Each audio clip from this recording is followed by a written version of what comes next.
Am I live?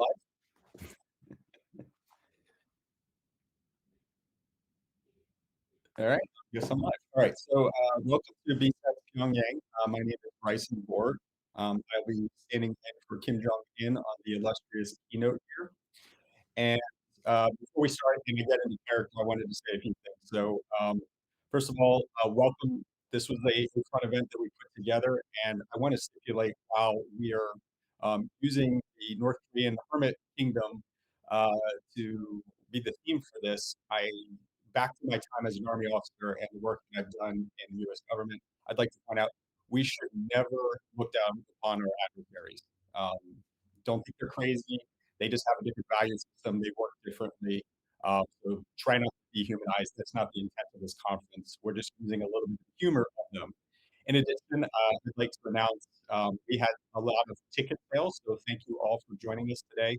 And we are going to be donating a portion of the um, proceeds for this conference to refugees and defectors from North Korea. So quick introduction on me. I'm Bryce. My full-time job is I'm the founder and CEO of Scythe. We're a breach and attack simulation, a threat emulation platform that's run out of an offensive consultancy I founded called Grim. And then I'm the co-founder of a nonprofit called the ICS Village. You probably have seen us at DEF CON. Me and Tom Van Norman run that. So without further ado, I'm going to now be in character for the keynote. If I can advance my slide. There we go. Okay. So first of all, you'll notice that I am standing in for our illustrious dear leader, Kim Jong-un, who we would like to inform you there are no issues and everything is doing fine. See this completely natural picture of him among the people watching the news today. And on that note, I am going to award myself my first medal for doing a good job of kicking off this keynote. So good job, me. I get the red star. Okay, so this keynote is the most glorious update on behalf of dear leader, brought to you by your three-star North Korean General, Bryson Ward. So storms have two results: to destroy what isn't solid, to reveal what is. This is our strategy, comrades.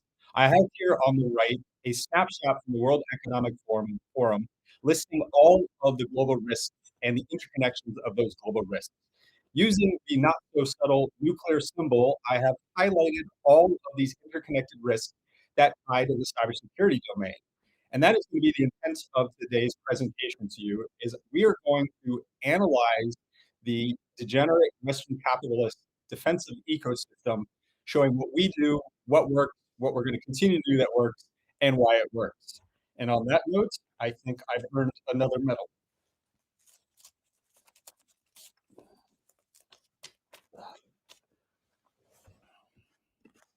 So you're the storm. How would you attack the United States or the country of your choice? So there's this concept, a book that was published in 2022 called Cyber Persistence Theory. I have a link down here at the bottom for those who would like to get a book review from the Army Cyber Institute's Cyber Defense Review, where the Yankee military analyzes this new concept. One of the challenges that we have in our space is whether you are working as a civilian in your enterprise. We are a military and intelligence organization that is targeting you. That's new territory. There aren't a lot of other disciplines, whether you're a public or private institution, that have to deal with this. And so there's always been this concept of, well, where exactly does cybersecurity fit within geopolitics, the ability for established nation state effect, and what is kind of the game theory and how this stuff works. So one of the things it posits is that there are effectively three different components of warfare. Kinetic, which we all understand, and is the traditional air, space, land, sea, and cyber being a purported fifth domain, but that's not really working as a fifth domain the way we're seeing it. Then there's nuclear, which represents its own asymmetric advantage because by investing in that kind of capability, we are able to overcome a kinetic disadvantage. And then finally, fitting into a third category is cyber, where we're able to establish an asymmetric advantage where we're able to do just about anything up to a purported red line without getting a response from any of our enemies. This is working really well for us in North Korea. So the reason for this is that cyber exploits this asymmetric advantage. Why go up against the US military? Why go up against a nuclear arsenal with mutually assured destruction when I'm able to, for relatively cheap, train lots of operators to be able to conduct these operations on our behalf against your country and the economies of your country without fear of much reprisal? Funny enough, these same operators, we're okay with them in their free time moonlighting and doing crypto crime. So we transition from military operator to then straight up crime in the off hours. So some more clouds in the storm. So we covered why cyber because the return on investment for our offensive investment is outsized. But we're not alone in doing this in North Korea. And so some of the ways that it's been expressed to look at how these threats operate. China is like climate change. Russia and Iran are like hurricanes.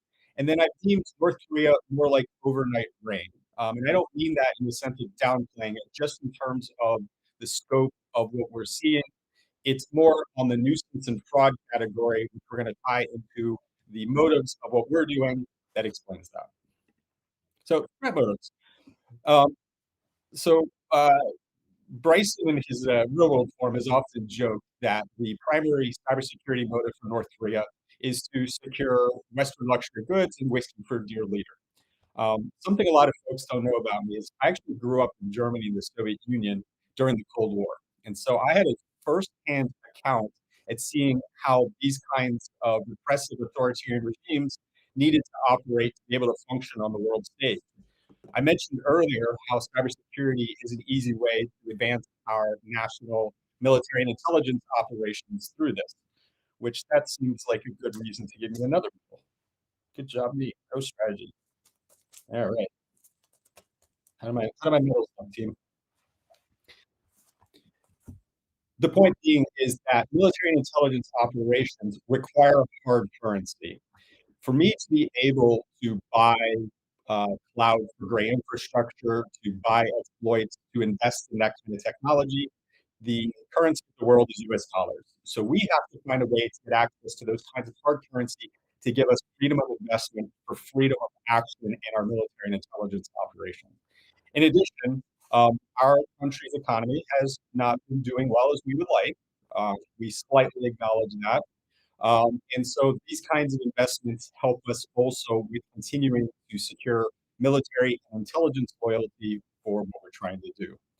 We talked about three kinds of uh, tech or spaces under cyber persistence theory. Espionage helps us with our nuclear ambitions because we can't invest in building this directly. This kind of technology has been, through treaty, held away from us. Therefore, espionage is one of our best ways of fomenting our nuclear ambitions to build up along that third pillar under persistent theory. And then, as you noted, between the IT workers that your companies have been fortunate enough to hire, sending us currency, our cyber operators also moonlight doing cryptocurrency crime in their free time. One of the things that we've noticed is that there's two kinds of organizations in the world, those that give medals and those that don't. But seriously, there's those where leadership cares about security and those that don't care about security. And that's an intentionally spicy comment on purpose. It's not that leadership doesn't care about security, it's that they care about compliance first. Compliance is how your decadent regulatory compliance capitalist organization continues to function. You have to do it. Security is the critical thinking process that your leaders may or may not invest on top of that. We love the kinds of companies that only look at compliance because those are the table stakes that we're training before we deploy our operation. We know we're going to succeed before we start. So one of the things that we're hoping that the defenders in this capitalist regime don't figure out is how to work with leadership to move beyond compliance for that security investment, because that's going to make it, as Andrew Thompson at Google calls it, imposing cost on us. We don't like to have that cost imposed. We're looking for the easiest target. So if you're just doing compliance, you're going to be an easy target for us. And yet, why do we continue to achieve such glorious success against the defender? One of the philosophies that we see in the defensive ecosystem that leads to this failure is a singular system focus. When you are releasing things in the environment, when you are testing things going to an environment, we've noticed that oftentimes the vulnerability management, the individual system penetration test looks at a system in isolation.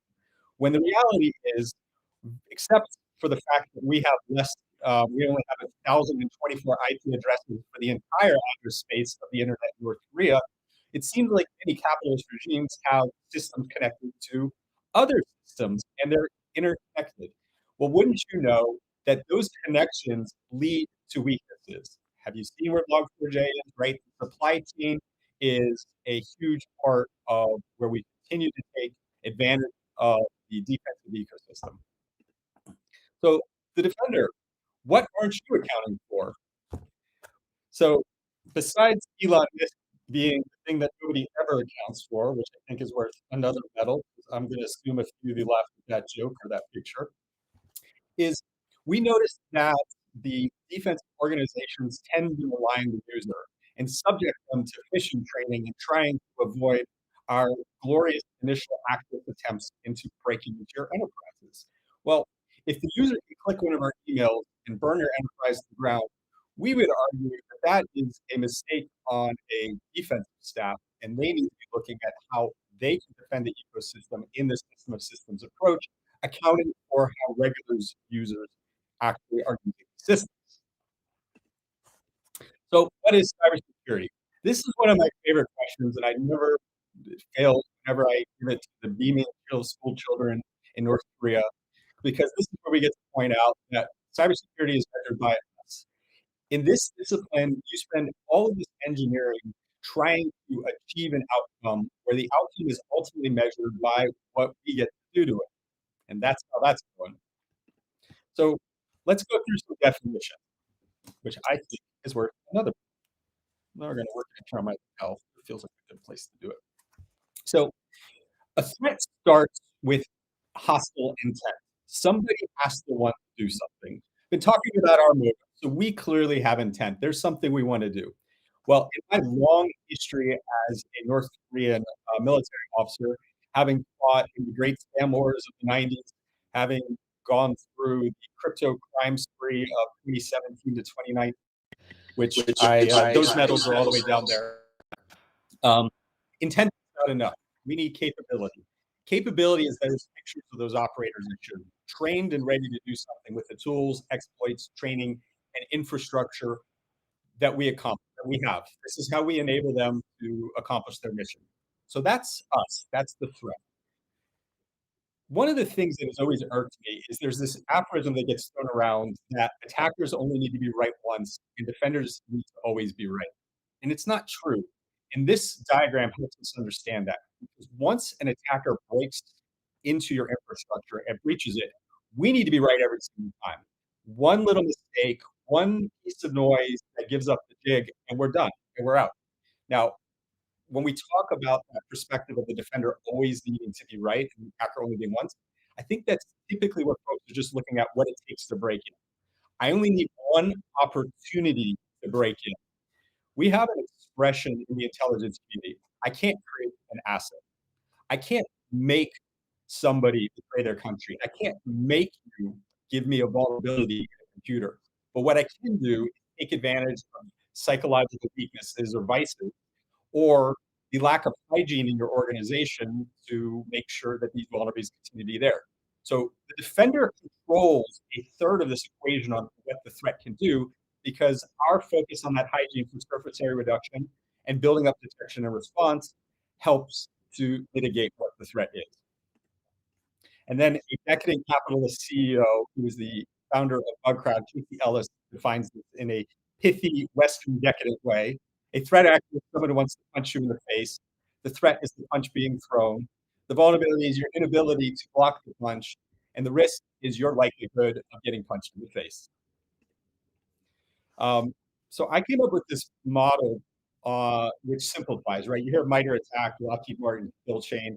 And the reason I came up with BAM is I wanted a simple way to be able to look at the phases of how an attack happens. And most of an attack was actually in the reconnaissance, building up the target package, going on LinkedIn, determining the relationships, doing the OSINT on who you are, figuring out all the defensive tools that are in your stack because your job descriptions at your company tell me what tools are there. I build this great target package. And that sucks for the defender, but there's not a lot that you can do about it. And going back to the threat perspective, that's the threat before they've taken advantage of an opportunity. Once they take advantage of the opportunity, the breach, that's the initial access. And short of denial of service and where we're starting to see the rise of malwareless attacks with identity-based approaches, there's not a lot of organizational impact because that initial shell, which I get from initial code execution, is just giving me the opportunity to do more. I actually don't know everything once I breached you. I figured out what domain I'm in. I recognize I'm on a host. Now I need to do further reconnaissance to be able to determine skill credentials and move through your environment to accomplish my objective. Well, that's the actions and effects um, on objective phase. So that's the final phase here. That's where all the organizational impact is. That's where I'm making my proverbial money. And then going back to our threat diagram, that's you, the defender, have the control over everything I'm doing. I'm only hacking your computers. I'm not bringing my own computer to the game. Those computers only talk through the communication protocols that are already embedded to the environment, and it's only your users that are using them. I have to follow those rules. Anything else I do, I'm going to stick out and I'm going to get caught. So, talking to critical infrastructure, which has been getting a lot of attention in the Western media in the past few years. So, let's start with what is an industrial control system? Looking at an average computer, how can I tell it's an industrial control system? It's any computer that's at least 20 years old. So the tongue-in-cheek joke here is understanding the life cycle, the legacy element, and how difficult it is to secure by design or introduce security into an ecosystem that is working from these host components. It's gonna take a long time to do that. So how does the electric grid work? So I'm gonna take a broad perspective on how the West got here. Back in the 70s, electricity was generated, transmitted, distributed, and it was a one-way thing. Then we started to introduce solar power, and suddenly the physics went both directions, where folks that are consumers on the grid are now able to push electricity back. While that might seem simple, the physics required computers to make it work. Well, when we add computers to anything, what have we done? we've added surface area. And surface area is now the initial risk that we're starting to face because when you put things on the internet, it turns out that those two great oceans that defend the United States get rendered to nothing. And I now have direct access to seeing the articles where somebody has run census in Shodan. And I see that there are 40,000 water utilities with key computers directly connected to the internet. This surface area is what's driving this question. But what's driving the surface area besides the electric grid metaphor is money. It is convenient, it is functional, and one of the interesting things about the United States critical infrastructure grid is 85% of it is managed by private industry, which means you don't actually have a strong government presence to drive the public good. Instead, it has to work through market factors, while at the same time as you think about the not-haves like a electric co-op or a small water utility, they their revenue is rate-based constrained. They can only get the money from the community that's supporting them, and you can't really raise taxes on a small base like that, which I think earns another red star because that is one of the weaknesses that we're exploiting to be able to establish levers for action inside your critical infrastructure. So how does an attack work in critical infrastructure? Industrial control systems, we have this nominal enterprise architecture called the Purdue model. Don't worry. What I'm going to do is break down this model in a very simple understanding. So first is we have IT. Every large modern business in the Western world has IT to conduct billing, administration, making the organization run. There is always some connection from IT into the operational technology environment. So an air gap is not an air gap is not an air gap. There's always some connection for some reason there. That level of the operations technology environment is this sort of shared service model where there's common routing, common things like file servers or email, whatever I might need to operate my devices that are in operation down at these lower levels. I have this shared service model that's providing them all. Then I have what are called control zones. So I establish essentially inherent fire breaks between workflows that are doing physical processes so that if there's a problem here, it's not a cascading effect to impact the others, where you can see the clear cybersecurity advantages to that kind of approach. Well, the problem is, look at this from an attack perspective, what looks like that defensive depth collapses for the following reasons. First of all, the most common access vector into OT is still through IT. Turns out the same thing that allows me to phish and compromise your generic IT organization is the same way that I'm going to compromise your average critical asset owner because they have that IT as well doing what IT does. Pivot laterally, crossover, and take over those high-level industrial control systems. I have a link here to an article written by Megan Stanford, who's a chief product security officer at one of the major OT manufacturers that breaks down this model in further detail. So the first is IT into OT, and all that hard work I did to break through what is typically a modern IT, going back to the fact these high-level industrial control systems are 20 years old. I'm going to be taking over a feed generation old Linux or Windows machine. I don't need to understand any of the crazy OT protocols. I don't need to know anything special. I'm now able to take that over, tell it what to do, and I'm able to compromise the low-level industrial control system. The second access method is what we mentioned earlier, which is a direct access from the internet into the OT environment. That should be managed by hygiene and proper remote access. And then finally, last on the list is going to be supply chain interdiction or close access, where I'm able to get somebody to plug something in directly to one of your low-level devices, which is very similar to the Stuxnet operation in 2012 on the Natanz uranium enrichment facility, where a USB stick with Stuxnet malware was introduced into that system. So one of the good things, besides me getting another medal, is I did a talk with Chris Krebs when he was the director of CISA at RSA back in 2020 called TLP Red Pants, which is a joke off of TLP Red. And as you can see, we're both wearing red pants. One of the challenges that cybersecurity professionals in the Western world have, because this is not an authoritarian government dictated thing and critical infrastructure is primarily run by private industry, is how do we educate leadership and the citizens on these problems? Well, no good crisis can go to waste. and Colonial Pipeline in 2021, which cut out gas to American citizens in the southeast United States, was a wake-up call. After that, ransomware became what I would call a kitchen word. Your average Western grandmother now knows what ransomware is. She may not understand technically how to explain ransomware, but she knows what ransomware is, which means Western leadership now understands what ransomware is. We love ransomware because it is one of the easiest ways for us to affect getting hard currency. I shut down a number of hosts in your company, you're going to pay me. The other one that we've been doing is fraud in the cryptocurrency world and general online fraud, which has been increasing. We've recently become aware of an Army Cyber Institute project called Jack Voltaic, where they did an exercise which we would determine how to defeat a modern military. Going back to our cyber deterrence theory uh, or persistence theory, we know we can't go up against the US military directly. And so what we looked at is, well, what is cyber's involvement in the force projection of Western military forces? And here's a link to it. And the analysis that came from Jack Voltaic is that you can, in fact, delay force projection without directly targeting military networks.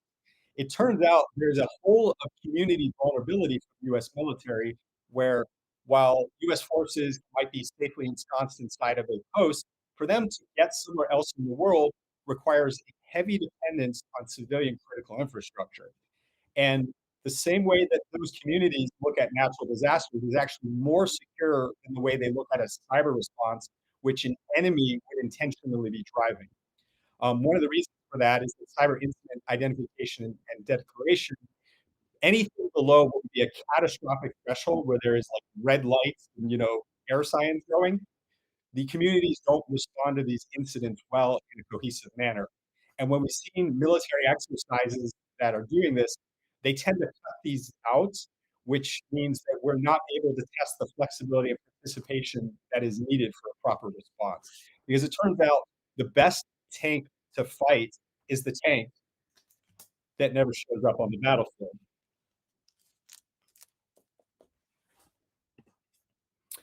So some more references here, going back to Bryson.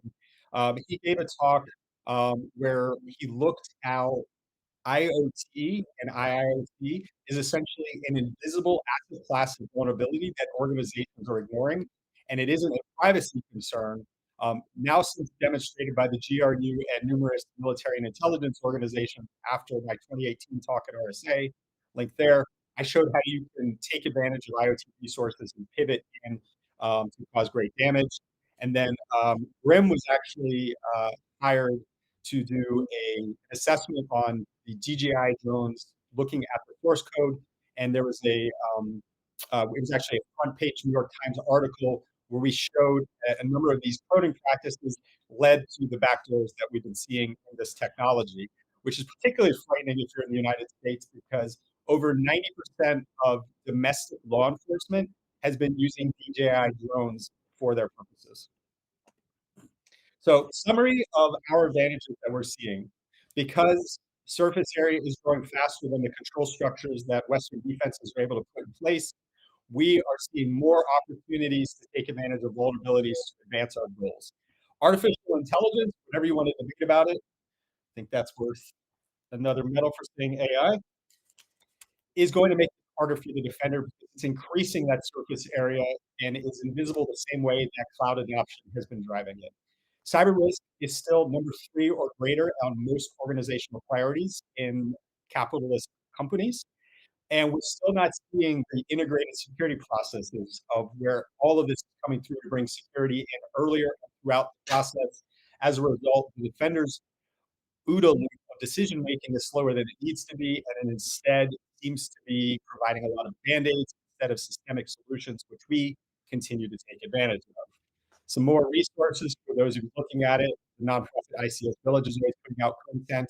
We host an annual policy conference on critical infrastructure called Critical Effect in Washington, D.C., which is a hybrid event every spring. And then we have a monthly podcast called Hack the Plant, which turns out is very popular in Russia. That is our number 2 population. So we must be doing something right on critical infrastructure. And with that, thank you so much for joining us today at BSides Pyongyang.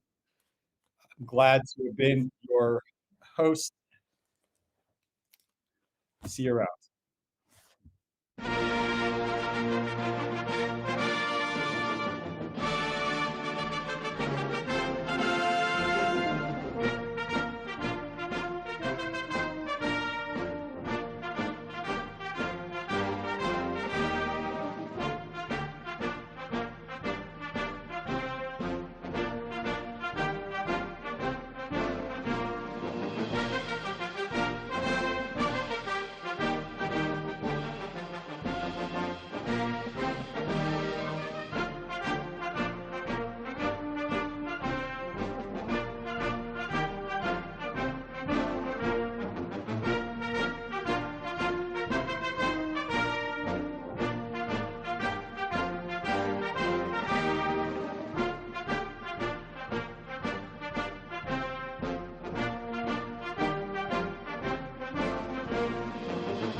Hi, everyone, and welcome to my talk. North Korea Zoo, hunting for snakes, crabs, and colimas. Give me 1 second. We'll get everything set before we can go. Okay.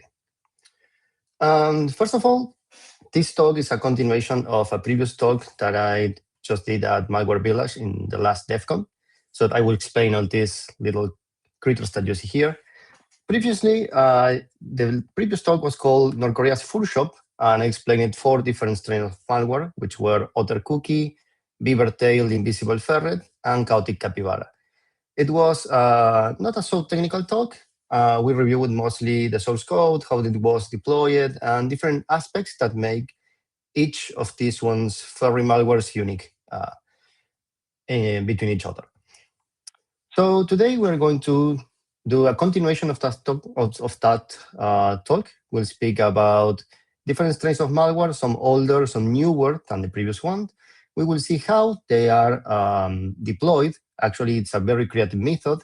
We will speak about 3 malwares called CureLog, Dogs, and Pile and Ghost Rat. And at the end, if you are not on the naughty list, I will share a surprise with you on how this talk is planned to continue. So first of all, let me introduce myself and the guys at Lazarus, which actually need no introduction. My name is Mauro Eldridge. I'm a hacker speaker. I founded BCI Ltd and DC5411, which is the DEF CON group for Argentina and Uruguay. I also lead the Bitso Quetzal team, which is a Latin American first Web3 threats research team, which is focused purely on researching Web3 threats. I spoke at DEF CON and other conferences around the world. And on the last years, I just dedicated more to the North Korean threat landscape, which I found to be pretty interesting. And regarding that, let's talk about Lazarus. I think they need no introductions. It's a North Korean APT. They have divisions dedicated to corporate, economic, and academic espionage, and they dedicate themselves mostly to high-profile heists to fund their own economy. You know that they have a sanctioned economy, so they have to resort to this kind of, let's say, tricks to gather some money to fund their economy. They are also tracked as Colimas, which is the naming convention we are going to follow, which was given by CrowdStrike. And they have different divisions called Famous Colima, Velvet, Labyrinth, Ricochet, Stardust, Silent, and so on. So let's start by understanding first how do you get infected by these guys, on at least how you could get infected as a developer, as a founder, or as a normal Joe, right? First of all, they are undergoing a campaign called Contagious Interview, which has different methods of delivering malware. First of all, you will get a contact out of the blue. Especially if you are a developer, DevOps, or a security engineer, you will be mostly targeted by these attempts. A fake recruiter will want to engage with you on LinkedIn, X, out of the blue, and will offer you a highly tailored offer, which you will say, hey, this is my dream job. It's exactly what I do. That's because they just copy your profile and just adapt it to give you a specific interview, a specific role, which does not exist. Once you go to the interview, everything goes suspiciously very well, actually, and you will get a fake coding challenge, which you need to take home to, to prove that you are a good developer or a good engineer at what you do. Then you will make a lot of new friends. Ones that we have already seen on the previous talk. If you were not able to attend, don't worry. I will share the slides and the QRs to every report I wrote on this malware. So you will make a lot of new friends. You will make the beaver tail friend, otter cookie, invisible ferret, and these two new guys that we are going to discuss today. But that's not all. There are some missing friends here. That's because there are other alternative methods of this contagious interview. The second version is aimed mostly at people, founders, or people that are looking to fund their ideas, or that they have already passed a specific number of funding rounds and want to look to grow even more. They will get the very same exact super tailored offer, but instead of a recruiter, it's from a VC or a funding manager. The point is that you're not looking for a job, you're looking for money. And they want to make you believe that they are willing to give you money for your company. During the call, you will see them mimicking to not hear you, doing things like, I can hear you, I can hear you, I can hear you.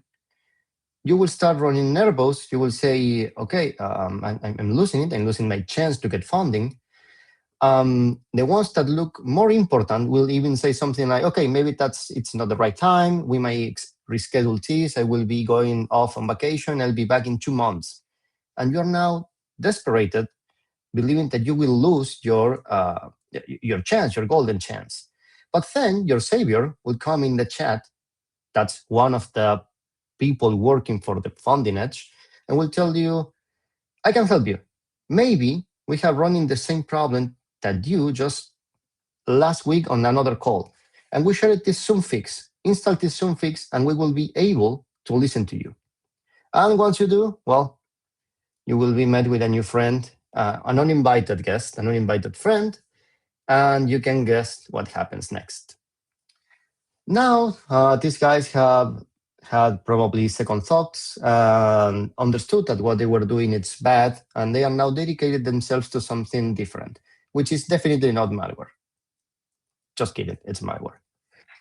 So they have changed not only the malware, but also the method of delivery. You will now see predominantly, it doesn't mean that the other ways have been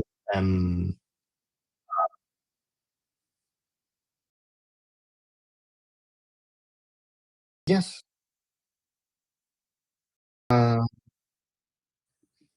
Okay. you will have then another method of delivery. They will just create a fake website, probably if you're looking for a job or wherever, and it will start asking you to complete a captcha. This is actually not a captcha. This is actually not a captcha, but command that you have to copy and paste into your Windows prompt. They will ask you to open a Windows ROM prompt to execute a command, but people which are not touch savvy will just copy it, paste it, and execute it. And once you do, you're actually running a command, a malicious command, with your own user, your own privileges, and that can do basically whatever you do while being seated at the keyboard. And then you get disinfection, which we will discuss today too. First, I want to share you a story of this first malware, which is how actually I just came to know this APT. And it was a modern sticks malware, which I want to share why. This history is a history that took 100 days, a little bit more actually. It was more than 3 months of investigation, of research. What we found was that this malware was super bad. It was like modern stick malware. And at first, I always say that it fooled me into believing that it was some skittish attempt to hack us. It wasn't really elaborate at all. And I took this as an opportunity to try my malware analysis skills and wrote a little, let's say, write up about this malware. And I ended up being contacted by some other researcher telling me this is actually North Korean malware. And this history was featured in FRAC 71, which is like following day by day, like a journal on how we discovered the malware and how we just found out eventually that this was North Korean malware. It's a long read. If you prefer something to read rather than to watch, maybe it's your game. QRlog is a Java-based RAT, which means that you can just browse its code. It's interpreted code. You don't have any build. You don't have an object. You don't have a binary. It's just plain Java code. And it was accidentally discovered and named by me. I actually was not looking to work on North Korean threat landscape. I was not looking to, specialize myself on this, but that's fate, I guess. It was distributed on fake interviews. Actually, one of the engineers told us, hey, this seems fishy. Somebody shared this with me. And once we tried to move it, it just was catched up by heuristics, and we started looking at it. And this guy received this malware by someone posing as a recruiter from a fintech company. Point is that it was super bad. It was really modern stick malware. And I believe this to be something from a script kiddie or something from, a super low level threat actor.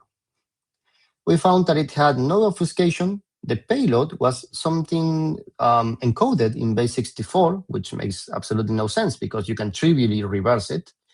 And it opens a reverse shell waiting for manual exploitation, which means that somebody will just interact with the shell like if it was seated aside you, along you, on your laptop with your same level of privilege, which was very scary, but at the same time very basic. And it was fully undetectable for quite some time, which came as a surprise to us. And it was because it was really, really simple. And it actually was a real project that somebody hijacked and applied like this malicious payload at the bottom of a specific file. The very same story that I told you that we wrote as a journal was shared as a DEFCON talk, in case you want to screenshot or capture this. This was for Recon Village a couple of years ago. When we shared this with the same surprise as the first day, because we never thought that it would, make it so far. Here we can see the malware, quote, I open quote and close quote, malware, and I call it QRlog because that's the very same name the project used. So they told me you need to give it a name, and I, out of idea, say, okay, QRlog, sounds good. This is it. It just writes quite its own data. And once you decode this is actually not in the file. I decoded it myself, which again, it requires no effort because it's base64. you will see that it communicates to git-have.me on a PHP, and it will just open a reverse shell and wait for it.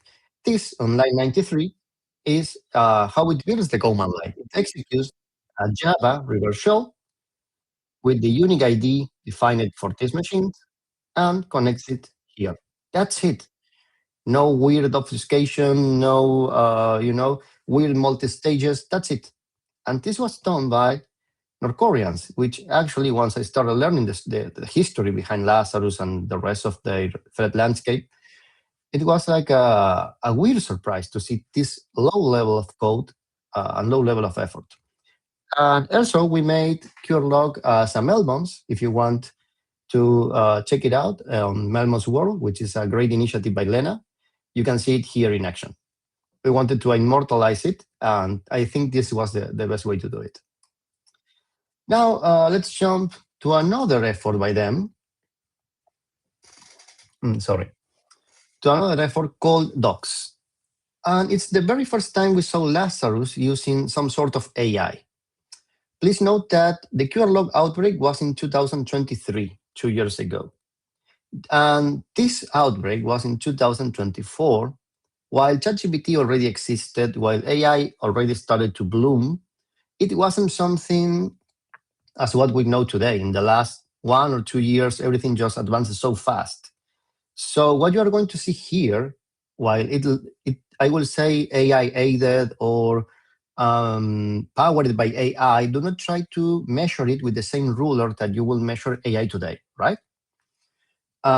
This is a more complex effort by them. It was a Rust-based stealer, which targets specifically macOS. It was discovered around the same time by multiple teams, including us. So that's why I include both names, just to be intellectually honest.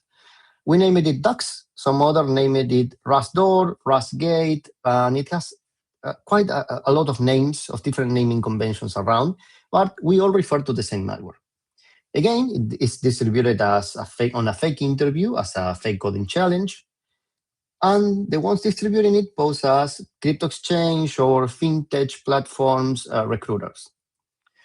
The first interesting point is that now that we are speaking about Rust, we are speaking about a compiled binary, a compiled object. We are not speaking about a malware that we can just pry open, and read the code as easier as we did with the Java one. And it was distributed, as I say, by fake recruiters. We had multiple attempts for them to contact us. We played along most of the time. We tried to get the sample. And as you see, they pose as PancakeSwap. And again, as PancakeSwap, but there are other companies involved as well. They always offer positions highly tailored to you, and the salary, if you take a look, it's pretty good. Now, the point is that once you download this, they will share with you a Google Drive file link. You will download the file, which is called slack2csv.zip. It will download something that will say that it's a Visual Studio Updater. Once you run it, the first thing that it will do, the first instruction, is to create this hidden folder called .docs. Here, on this folder, it will try to stage everything that it has, that it seems to be valuable on your system. And then it will connect to Sucker Rent-A-Cars, so a car rental website, or a phishing looking like car rental website. And we download 2 different payloads written in Rust. Once again, this is not code that you can interpret. It's code that it's compiled. So we had 2 choices. The painful one, which was to reverse the code and start looking at assembly instructions, rebuilding all its flow, or sandbox it. When you sandbox it, and this is the difference I like to draw between malware reversing and malware analysis, when you reverse it, you're basically running it on an environment which will take notes of everything that happens. Files created, commands run, network places that it tries to reach, like domains or internal network, whatever, it will take notes, and you will be able to review the notes at the end of the exercise. So naturally, being under pressure and being under haste of understanding what these guys were up to, we decided for the second option. The first thing we saw when unboxing this was that it tries to, first of all, run curl to download the stages that I mentioned, Visual Studio Updating here, and change it to hidden and running it and making it executable in the process, right? It will try to stage everything. Obviously, we started blocking these efforts, but it will try indefinitely to download and stage different pieces together. Once these pieces are built together, it will go once again to what I said at the beginning. It will start by building this .docs folder.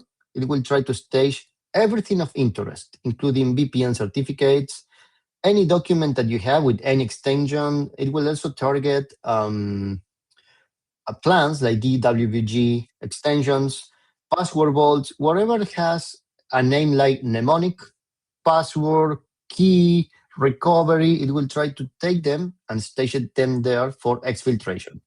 The exfiltration server is the very same, soccerrentacars.com. We did a talk on this. Sadly, it is only available in Spanish on this QR code for Dragon Jar.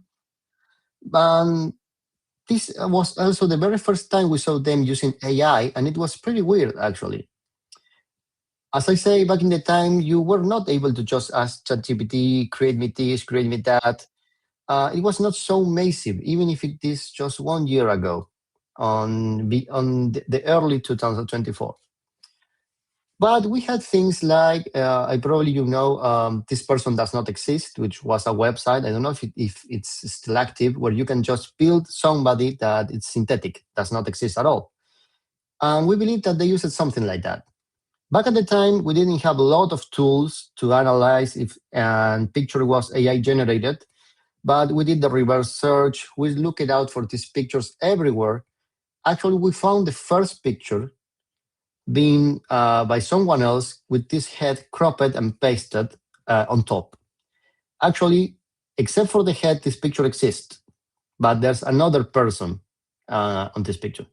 This one we haven't found at all, and it looks like to be totally AI generated. This was super puzzling on that year, at that time, because we were used to seeing them deploying, the other malware, written in Java, badly programmed, just a bad low effort attempt, and now we have something more evolved,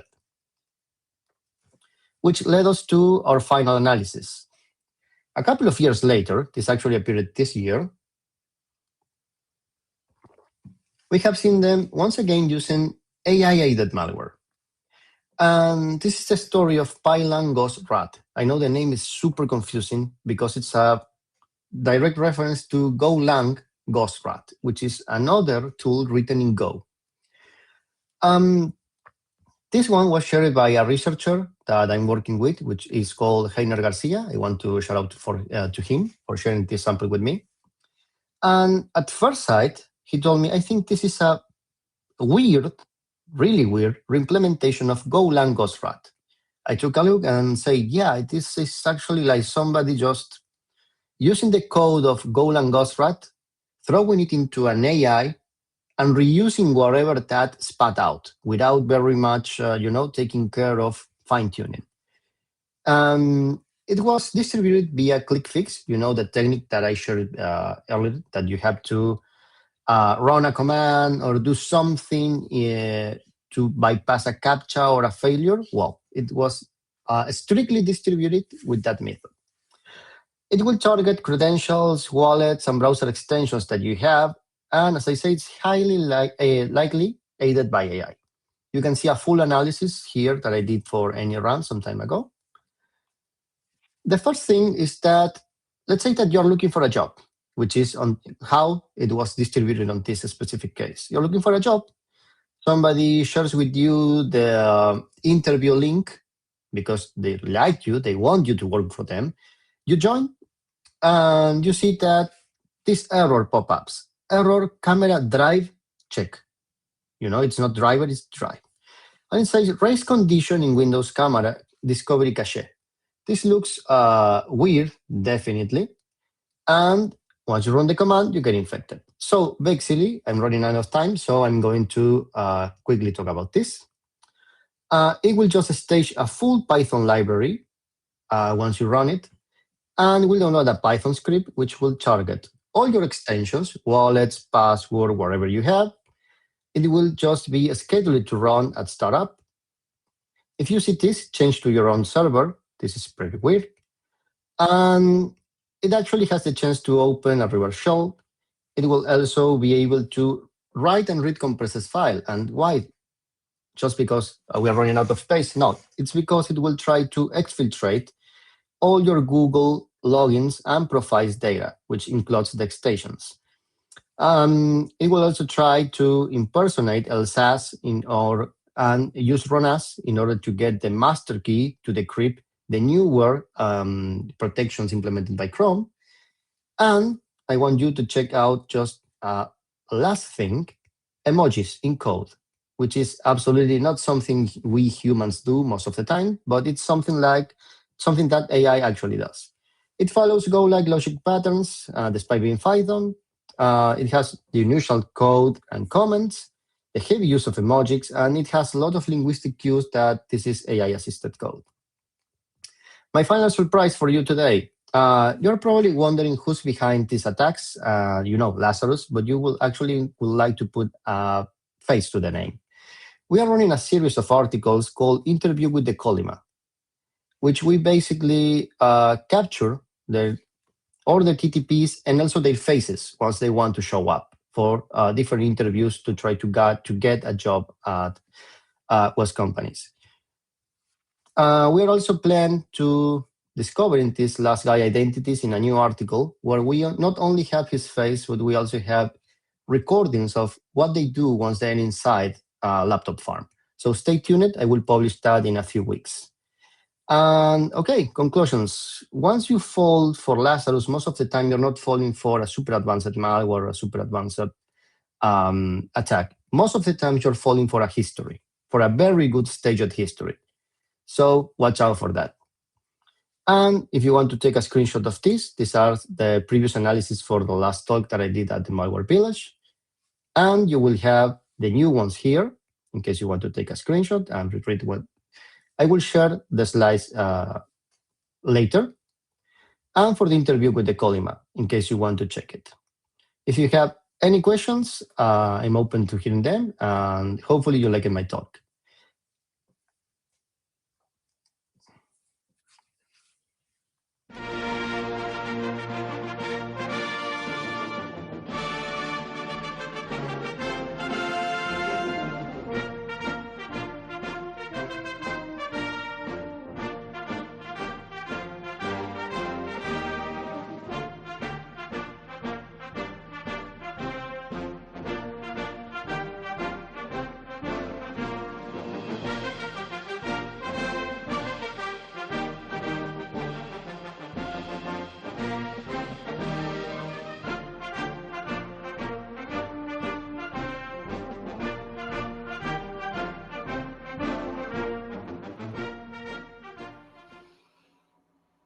Hello, everybody, and welcome to BSides Pyongyang.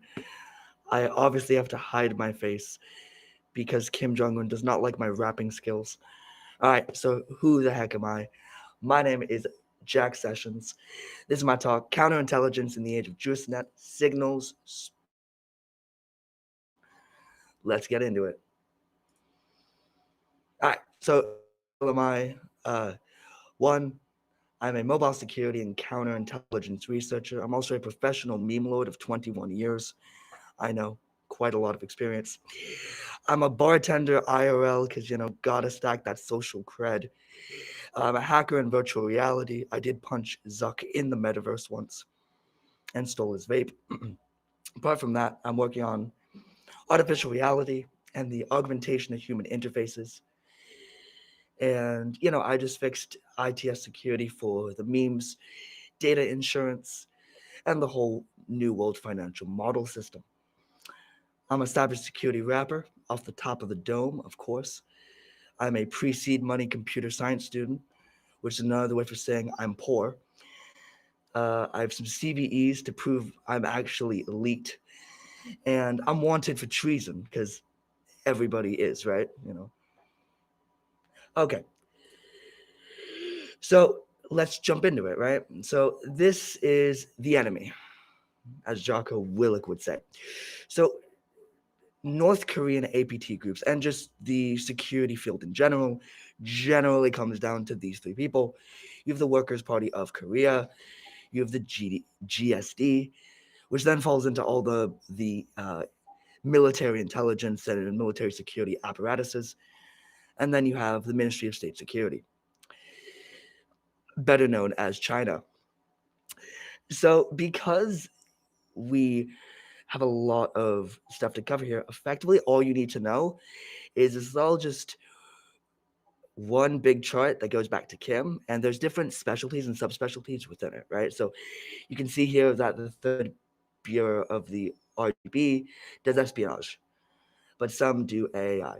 So let's get into that. All right. So what is counterintelligence? So fundamentally, counterintelligence is just the act of controlling your battle space, right? So if you're able to control an enemy's perception and battle space of an area, so let's say, you're having some really cool data that you want to share, cool. Well, people are going to intercept that and they're going to try to get that intelligence, counterintelligence, like, cool, let's feed them fake data so we know who the attackers are and we can, put them in jail. So this is kind of a flowchart of the original hackers of North Korean APTs to now, right? As you can see, there's a lot. So we have Lazarus Group in 09 to 10. We then have a bunch of APTs kind of evolving from the Lazarus Group in 2014 to roughly 2015. And then in 2020, 21, so the Dark Ages, we have a lot of issues surrounding stuff like cryptocurrencies and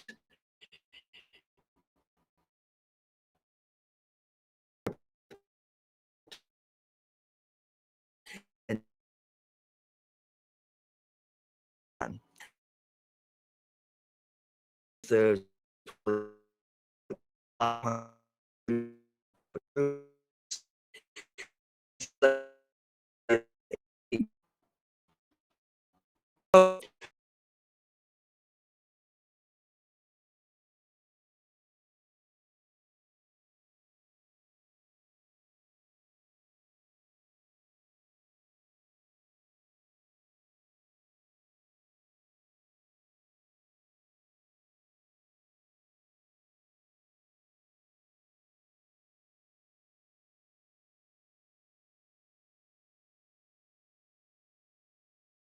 remote workforces.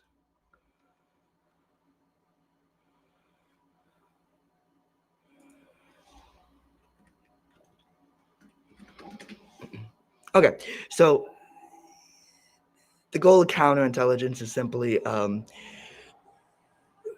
don't get lured into a honey trap for China and North Korea. I know it's much harder than it looks. It's all good. Yep.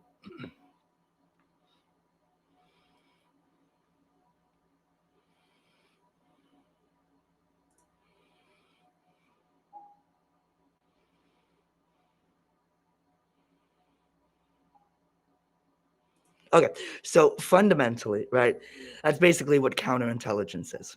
Okay. Now, human intelligence versus SIGINT. So we're seeing a very interesting merge of the DPRK really using real-time behavioral cues and behavioral analysis. And that can be stuff like keyboard layout, time zones, syntax, comment history, the idiosyncrasies of a person or perceived person to align with a persona or identity structure that could be used to take over and build rapport. And then, well, rapport is the enemy of IT, right? Also with the clicky finger of doom. So because human is a very important thing, we have stuff like personal websites, resumes, GitHubs, and job interviews actually being attacked by foreign North Korean intelligence. And we see this on the bottom here with the senior software engineer. It's actually done by AI. He's actually part of the General Reconnaissance Bureau of North Korea. Now, on the other side, this is generally just a flow chart of how they might be able to use it. Okay. So we have identity theft, and then that goes into forged credentials. We then get into use of Gen AI for assisted interviewing, because of course the interview process doesn't suck enough. We then have the interview stage. Generally, they'd be hired for employment. They'd be given a laptop, and then they would infect it, or they'd be given access to the company network, and they'd be able to effectively attack it. And then they just pivot from there, right? Project managers to payment facilitators to money launderers, and then that ultimately goes back to North Korea. Okay, so fundamentally, logs, code, and telemetry, right? So they're all spoofable within any context. So logs can look clean, but the identities behind them generally are not. Now, we see this a lot with APT attack groups where they just are doing a lot of living off the lamb type attacks, right? And weirdly enough, a lot of the good ones are using Western infrastructure and fake logins to obscure their true affiliations. And because we're seeing a lot of login abuse, we're seeing a lot of credential reuse across fake identities, and different domains across AWS and Azure just spin up like that. And it just shows a very critical point in log attribution. Okay, so spoofed signals. So generally, employees tend to spoof US time zones. They write in fluent English, they mask MAC and Wi Fi and Bluetooth, as well as location data itself. Now, hidden DPRK IT workers, generally, they're going to use the widely acceptable standard, right? Because if you want to attack something, you'll want to blend in, right? So they use stuff like GitHub, LinkedIn, Stack Overflow, if that's still a thing, to simulate that they actually know what they're doing and to build a footprint of credibility, because this industry is fundamentally based on trust, and that trust can be exploited, which is paradoxically interesting, but that's a whole other tangent. Now, because a lot of them do tend to, use resumes, LinkedIn, and use human to actually attack their adversaries, you'll see a lot of the comments and commits written in English, a lot of Western naming conventions, as well as a lot of idiosyncrasies of a Western person being used, right? So they're targeting mainly US and EU orgs, but actually they're starting to appear in Southeast Asia as well, particularly in Japan and a couple of nuclear sites, but that's a whole separate tangent. Now, because they're doing that, a lot of them will actually use virtual machine profiles and falsely registered devices, as we've seen in the US with, I believe, that lady who had like 40 different laptops in her basement that was housing a DPRK server farm, as you do. So this now gets us to fake logs and metadata. So users will generally spoof IPs with VPNs to change machine fingerprint data. They will use logins to actually correlate with behavioral times, right? So if you're active at 3 a.m., that's really sus. But if you're on the night shift, it's kind of not. And if you just have that metadata, it's very interesting from a persona perspective, because if you know what normal is, you can then blend into it, right? So, for example, right, we have Pyongyang, and then it has the 175.server address, and then it goes to 192, then it goes to 46 and 176, then it goes to VPN providers, right? They don't have Tailscale up there, so they're already doomed. And it then leads to a victim organization, and then it goes all the way back. So it's quite interesting from an attacker's perspective. Okay, now we get to meme narrative and counterintelligence within it. So they generally posed as candidates during peak remote work cycles. So it'll be a lot of software development, a lot of freelance development. They will be exceptionally skilled in a domain that's very, very difficult. So generally be like industrial control systems or finance or something very difficult to actually go and get in the normal talent pool. Now, because of this, a lot of the resumes are generally scraped from top developers or top people in the field, and then they just fabricate it using just normal templates on LinkedIn and Indeed. And yeah. All right, so this is generally a case study. So what we see is a lot of IT workers are doing malicious code via GitHub linked to false names. Now, because the malware is misattributed to legitimate companies, the biggest issue is reused environments, because in dev, we all love to just redo and keep going and keep going, right? So what this effectively shows is we have the interviewer, its initial download, its JavaScript is then a credential stealer component. We then have, it's attacking smart contracts, and then it's executing a multi-stage payload from that, right? And this is a very common tactic that they use. So another case study is clean logs, but the intent is actually really bad. So I said how logs can be spoofed. So behavioral data exposes a lot of very interesting anomalies from that, right? Especially when you correlate it to a context of profile analysis. So when you can actually cross-reference the login dates with, let's say, the working hours and the biometric signals of that person. So how do they type? How do they talk? How do they walk? What is their psychological state at that time? So if they're not erratic and they're downloading, all the company's financial documents at 1 a.m., that's kind of sus. And because of that, you're then able to see, well, we should probably look into this. And what we can see now is we have the attacker going after a maintenance and repair company in a supply chain to go after, let's say, the server, then goes into a C2 server. We then go to lateral movement. We attack the PMS, and then we get to employee PCs. That's pretty standard now with North Korean attack vectors. So now we get to behavioral stuff, right? So generally, a lot of the development people within the North Korean APT groups will use, non-QWERTY based things.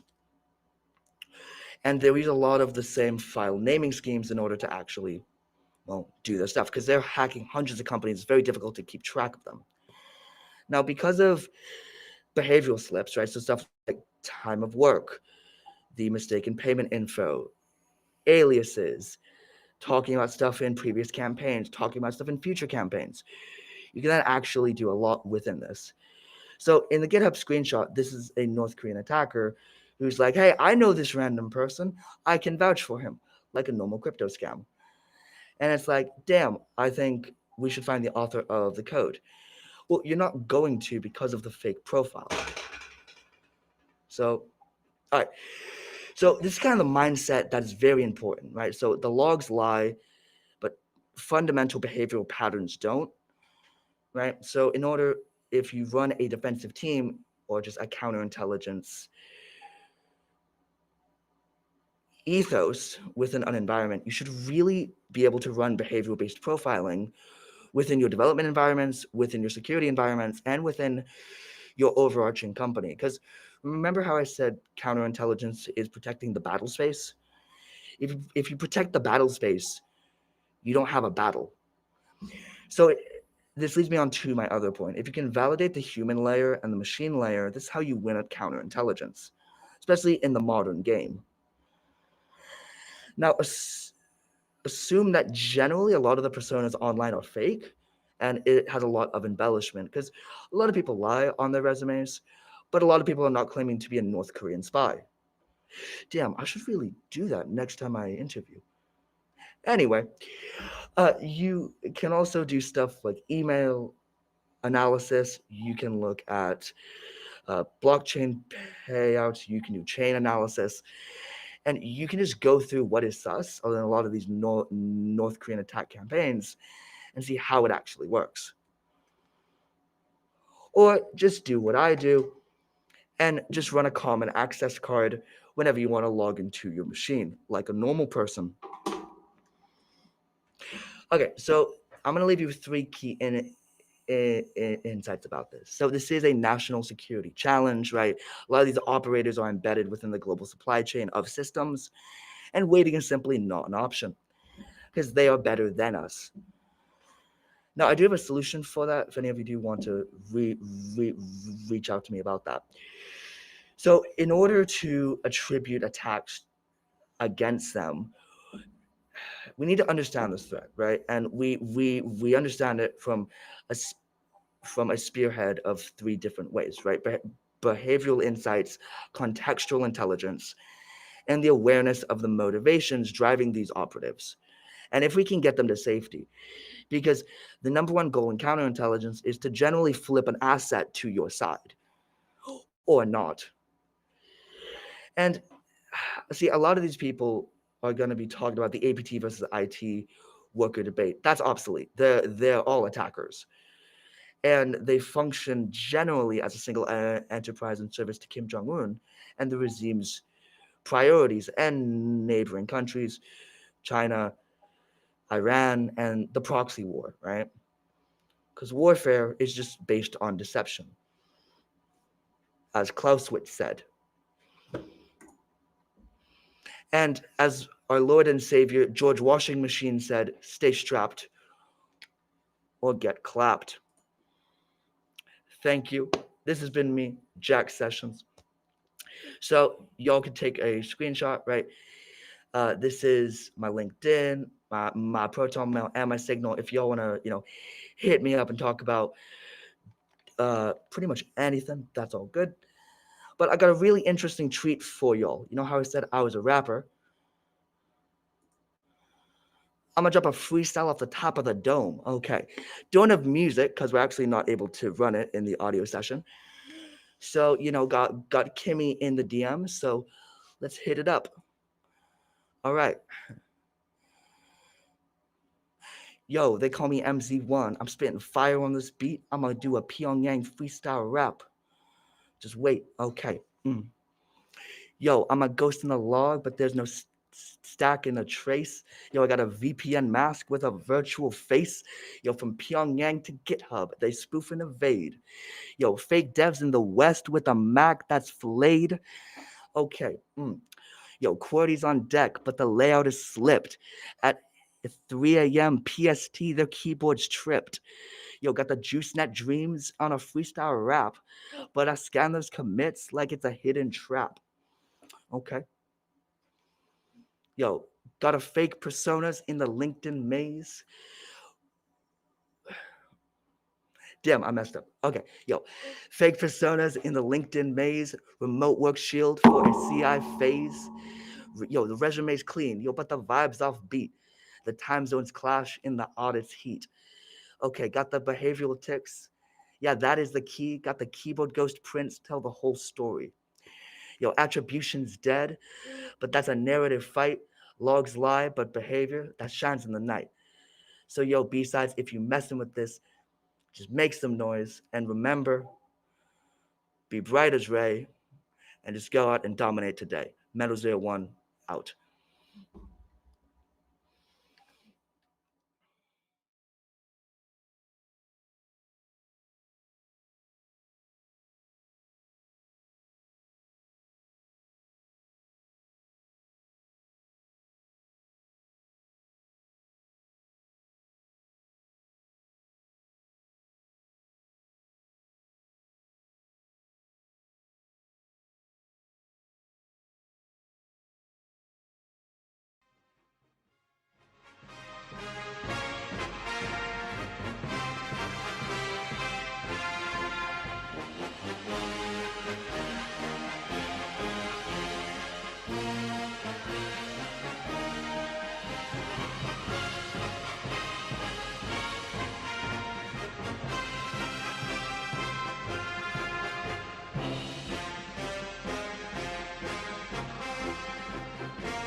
All right. Welcome, everyone, to me getting my speaker notes pulled up again. Hello, comrades. My name is Thomas. I have a CISSP, which means I'm the smartest person to ever have lived. And I have an X account, which means I'm a big dumb idiot. And this is my talk, Crypto Confiscation as a Service. And it is presented to you by the Ministry of Shady Financial Transactions. You might know the Ministry of Shady Financial Transactions by our acronym. Suspending the satire for just a second. Yeah, I do work at Microsoft. I do work in security, but I don't do anything that's related to what's covered in this talk. I'm not here representing Microsoft. I just happen to work there. This talk does not represent the views of my employer, the Supreme Leader, or the Ethereum Foundation. But what we are doing is exploring the art and science of wealth extraction under sanctions. We're talking about how a globally isolated state transformed crypto from a decentralized experiment into a state-sponsored revenue stream. This is a deep topic, and we have a ton to cover. You could do an hour-long deep dive on any one of these individual slides. So we're going to move very quickly and scratch as many surfaces as we can. I fought to get this done at 20 minutes, but it's okay if I go over because I have a permit. This session is not prescriptive. Every technique is public. It's just never been presented with this much ideological sincerity. When the imperialists store their coins in the cloud, we bring the thunder. This quote is entirely fabricated, but you can kind of hear it in the glorious leader's voice, I think, if you think about it. But it captures the tactical brilliance of our elite extraction engineers. For a nation under full spectrum sanctions, traditional revenue streams are limited. We have no wire transfers, there's no PayPal, there's nothing like that. But what does exist is a parallel financial system, and it's decentralized, it's permissionless, and it's global. So naturally, the Democratic People's Republic of Korea asked nothing and took everything. The West builds systems to liberate wealth, while the DPRK uses them to liberate it from you. This isn't about hacking. This is about state survival. We need to get in the right mindset here. This is Maslow's hierarchy of needs, but it's upside down because first you get Bitcoin and then you get rice. We are efficient, we are scaled, and we are weirdly good at human resources. Economic isolation is often seen as a form of suppression, but in the revolutionary cybersecurity labs of Pyongyang, it's just a design constraint. I mentioned we have no access to SWIFT or wire transfers, traditional finance of any kind, so the party faced a question. How does a regime fund its noble causes when it doesn't officially exist in the global banking system? The answer is you don't fight the system, it's too big. You bypass it completely. Crypto offers three things that make it uniquely attractive to state actors working in the shadows, and those are anonymity, liquidity, and ideological flexibility, because crypto doesn't care if you're a libertarian or a communist or a cat girl running a darknet bazaar. To the West, mostly Western governments and law enforcement, these are flaws. But to a regime in exile from the financial world, they're features. We didn't invent crypto, we just realized it was accidentally made just for us. And we're not talking about rumors either. Let's talk about some documented, attributed triumphs of state-aligned economic redirection. In 2022, the Ronan Bridge hack, this one was a fake job interview, led to a compromised engineer who got their key compromised, and then suddenly $620 million flowed into the hands of those who were prepared to bridge it home. Earlier this year in 2025, Bybit had 1.5 billion with a B drained from their crypto exchange, 400 million of which was laundered before the imperialist puppets began freezing wallets, bunch of nerds. This one wasn't even an attack on Bybit itself. It was a compromised vendor. They exploited client-side trust. There were no blockchain flaws being exploited here. Bybit thought they were transferring funds to their own wallet, but they were actually being quietly repatriated. And this was so good, Bybit didn't even notice the theft themselves. It was an investigator. I think it was Zach XBT. Don't quote me if it wasn't, but I think it was him. Bybit got thoroughly outmaneuvered by a UX detail. Even more recently, in September of 2025, The co-founder of Thorchain got scammed for 1.35 million. A cyber warrior full of the revolutionary spirit took control of one of his colleagues' Telegram accounts and shared a harmful meeting link. The victim joined what they thought was a legitimate video conference, much like I did just before clicking to share this with you. And then we exploited access to the iCloud keychain browser profile, took their keys, and the funds came out of an old MetaMask wallet. We could go on. This doesn't mention Upbit in 2019 got taken for $41 million. KuCoin recovered most of the 275 million that we took from them. Atomic Wallet in 2023 for 100 million. Like this is a long list of whales that got hit, but not all the targets are whales. Party operatives launched phishing campaigns. A lot of the fake job scams going on that we'll talk about here. Again, these small thefts add up quickly as well. Like, why would I hit one big target when I could hit every single unemployed React developer? These aren't just heists. These are state-level airdrops. They're funded by adversary negligence, and they are fundamental to state survival. Let's get away from the specifics and just talk about overall patterns and trends. DPRK ops are not usually built on 0 days. They're built on engineered trust, and it's delivered through the most fragile medium of all, and that is human desire. You might think of malware when you think of North Korean hackers, but foreign currency earning bodies like Lazarus are more likely to exploit your own ambition. I mentioned job offers. They go after high value targets like exchange engineers, smart contract devs, Web3 front end designers, basically anyone who looks like they might know what CI/CD stands for. And the way this works is you get contacted by a fake recruiter from a fake company offering realistic salaries and a better work-life balance. And there's no typos, there's no broken English. Like, these people write like they went to Wharton. There's PDFs and websites. They're like, these recruiters are better than your actual HR department. Their fake companies have more authentic looking Glassdoor reviews than real companies do. And the payload might be malware, like through that meeting link that the Thorchain co-founder got hit by, or maybe it's just a conversation that ends with you installing a malicious dev environment. In some cases, fake companies will do the entire hiring process, including doing the interviews, onboarding forms, document review, even contacting your references. And engagement platforms vary: Discord, Telegram, LinkedIn, iMessage, whatever imperialist puppets are already using, we come to you, baby. There's a growing use of deep fakes that we should mention quickly. And like, imagine showing up to a Zoom call with what looks like a hiring manager, only to find out later that you got catfished for 6 Ethereum by an LLM with cheekbones. Like this, it's rough out there right now. The point is, these ops don't run on 0 days. They run on tech workers hoping for a better salary and 3 fewer meetings per week. Oh, and ransomware, in case you still don't want to cry. So once an operative is in, whether it's a fake job or a fake friend or a fake DApp, whatever, the next step is to repatriate the assets. And this is where DPRK ops really shine, is getting Western imperialists to sign away their own bourgeois bags. Imagine, if you will, a fake DApp designed to look like something legit, prompts the user to log in and approve a smart contract. The victim thinks they're minting a token, or they're logging in claiming an airdrop, whatever. But in reality, they're authorizing the contract to move everything in their wallet. This is the Web3 equivalent of asking someone to open their front door so you can check their state-issued radio that can't be turned off, and then robbing the place blind while they make you tea.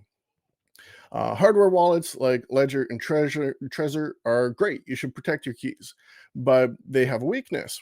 Imagine again a malicious front end where the user is asked to sign a transaction, but the device can't display all the details. The screen on your Ledger says approve, but it could be anything because your stupid little Ledger only has a screen that shows 12 characters at a time. This is blind signing. Web3 injection traps. I know we're moving through these quickly, but Web3 injection traps are where you compromise JavaScript on a page. Maybe you inject it through a browser plugin, and then you can silently trigger functions, redirect funds, and there's no user interaction required at all. Supply chain attacks are a little bit newer for the DPRK, but why would I fish one user at a time when I can poison the entire watering hole? What these all have in common is that they're not flashy, but they are quiet, and they're elegant, and they're irreversible. The whatever is happening feels normal to the victim at the time. They're just claiming an airdrop, or they're doing whatever they normally do. But once the approval is signed, the funds are gone and the blockchain has already confirmed your cooperation. Some more techniques. These ones aren't as strongly attributed to the DPRK, but they're well-suited patterns for sovereign adaptation. They're free, they're effective, and they're lying unattended on the sidewalk. So, like, what do you think? We have to consider them. The premise here, DeFi ecosystems offer a unique frontier, and it's one where wealth is governed by contracts and code. Code is law, and the law is often terrible. There's no lawyers, there's no chargebacks, it's just 1,000 lines of solidity and a state-sanctioned dream. Reentrancy is where it's a classic. A smart contract calls out to another contract before it finishes updating its own state. And if that external contract that it called out to calls back before the state change is complete, then you can drain funds recursively. Price oracle manipulation. This is a hilarious abuse of Western foolishness, because in a lot of protocols, the value of an asset is set by an on-chain oracle, and it's usually pulled from a single decentralized exchange, a single peer-to-peer marketplace. So imagine you place a huge trade with yourself to move the price of an asset, and then you borrow millions in flash loans against the artificially inflated collateral you just swapped with you. Then you move the assets you borrowed, you let the price crash. The system thinks your collateral was worth $10 million because you just inflated the price, but in reality, it was $1 million, some theater, and an irresponsible lender getting soaked. This happened to Moonwell in October after it already happened to them last December. Fallback function abuse. Some people just assume that when they transfer tokens, nothing interesting ever happens. The tokens just get sent. This means you can booby trap your own token. Someone tries to transfer it, your malicious code takes action. These are not theoretical attack vectors. These are well documented and widely used. They're cheap, they're effective, and they're impossible to patch once they're deployed to the blockchain. And they're sitting out there on public blockchains, ready to be copied, forked, and deployed. So whether Lazarus Group uses them directly or not, the tooling is free and the revolution is open source. There's no export control on reentrancy. There's no sanctions against fallback traps. These are sovereign-friendly exploits for the modern stateless regime. Now, the Bureau of Wallet Drainage and DeFi Affairs, which is definitely a real name and not satirical, is widely considered the best in the game at decentralized value redistribution. People like you and your governments and judicial systems will call it laundering. God forbid our wallets have a little motion. Let's say you just liberated $100 million from an imperialist monster. Congrats! But before you can use it to buy rice or uranium or whatever, you need to clean it. You can't just send it to your Kraken account unless you're trying to speed run a US indictment. We're not doing a deep dive here because my esteemed comrade Ian is doing another session right after this on the revolutionary redistribution mechanisms. But the short version is that the next move usually involves mixers, cross-chain swaps, maybe buying an NFT you minted yourself, and a whole lot more. We have to be clear here. This isn't simply money laundering. This is on-chain performance art. They have this down to a science and an art at the same damn time.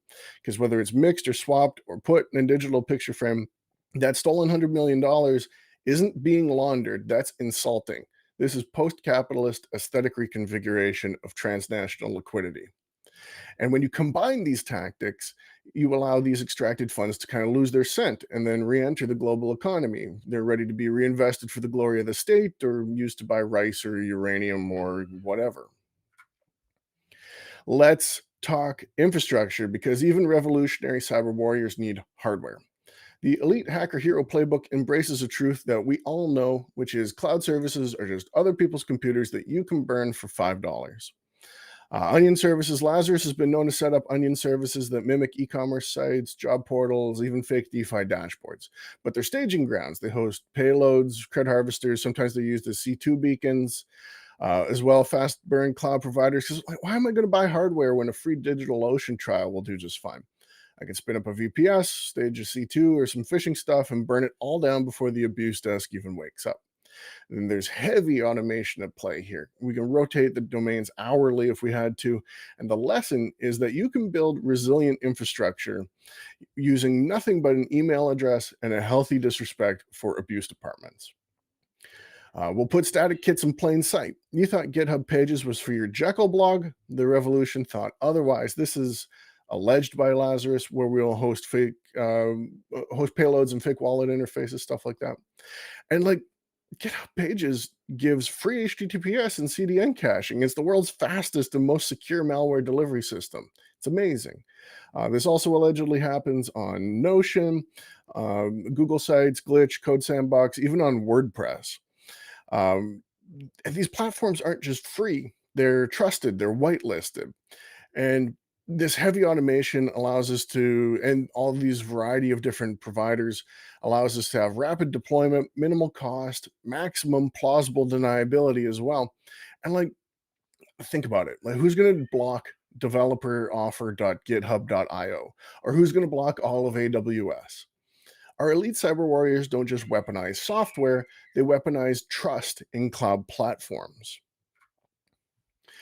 Our glorious cyber ops do not rely on stealth alone, they rely also on ambiguity. The foolish capitalists don't notice anything until they look one day. Money's gone, trail leads in 47 different directions, and none of them end in Pyongyang. But if we are caught holding the bag, the goal is to make that bag look like it could have come from anyone. Again, Ian's going to talk about the Pyongyang wash cycle, so we're going pretty light here, but super basic hygiene. We don't reuse addresses because that's rookie level nonsense. Wallets are free. They're easily created. They're easily discarded. They're manageable at scale, and Lazarus goes through them like towels at a hotel. More heavy automation. Bots will split money across chains real quickly. We've got money laundering with cron jobs and better support than your bank.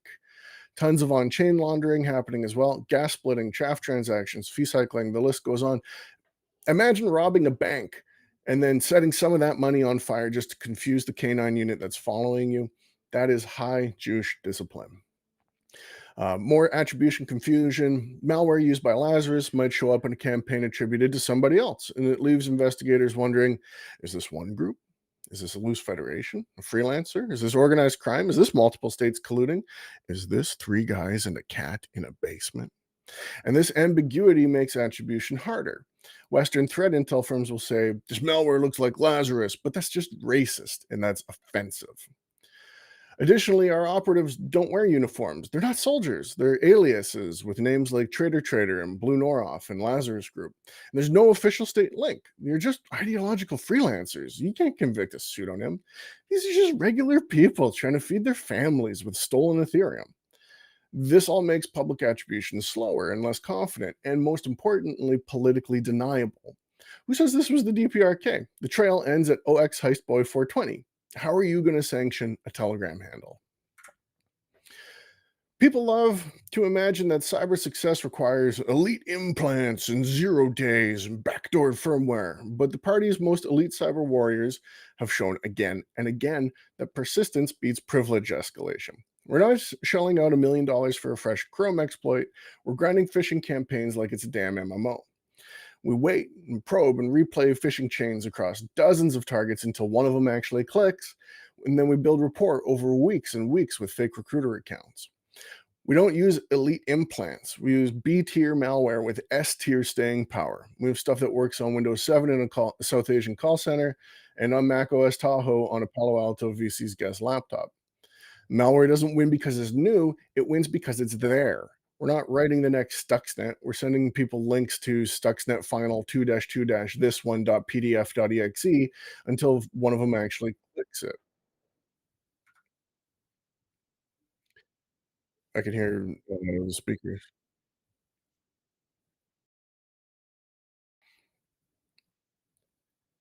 Are we good to continue?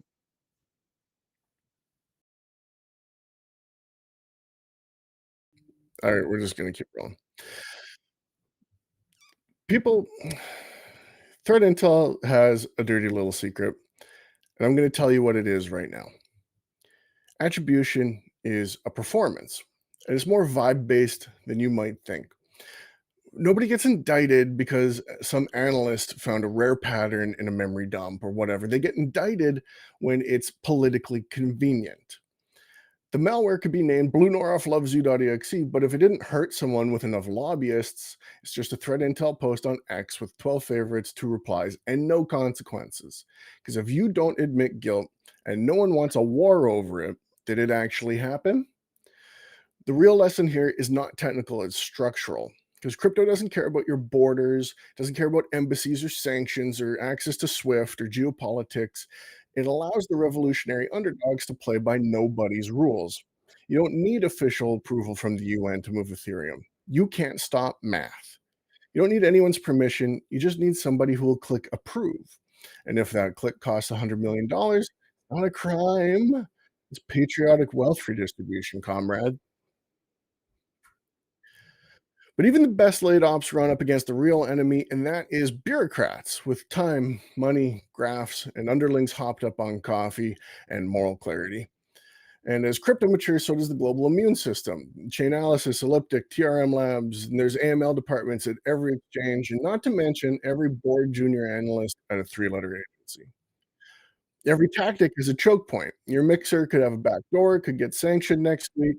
Your exchange could log IP. Maybe it joins you on the sanctions list. Your bridge could record your activities and send it to an inbox in Virginia. The point, every third party is a pressure point. Our glorious party has no choice but to depend on them.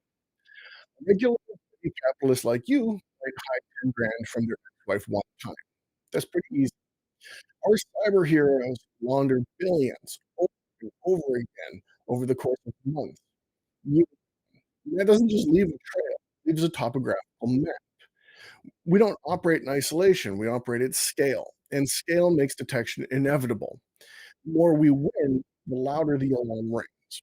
There's always another deck, another mixer, but it's hard to outrun nerds who like graphs too much. The revolution may be decentralized, but the choke points are ruthlessly centralized. Very quickly, we're going to talk about defense because, after all, the party believes in balance. A smart contract does not mean it's a smart decision. As the supreme leader once said, give a man a wallet and a convincing malicious dApp, and he'll click approve forever. That's a real quote. The one approval you granted in 2022 might still be letting someone drain your wallet today. The modern wallet user doesn't need to be hacked. They just need to be tricked into giving their consent. You watch your credit card statements. Of course you do. You're a responsible citizen. But what about your on-chain life? If you're seeing sudden token movements at weird hours or gas fee anomalies, maybe tokens appearing in your wallet that you didn't buy, your wallet may be getting gently nationalized. Or, just set up alerts so that you're notified after your portfolio has already been repatriated. And if a recruiter emails you about an engineer position and asks you to download a PDF.zip, congrats, you're the newest unpaid intern in the lab. A Telegram recruiter does not work at Binance. They're from Pyongyang, and they're very interested in your smart contract architecture experience. Tactics evolve. Now we flood registries with malware. You should be on top of that. Supply chain attacks are growing because your app might be 80% NPM dependencies that you can't even name. Deep breath. Oh. This all sounds pretty hard, doesn't it? This is way too much work for a degenerate bourgeoisie like you. It takes awareness, discipline. It's such a pain. Maybe you deserve the stability of a command economy. Your bags are too heavy with capitalist excess. Don't bother defending your assets. Just send them to me, and I'll make sure they go to a noble cause. That is a transparent Zcash address. I know you don't self-custody. There is a ton we didn't talk about. We glossed right over laundering because Ian's about to have fun with that. Barely mentioned deep fake escalation. Not talking about deep meme coins, you reusing mixers after they're sanctioned, smart contract honeypot, liquidity masking, blah, blah, blah, blah, blah. I told you at the beginning, big topic, fast presentation, scratching surfaces. But the point stands. This is a deep, well-funded, tactically creative landscape, and North Korea is not behind the curve. They are leading the pack. They don't depend on flashy 0 days. They exploit trust and other human traits, and they are the best in the world at this. They can always find ways to try harder. So thank you, organizers. What a great idea for an event. Reach out to me on X or in one of the ways in my pinned tweet. I hope you were enlightened or at least entertained. Long live the revolution, and do actually send me your crypto.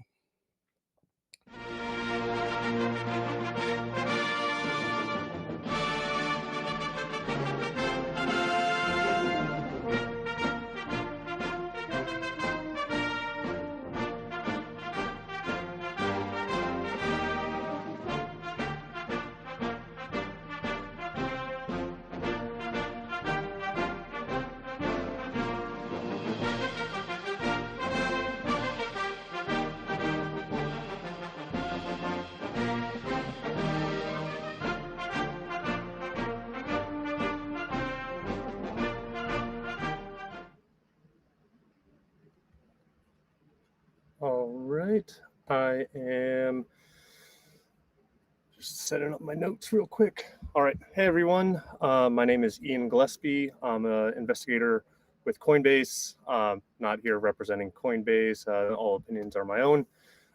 Just a big fan. And thank you for having me at the conference. So I'm going to be talking about how the actual laundering process works and kind of walk you through how North Korea takes stolen digital tokens and turns it into real world assets, including weapons for their ballistic missiles program, nuclear weapons program, fuel, and kind of just sustain their economy in a heavily sanctioned, isolated economic outlook. So going over the quick agenda, we're going to 30,000 foot level over most things, very quick time frame, but kind of go over the rise of DPRK's criminal activity and how they've perfected the art of theft and money laundering, especially in the crypto ecosystem.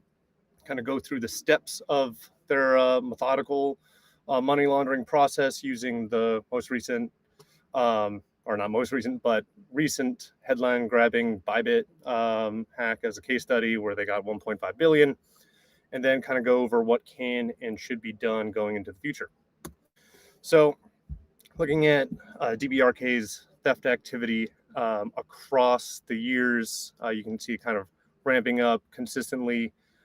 Starting in 2017, they kind of pivot into crypto. They're still hitting traditional finance institutions at that time, the Cosmos Bank in India, getting into their system, creating a bunch of fake ATM cards, spreading them out across about 20 some odd countries, having mules go and take as much money as the ATM would allow out, and then handling the hard cash over to handlers minus their tiny little fee.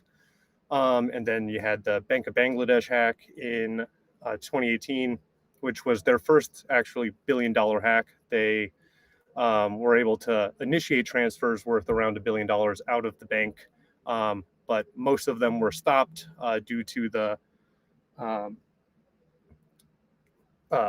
kind of archaic system that is traditional banking compared to the ease of transfer on in the blockchain world. So many intermediary banks, including the Fed in New York, was able to stop transactions going out. They were able to repatriate about 80 million to accounts in the Philippines, 20 million to account in Sri Lanka, and that involved a complex real-world money laundering process, going to casinos, playing 8 hours a day, which all sounds fun, but all of us here at a virtual conference know that the real world is scary. It sucks. It's much better in the virtual world. So they kind of pivoted to crypto, which provided them easier transfers. Once it's privately held in their own wallets, they're fully in control. They don't have to worry about pesky bank employees looking at suspicious transfers and freezing their funds. It's also extremely target-rich environment. And as you can see on that chart from Elliptic, that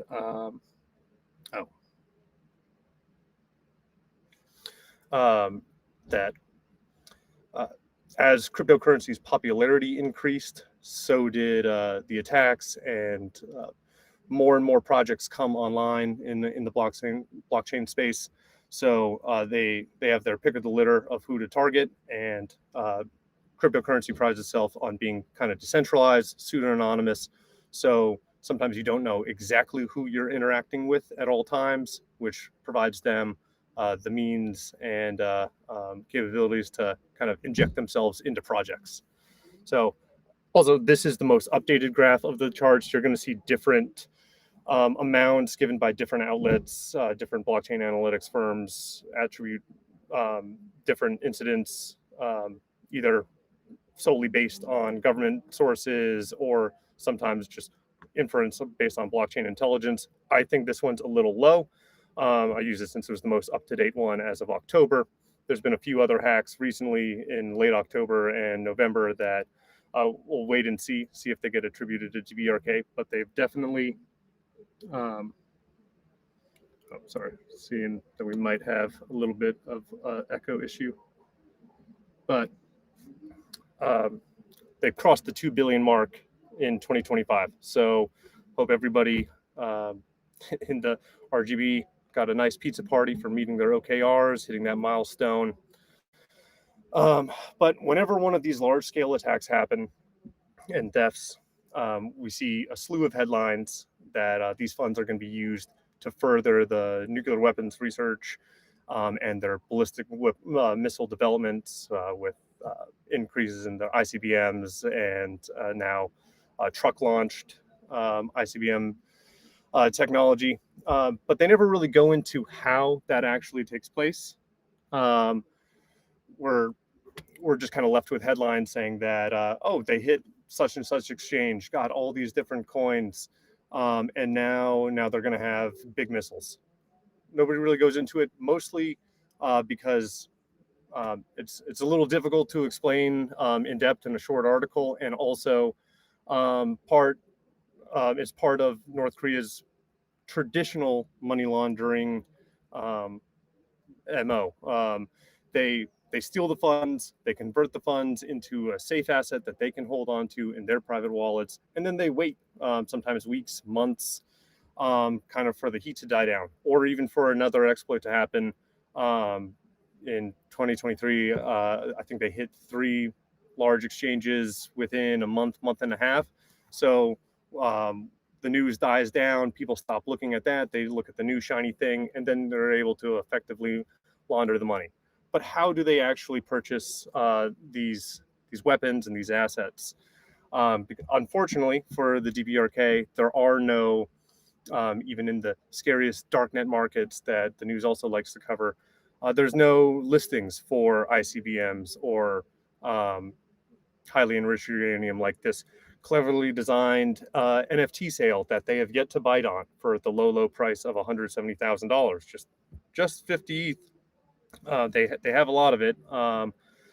It's labeled clearly not a honeypot. I don't know why they haven't been on it yet, but fingers crossed. One day they'll want some art to commemorate their activities.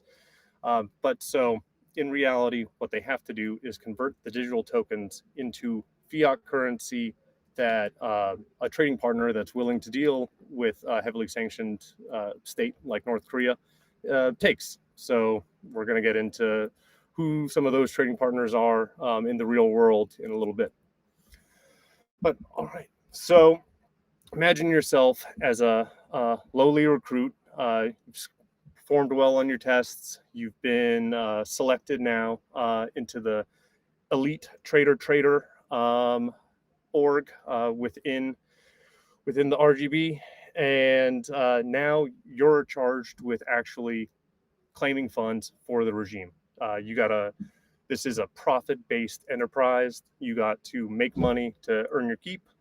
And luckily for you, as we saw in the graph, going back many years, we've had a number of successes, some failures that we've learned through trial and error. So your leader has perfected a 5-point profit plan for once you execute your mission, how to actually transfer those funds effectively and safely and get them back to us to provide all the cool new fireworks that we want to sustain the regime.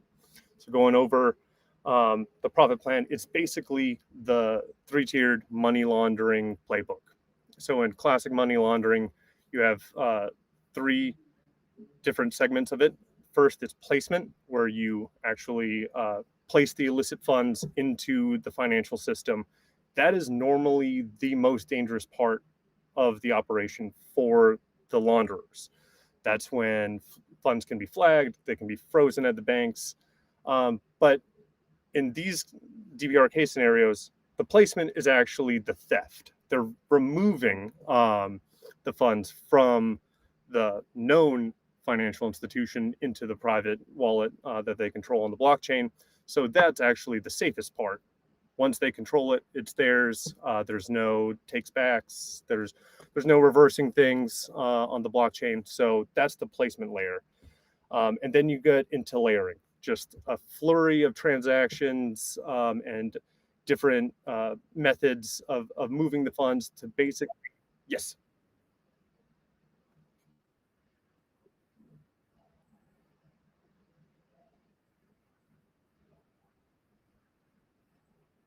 Okay. Do I need to go back at all?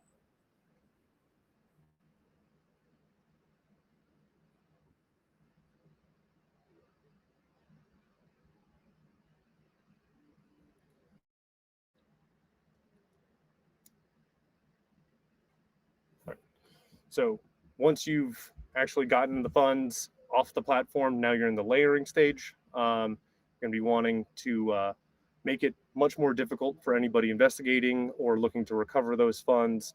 Yeah, I'm sorry.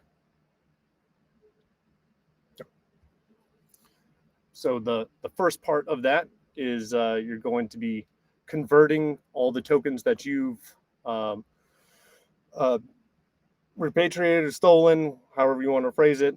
You're going to convert it to the native asset on that blockchain. So we're going to get into the importance of that when we're actually walking through your first theft. But just know on a theory, yes. Yeah, sorry. Oh, sorry. Thought I heard somebody. On Ethereum, you're going to be converting it to ETH. On Tron, you're converting it to TRX. And then once you do that and you have control of all the assets, you're going to create a ton of new wallets. Just like Thomas was saying, wallets are easy to spin up. You can create new addresses with the click of a button. And so what you're going to do is try to flood the zone with new wallets to create as much noise for blockchain investigators as possible and disperse the funds in various quantities to those new wallets that don't have the high publicity of your theft address that everybody knows and has just broadcasted out in all those fancy news reports. Once they're in the new wallets, you're going to bridge them to a different blockchain, further breaking that very obvious linkage to your crime. There's still an on-chain connection to it, but it is more difficult and more labor-intensive for people to follow that trail of it, even though it is possible. And then you're going to, once it's on the new blockchain, send it through mixers. You're going to mix it up, send it into a big pool of money with other users that are looking to obfuscate their source of funds or the destination of those funds. And you're going to withdraw to completely separate addresses that aren't in any way connected on the blockchain to yours. And most importantly, steps 2 through 4, you're going to repeat, rinse and repeat as many times as you see fit, as many times as you deem necessary to kind of get the taint off of those wallets back from the original theft. So, and you can also interchange them. So you can mix from the new wallets, then bridge. You can do whatever you want. Have fun with it. And that's the unspoken part of the 5-point plan is kind of make it your own, experiment a little. And then once you get the funds sufficiently separated from your crime with time and distance, you're going to exchange it for fiat currency, for cash. You're going to use over-the-counter brokers, OTC brokers in friendly jurisdictions, China, Russia, Cambodia, and you're going to give them your stolen crypto, and they are going to provide you via bank accounts, Union Pay cards, with the fiat currency that then you can go and take and integrate into the actual financial system and buy the goods that you want. So let's go into your first theft. You are charged with getting the big B, the $1 billion theft. Is we're doing the Bybit theft, and it was actually pretty unique on for DPRK standards. They have done some supply chain exploits in the past, but nothing obviously is this big. It's their biggest theft. They didn't actually attack Bybit itself. They looked one step further. They went to their wallet provider, Safe Wallet in this case, where Bybit has a cold wallet, a wallet that's supposed to be segregated from the internet, that only comes online when they need to internally move funds occasionally. This is the vault within the bank. And the door shall never be opened unless multiple people high up in the organization all agree that it can be opened for a certain period of time to do a certain action. So DBRK spearphished a developer at the Safe Wallet entity, fake Java application, I believe, similar story. And they were able to inject malicious JavaScript into the wallet infrastructure itself. I'm coming from the financial crime analysis side of things, so I'm really trying to learn the actual hard security side, which I was really excited to be a part of this conference with all the great speakers. I believe they targeted the S3 AWS bucket, and they were able to input the JavaScript that altered the transaction recipient details. Whereas the Bybit employees are going to see what they view as correct on when they're signing the transaction. They're like, okay, this is going to our other internal wallet. They were looking to move 30,000 ETH, which at the time I believe was $100 million. So not a small chunk of change, but they didn't think they were moving the whole kit and caboodle of the 1.5 billion that they had in the vault. Surreptitiously, the malicious JavaScript removes that receiving wallet and puts a wallet address that is controlled by DPRK in it. This was novel enough and out of DPRK's normal kind of attack tactic of private key compromise through phishing attacks, where they just have the keys to the wallet, they'll move it when they want to where they want. They actually ran a test run 3 days prior to the exploit on the blockchain that you can see, and this is a little diagram of that, where they set up a wallet that was exactly similar to the Bybit storage wallet, and even funded it with minuscule amounts of the same exact tokens that they saw sitting in that wallet, executed it perfectly. They were good to go. 3 days later, on February 21st, they initiate a transaction that overwrites the storage implementation logic within that contract, and then they have it. It looks to the Bybit executives that things are good to go. They hit confirm.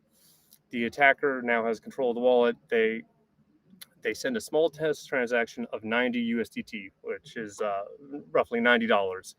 And with the Ethereum blockchain, there's a new block that has all the transactions in that block added about every 10 seconds. So if you look at the lowest rung on that oval of the outgoing flows to the attacker's wallet, that 90 USDT takes place about a minute before the actual exfiltration of the 1.5 billion.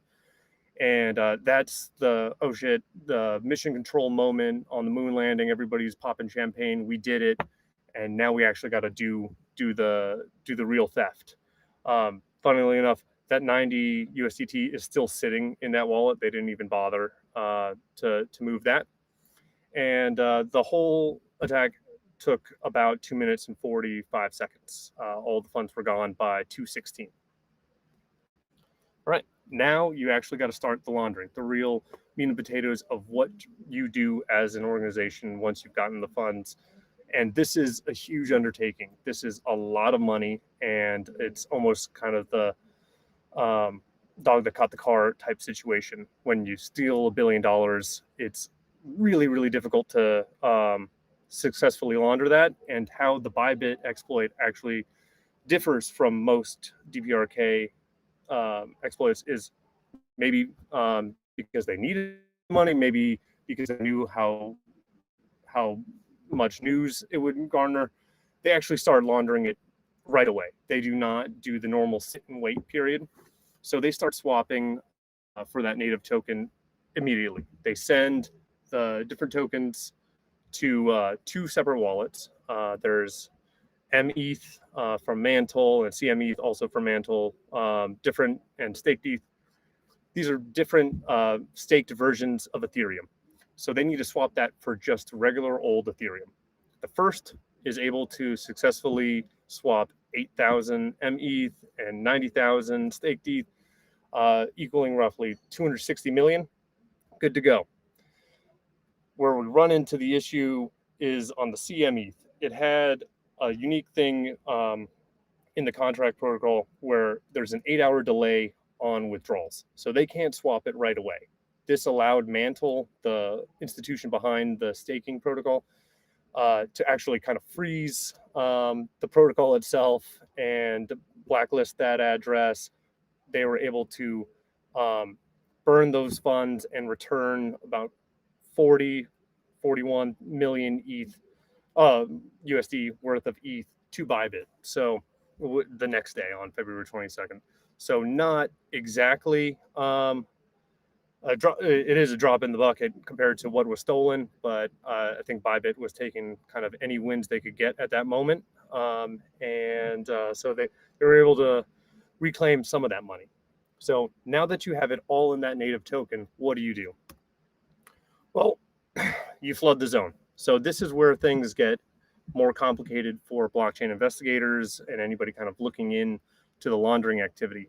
That tiny little red dot at the top, those are the addresses holding the actual Ethereum, and they're going to blast them out in 10,000 ETH tranches to new addresses. So now we got, I believe it was 490,000 or some odd ETH. And so you got 49, 50 odd new addresses that are fully funded with 10,000 ETH, $30 million or something. But they're all sitting there ready to go. And those addresses then repeat the process. They're going to keep flooding the zone with new addresses in small held funds. They want to compartmentalize as much as possible in case anything happens or they lose control. They're not going to lose everything. So these new addresses, the 50 new addresses, then spit out, and that's that purple mess, that spider web underneath. Those are 1,900 new addresses that were spun up within hours of the attack, going through the next couple days. This is an all-day labor-intensive process. This is over 3,500 transactions, and this is the first wave. Those 1,900 addresses then continue the process and repeat it over and over again. Short on time, but at the end of this whole process, over 12,000 addresses were used in the whole laundering process. So this is the beginning of that massive influx in activity and address creation. But once you get them into small chunks, into new addresses that are not closely associated with the theft, you can start to bridge them to that new blockchain, that the next step in the profit plan. In this case, they're sent through a decentralized bridge called Thorchain, and then also some funds were sent through a centralized swapping service, EXCH, that takes custody of the funds, and you provide an address and which token and which blockchain you would like to receive it on. So they used both methods on that. And then once in Bitcoin, the actual conversion to OTC and mixing can begin. So with all that, with the 12,000 addresses, it didn't look good on a slide. So I just put everything down into single node representations to make it a little bit more palatable and a little bit easier to explain. So you have the stolen ETH going across centralized and decentralized swapping services and bridges into Bitcoin.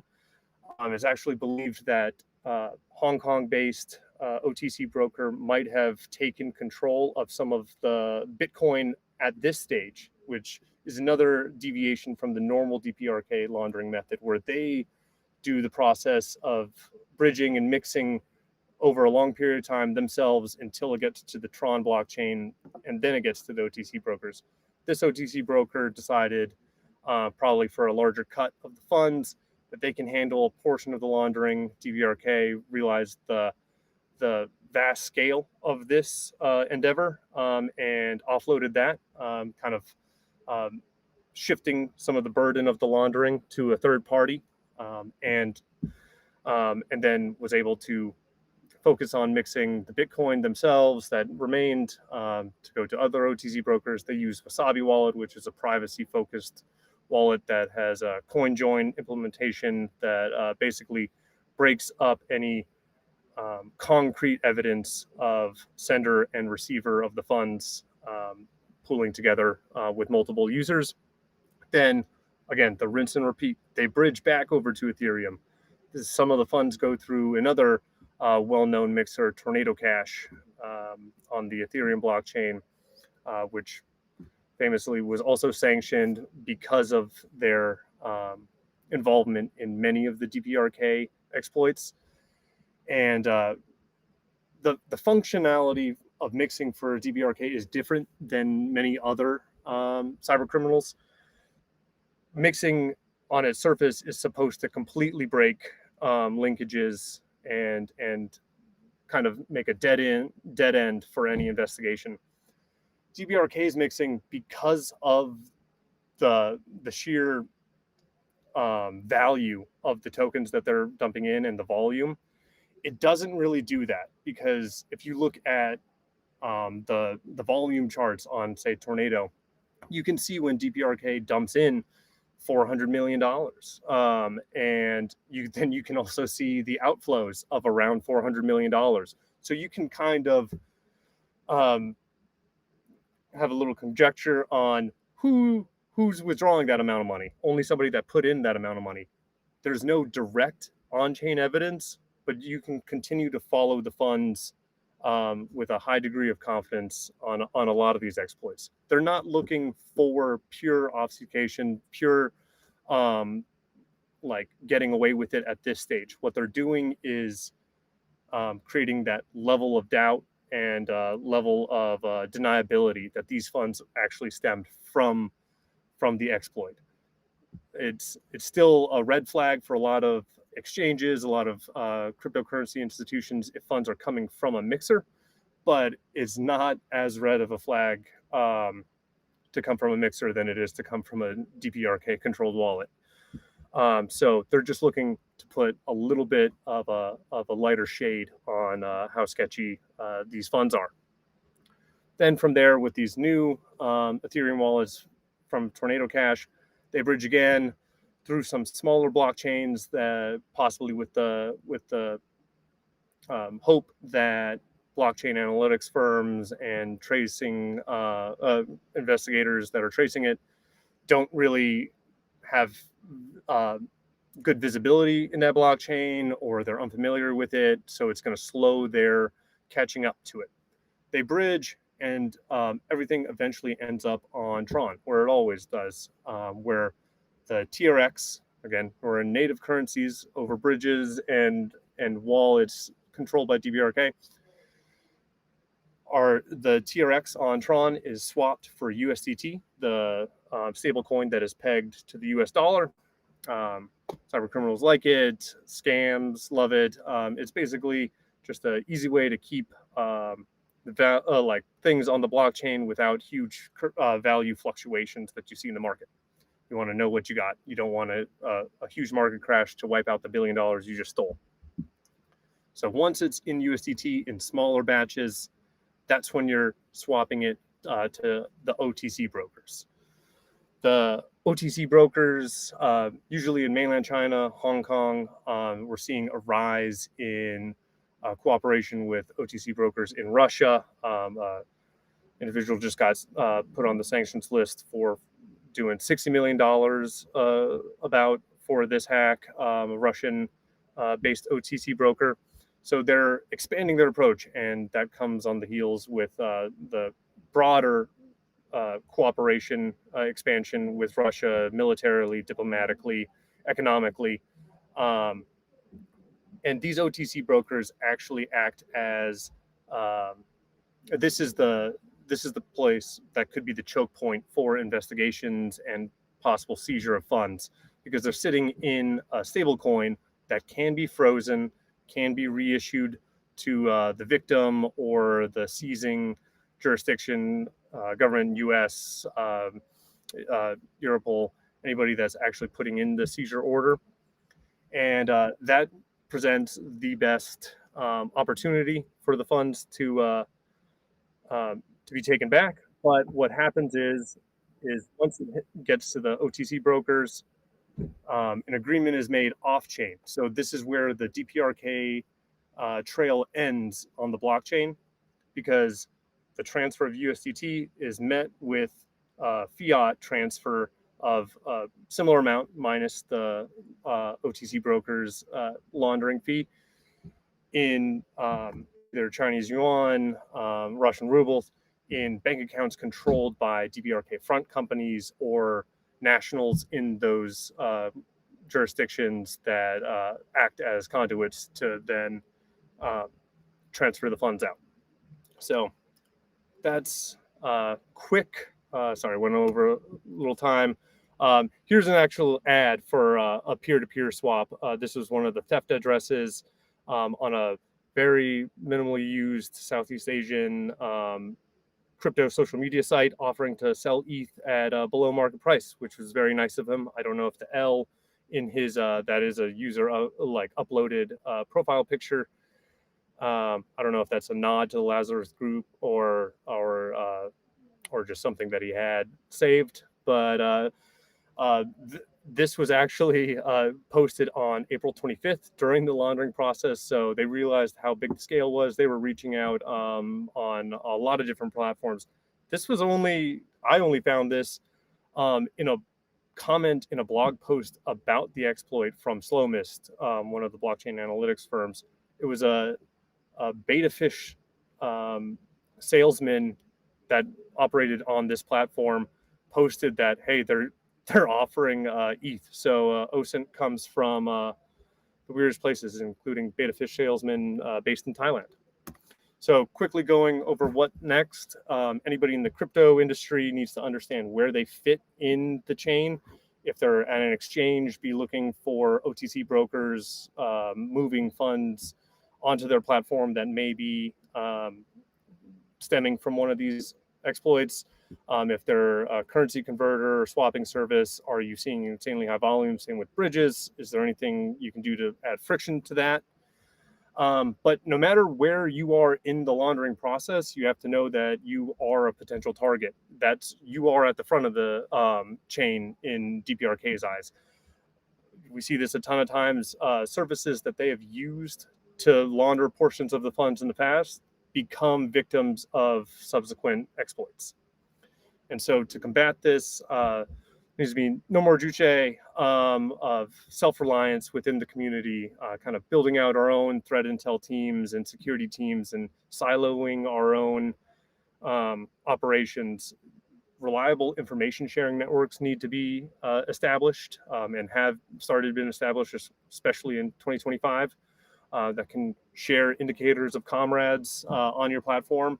As Jack pointed out, the IT worker problem and the hacking problem of large exchanges are not two different things. They're the same coin. They're the same organization. They're the same apparatus. They operate in the same networks. So if you're seeing IT workers on your platform or applying for jobs, take those IPs, take those emails, whatever you have, share it with the community so that other people can be protected and this doesn't keep going forward. Some guy named Mark, oh, sorry, I'm way over time.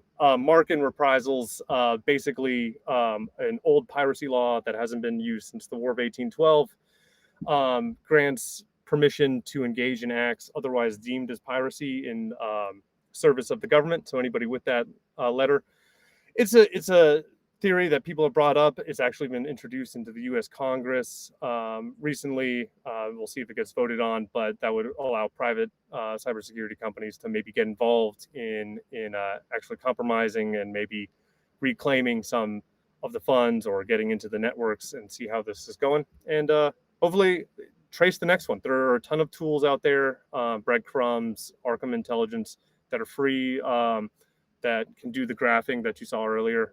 So go forth and check out the next exploit. There's a recent one that is over $100 million that may or may not be DPRK, but it's in the staging, about to be in the mixing stages now. So it'd be good practice. And then here's some of the resources for laundering and crypto-related activity. Sorry for going over so much.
Negative, Ghost Rider. I mean, that's fine. I don't care if you don't see me, but like, it would be nice to know if I show up on camera.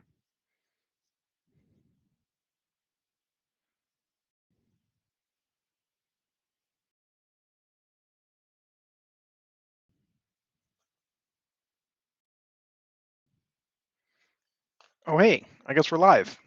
Look at that. Fantastic. Hey, everybody. I'm John. This is Caitlin, and we're here to talk to you about Cyber Juche, how North Korea's self-reliance treated a global hacking force, or said slightly differently, how Kim got his groove back using hackers.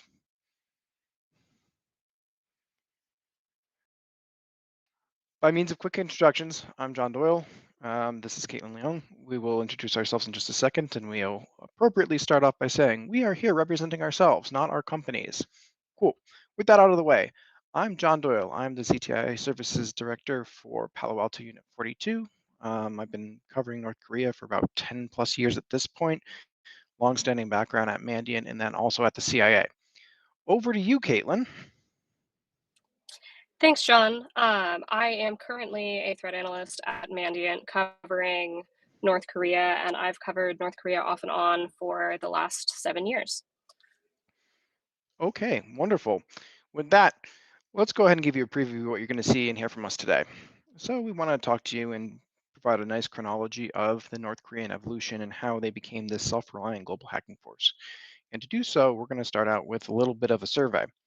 Caitlin's going to go ahead and handle that survey, but we're going to really kind of show you the chronology. So how this all started 40 years ago and how we got to where we are today.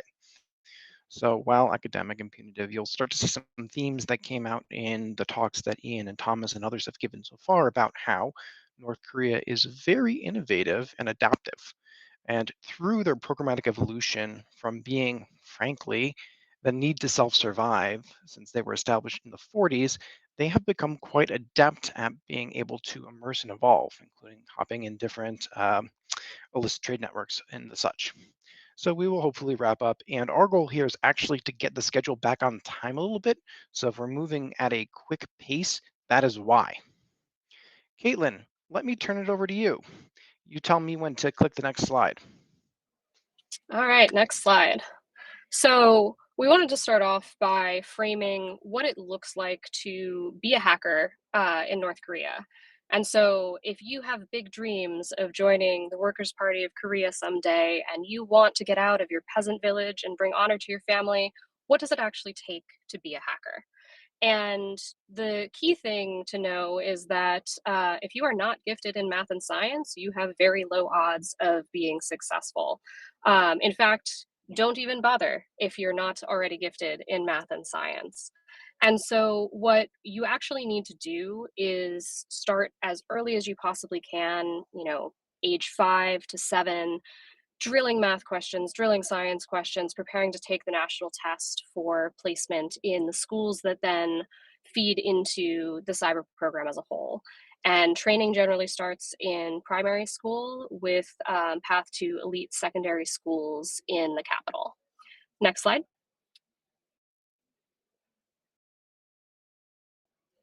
And so the thing we really want to start off by hammering home is that the academic foundations of the cyber program have really provided the foundation starting over 40 years ago for what we see now with the program today.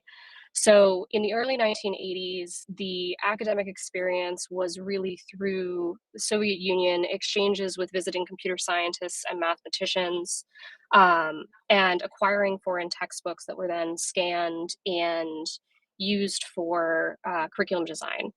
And then what we saw in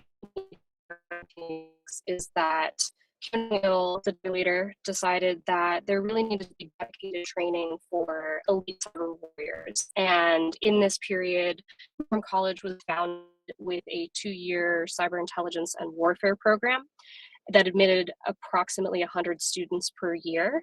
This program, still to this day, is extremely selective and designed to train the elite that will feed into the North Korean cyber apparatus. And this has actually been renamed in the intervening years and is now known as the Pyongyang University of Automation, and it actually offers a 5-year program in cyber intelligence and warfare. And now there are at least 7 universities that train future DPRK cyber warriors. You'll see them listed on the right of the slide here.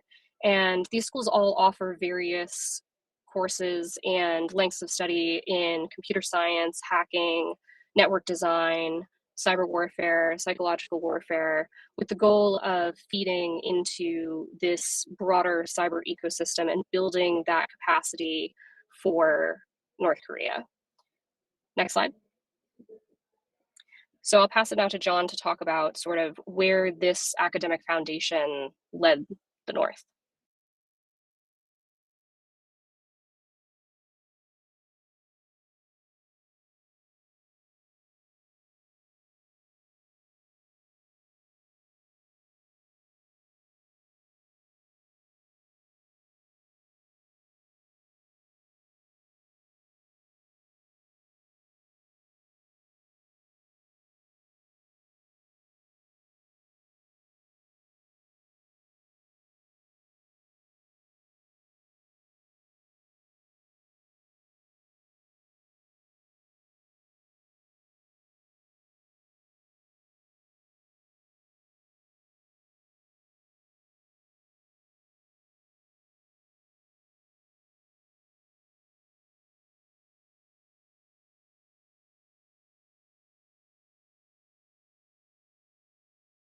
Hey, John, I think you're muted.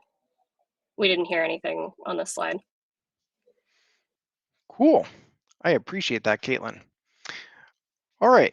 So, in short, what you'll find throughout this briefing is we'll give you a bunch of different allegories as well as quotes. And this first one here is a seminal quote by Kim Jong-il. Promise that these are not made up by AI, but instead they're actually coming from dear leaders himself. So this first one here, if the internet is like a gun, cyber attacks are atomic bombs. And really throughout this, we'll actually see a recurrence thematically play through where there's an emphasis on the need for the regime, for the party, for the intelligence services to actually invest in capabilities that would otherwise elevate their posture on the geopolitical stage. So understanding IT and IT related issues will help, in a nutshell, provide that asymmetric advantage that will, in fact, start to promulgate and overcome different obstacles that the regime is encountering. This harpens back again to kind of the origin stories in the 1940s where North Korea was kind of enclosed and they had to fend for themselves. Our second most fun quote here, all wars in the future will be computer wars. And then it goes on to say during a very emphatic speech that was given to his military commanders, even I am trying to learn how to use a computer for an hour a day.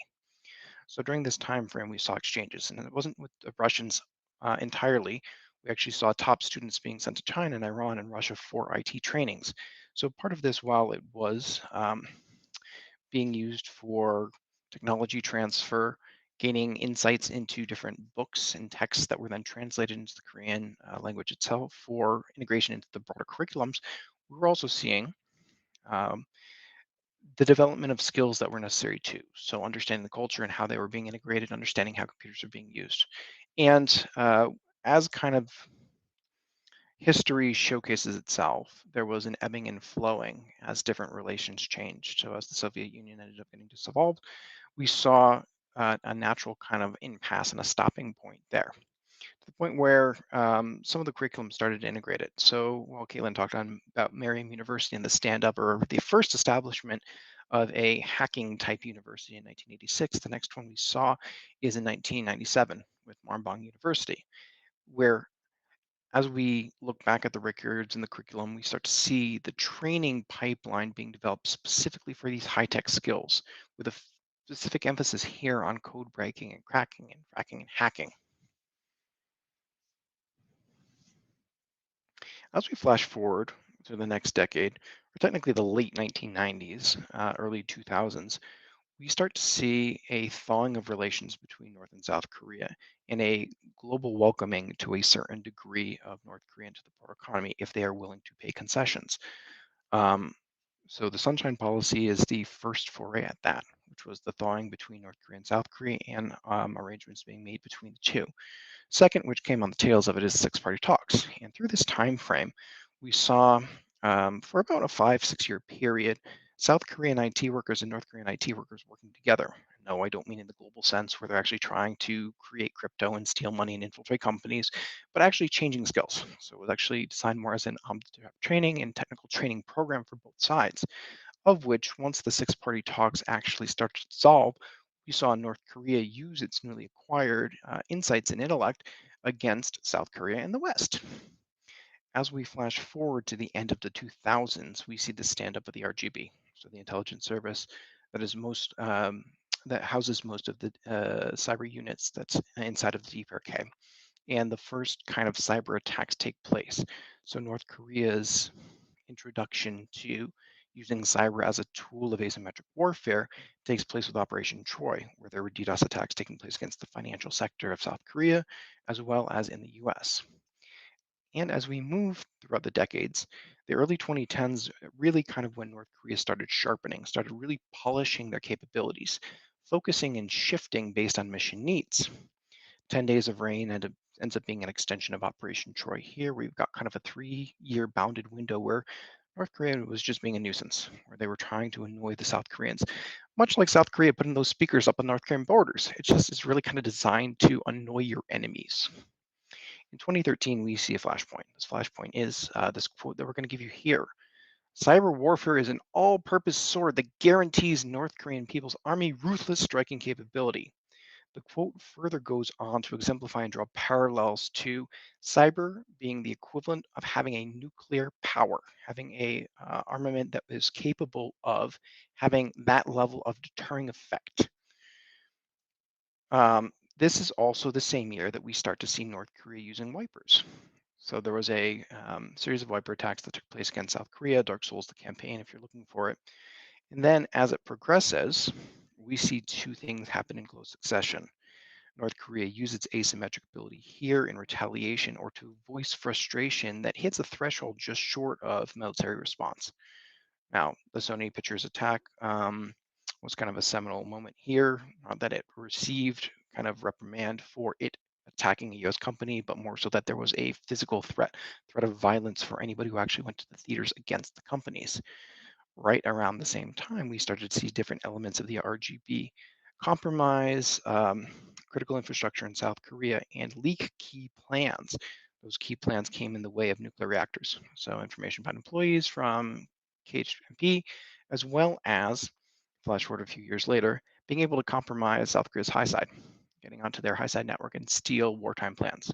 So as tensions started to arise between both the US, Western powers, and North Korea, we started to see an intense focus on being able to really thrive in that self-sustaining manner that North Korea has been able to exhibit in the past, showing both operational resilience as well as organizational resilience too. It is around this time we also started to see North Korea really dip its toes into, well, how can we use the IT work that we've been training our internal citizens on to be able to generate revenue for us. Now, early days IT worker stuff was mostly geopolitical placement, so placed in different countries, picking up things like freelance work for software development. Big whole maximum pressure campaign that utterly kind of failed to PNG and get these guys out resulted in what we see today as kind of the new wave of IT workers. But before we get there, let's talk through some of these other cases. Now, while they were kind of covered as high points, Bangladesh Bank was a textbook example of North Korea watching the cybercrime ecosystem evolving and testing it. If we look back to the history books, we see the Bangladesh Bank exhibited the exact same playbook that Carber and Carberang did just years prior that Kaspersky had reported on. 2017 shows this adaptation, so it happens in two folds here. One, playing with big boy toys, so playing with NSA exploits that were used to globally spread across and ransomware significant portions of China as well as the UK. And then, while not listed on here too, being adaptable inside of an operational environment, compromising AV servers and using the service counts to actually distribute and gain further access.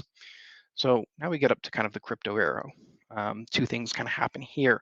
North Korea operations become more widely known thanks to their compromise of the Polish Financial Supervisory Authority, netting them access into about 100 banks worldwide. Then they start to diversify.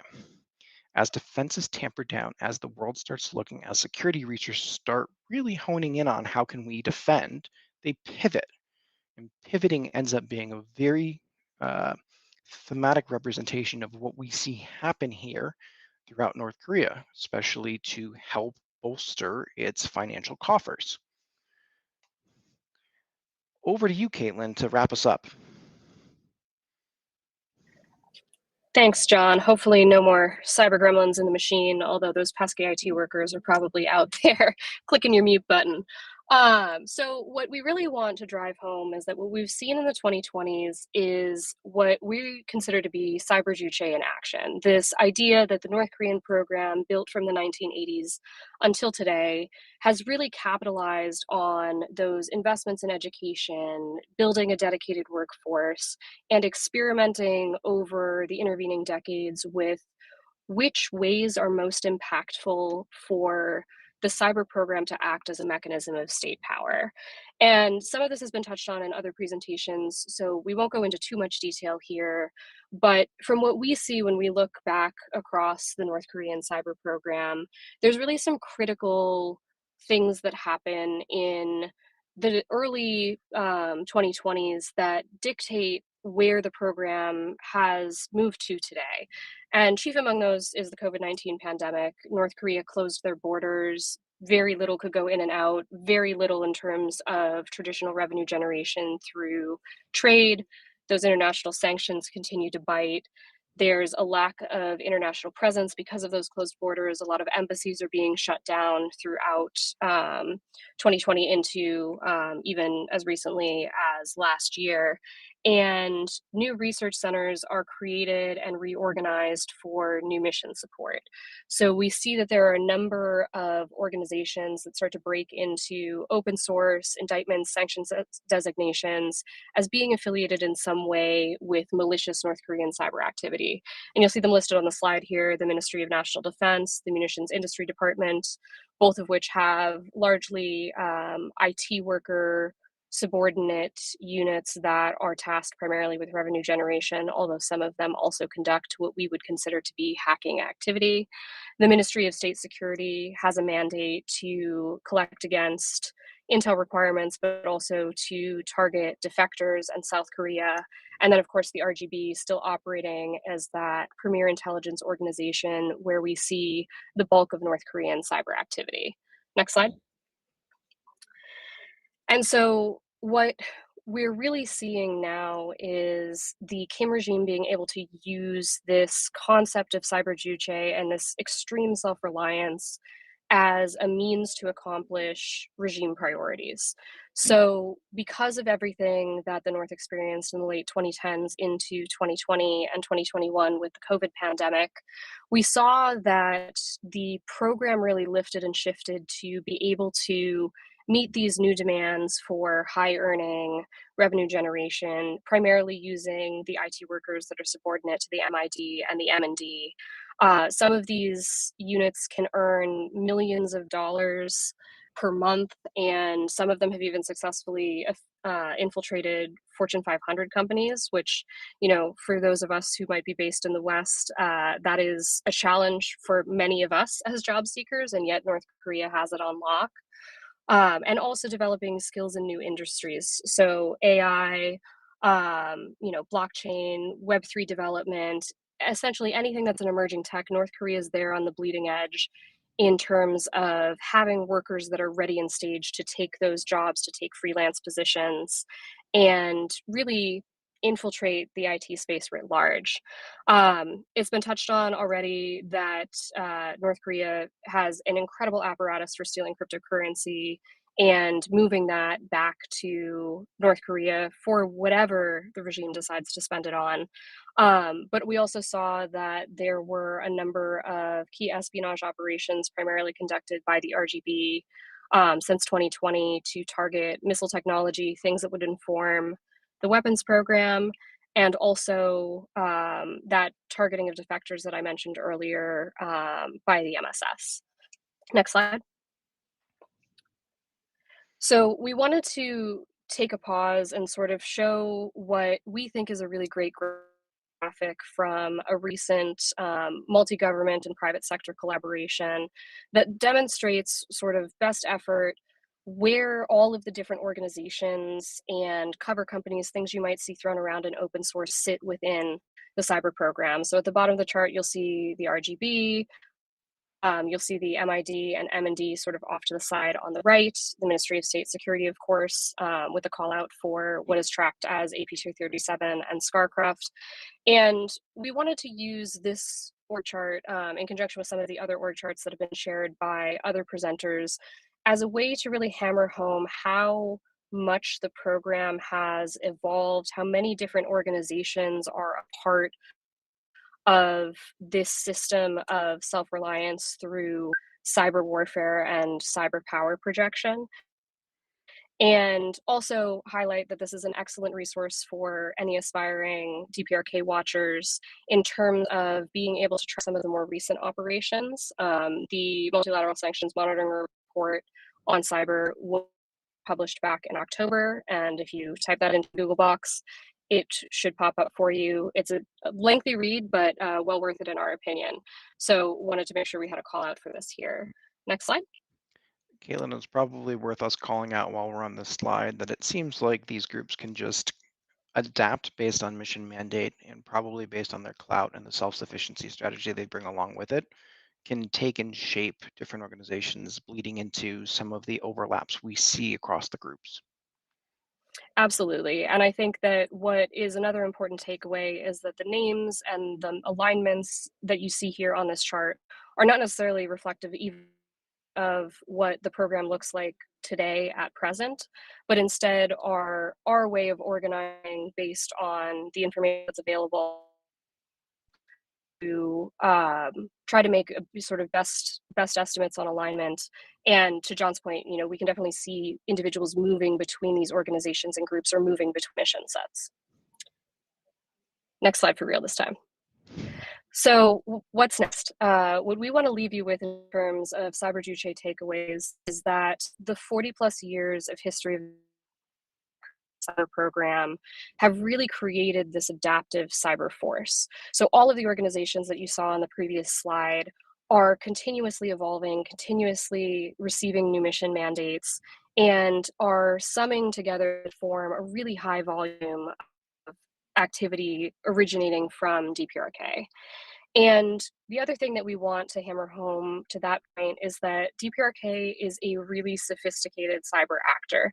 They may not necessarily get as much airtime as some of the other nation state actors, but they are really unique in terms of how the program is able to support not only their espionage goals, which we would expect to see from any nation state, but specifically that cyber criminal revenue generation and constantly inventing new ways to leverage this workforce that they've invested in over the last several decades. And to that end, it's our forward-looking assessment that the cyber program will adjust to meet Kim Jong-un's objectives. Those range from espionage, disruption, destruction, and of course that cyber criminal activity that has been such a common theme, I think, throughout the talks you've heard today. And I think we're tight on time, but we might have for one question.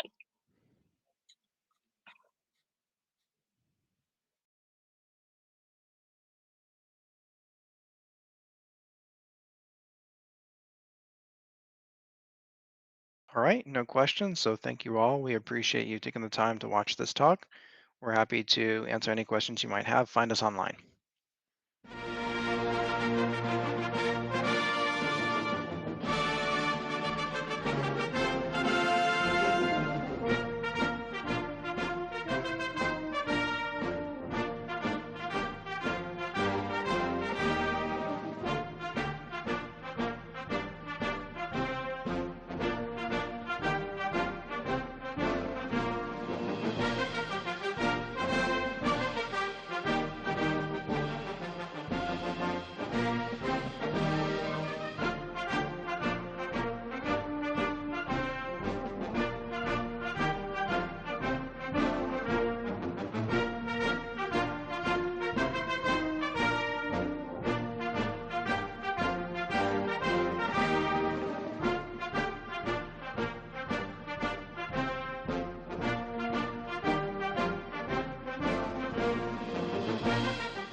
Hi, everyone. I'm Daniel Gordon. This is my talk, Who Watches the Workmen? For background, I am a CTI analyst and security researcher. I've been focused on North Korea for probably close to 10 years. I've been doing this a while. I've got some certifications and some degrees, but I'm not going to go into it. Yeah, let's get this show on the road. This is my agenda. I'm going to be briefly talking about IT workers, what they are, how they work. I'll talk about some variation on their activity from companies, the initial lead and signature that kind of took me into the investigation, a whole bunch of pivots and findings. And then we'll go into the attribution discussion, which hopefully should be fun. And then I'll give you some takeaways at the end. So things that you can actually use from my presentation to be practical. All right, here we go. So North Korean IT workers, some of you may already know about this from other presentations, but North Korea sends thousands of IT workers around the world to various countries. Some actually operate from North Korea, but they apply for jobs at Western companies across every sector, every size of company, every type of company and organization. A significant amount of their paycheck is garnished and goes into paying for North Koreans' weapons programs. Because there's such a high volume of activity, there's a lot of variations. So they're on freelancer websites, they apply for permanent positions, and they also have front companies to help them get jobs. These are some front companies that were written up by SentinelOne. They just kind of lend some legitimacy and, are supposed to be reasons to get contract work. But another one of the front companies is this one, Hapanatech. This is actually a screenshot of their website on the left. There's not a lot to it, but there was some super interesting contact information, including an apparent address in New Jersey. So, if somebody wants to go check that out for me, let me know. Let me know what's there. But this is what their website looks like now. So they were their website was taken down by the FBI, and some folks wrote up. I think SentinelOne wrote up that a number of websites that were taken down, and this was kind of validation, for everybody that this is a North Korean website. But I was kind of tipped by another security researcher by the name of Bartosz, somebody else who focuses on North Korean hacking activity. And he said, hey, there's this tool made by Hapanatech that is in use by North Korean IT workers. Can you look for it in VirusTotal? And let me know what you come across. So I wrote a Yara signature. For those who don't know, Yara is a logical language that matches on it matches on things that you might be interested in. So in this case, I wrote, I was looking for the word Hotman. I was looking for a couple things that I knew about it from basically a screenshot. I tuned out some false positives because I didn't want to have a noisy signature that was giving me hits on things that I'm not interested in. And it worked pretty well. So I found a few instances of Hotman. You can see the kind of triangular icon logo for it in the upper left. And Hotman doesn't work without some kind of key and password, which I didn't have, so I couldn't really get it working. But kind of looking at the guts, you kind of get a sense of what it does. It's built on WinPCAP, and it's a peer-to-peer communication application. So my understanding is North Korean IT workers would use this to either talk to each other, to chat with each other, or to talk to folks back home in North Korea, because presumably they can't just pick up the phone and dial. Also found a version of it called Net Provider, which was basically functionally identical, just had a slightly different user interface. It's a screenshot of it in the lower right-hand corner. What's super interesting, though, is I also found this, and this is an installer for Hotman. You can see the metadata on the right. It's made by Hapanatech. It's called hotman.exe. and it installs actual Hotmon. It's also got the word star in the metadata, which I'm not sure the significance of that, but North Korea does have a lot of things named star because the red star is kind of a symbol of the country. But yeah, so this installer, you'll notice that 50 security vendors flag this as malicious, even though it's installing a peer-to-peer communication tool, which is not ostensibly malicious. So why is it malicious? It's because it is backdoored. It drops a malicious batch file. The batch file creates an account, boot UEFI, and adds the password to it, 123456, which is the most hilarious password I have seen in a while. It gives that account admin rights and permissions to remote desktop, and sets Windows Defender to exclude System32 from scanning, and then reaches out for a second stage payload from the URL that you can see towards the bottom. I kind of want you guys to think about this for a second, but this is a tool made by IT workers that has malware in it. Like it infects anybody who installs it. So the significance of this is that this is an example of hacking activity targeting IT workers. It's not targeting anybody else because nobody else makes this tool or uses this tool. This is hacking activity exclusive to IT workers. So that's a huge, it's significant to me at least, because I had not run into this before. But let's pivot on things, see where else we go. So I pivot on metadata and the C2, and I find 4 other installers. The first one doesn't actually install an application, but it does call out to try to install the next stage payload from the same URL. I found an installer for IP message, which is a peer-to-peer another peer-to-peer communications client, similar to Hotmon. And I found installers for Google Update and WinRAR. My understanding from some other folks in the community is that North Korean IT workers, they don't have a budget. They don't have like some centralized place to install tools. So they're kind of grabbing stuff on the internet, and this is somewhat likely to infect them as a result. And that's also why they're installing, Google Update. But yeah, you can see all calling out to the same C2 IP address, or in one case, an adversary registered domain. This connected to a cluster written up by Cybele as HeptaX, which is the name that I started using for this threat actor. This is a campaign by HeptaX.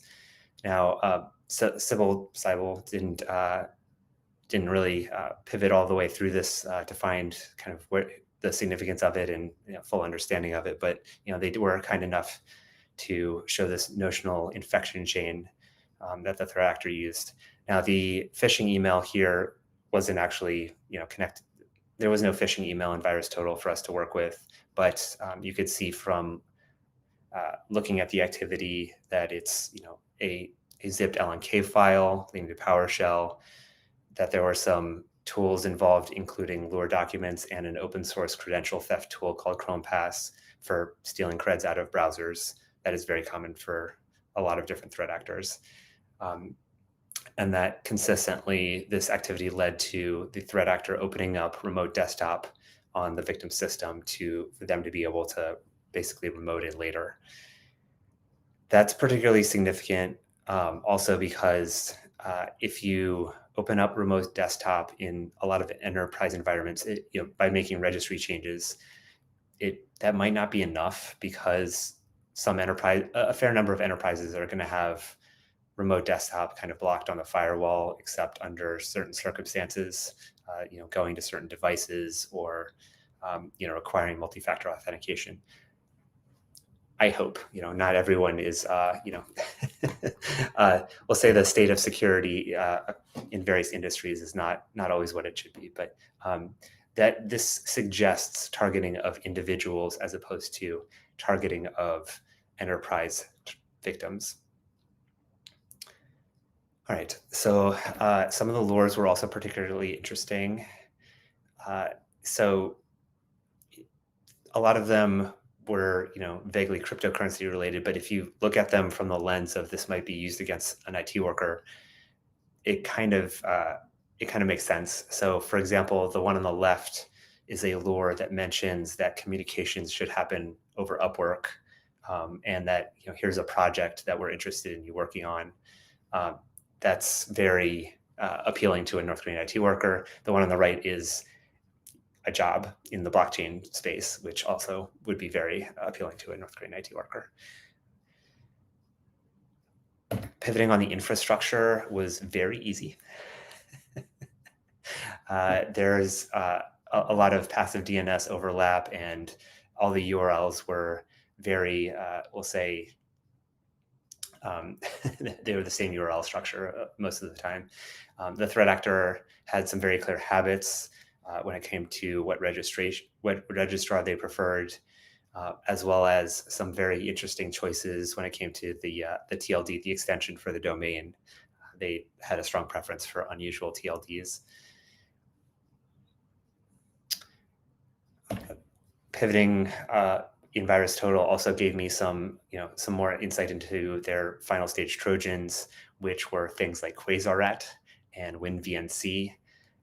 These are freely available tools that, QuasarRat's open source, so lots and lots of different threat actors have abused QuasarRat, both state-sponsored and criminal. WinVNC is a remote management and monitoring tool, an RMM, and also has been abused by a number of threat actors. This is kind of indicative of somebody who doesn't have a ton of resources and is using things that they can get for free off the internet. I also wanted to highlight that after the threat actor would compromise a victim, that they would perform these steps to query the system for local system configuration, network configuration, what was running, what accounts were present. This is a very, very common behavior for both North Korean actors, but also lots of other different kinds of actors, because when they land on a system, they want to know, is this a sandbox or is this a real victim that I'm interested in? And what opportunities are there for lateral movement or privilege escalation? And what defenses do I have to get around? And threat actors may not perform these exact queries, but if you're a network defender, you can look for a series of requests for this kind of information, and that can be a high quality detection for you, even though a lot of sysadmins do some wacky things on on various systems. All right, so some researchers did pick up pieces of this beyond Cybele. There was evidence of this threat actor compromising basically a VoIP server, a phone server, which is an interesting kind of target. Not usually something that would involve going after a particular individual. Normally go after that kind of VoIP server for that. Malware Hunter team, which is a handy account to follow for kind of raw OSINT purposes, though they they're on Twitter, and Twitter is hit or miss these days. They picked up both an interesting lure and LNK file, but also they noticed an open directory. An open directory it's a sign of sloppiness. The URLs and kind of using the password 123456 is also very sloppy. This is not what I would consider a very well-resourced threat actor, which kind of takes us into the attribution question. So when I thought, okay, this is suspected activity targeting North Korean IT workers, the first thing that comes to mind is this like a Western country trying to spy on the IT workers. And, there's a lot of situations where very, very capable threat actors will impersonate a less capable threat actor to try to, hide who they are. But I can't imagine basically apex level threat actor, a very well-resourced threat actor, deciding to be sloppy. Like that's hard for them to do. So they're not going to leave open directories. I can't imagine a meeting where NSA decides, okay, we're going to compromise a victim and change the admin password to 123456. Like that's not going to happen. So I don't think this is Five Eyes activity. I also have for years followed South Korean hacking activity. And the reason for that is, and to some degree this is public, there's evidence of South Korean hackers hacking activity impersonating North Korean hacking activity. So I've had to follow them in order to basically keep them separated, to not get confused. So I compared this cluster that we're looking at, the HeptaX stuff, to these 3 South Korean APTs that have been reported widely, and they're not a clean match. So APTC 60 uses custom Trojans. They don't use open source Trojans like Quasar. Ramsey has a very characteristic spreader tool that basically when they compromise something, they want to get everything that's connected to it via, port 445 via SMB connections. So I didn't find any evidence of the Ramsey spreader in this activity. And Higaiza uses different kinds of infrastructure than this. They're more associated with dynamic DNS infrastructure. So I don't think any of these are the responsible threat actors. So who do I think is behind this? I think this is North Korean activity. So I did a diamond model comparison, adversary capability, victim, and infrastructure between HeptaX and North Korea. And all of these things are things that I've observed from North Korean threat actors. Now, with that said, I am only at low confidence because all of these are very generic TTPs, techniques, tactics, and protocols. Lots of people could do any of these things, even though they all roughly point toward a North Korean threat actor. North Korean threat actors love name cheap. That's common across a whole bunch of different APT groups. We've seen Kimsuki threat actors using Quasar. There's numerous examples of North Korean threat actors using LNK files to the point where there's one North Korean group called, Dangerous LNK or something like that. But one thing that kind of raised my confidence, still low, but raised my confidence slightly, is I found Astral VPN traffic to one of the adversary C2 nodes. So North Koreans have preference for Astral VPN, but they're not exclusively using it. There are a number of other VPN clients in use. And while it would not be unusual for somebody else to use a VPN client when connecting to a victim, it would be kind of unusual for other folks to have the good enough OPSEC to use Astral VPN to connect to their own C2 nodes in order to be obfuscate who they are. So this raised my confidence level slightly, even though it's still at low. So what's the so what of my presentation? So every threat actor needs to orient themselves after they get access. So that's something that defenders should look for. This is yet another way of open source tools and remote management tools being abused, even though I'm not interested in getting into a DOST argument with folks. A number of vendors did not connect the dots on this activity, and partly this because they didn't pivot well enough, and in one case, basically CrowdStrike, it's because they are incentivized to make more use of internal data, their proprietary data, rather than open source data or external data, and so they missed it. But also, I wanted folks to take away that if this is North Korea, that this is a common attribute of authoritarian governments, that they spy on people working for them because they're naturally suspicious and paranoid, and they need to punish people for not insufficient loyalty. And that concludes my presentation. I guess I have a minute or two for questions.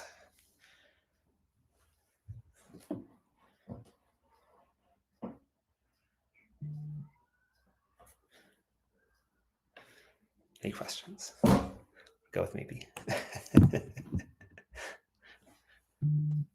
All right, no questions. Thank you guys so much for giving me the chance to present. It's been a pleasure to be part of this, and yeah, I'll see you guys around.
Hey, good afternoon, good morning, depending on where you are. Coming to you live from DPRK.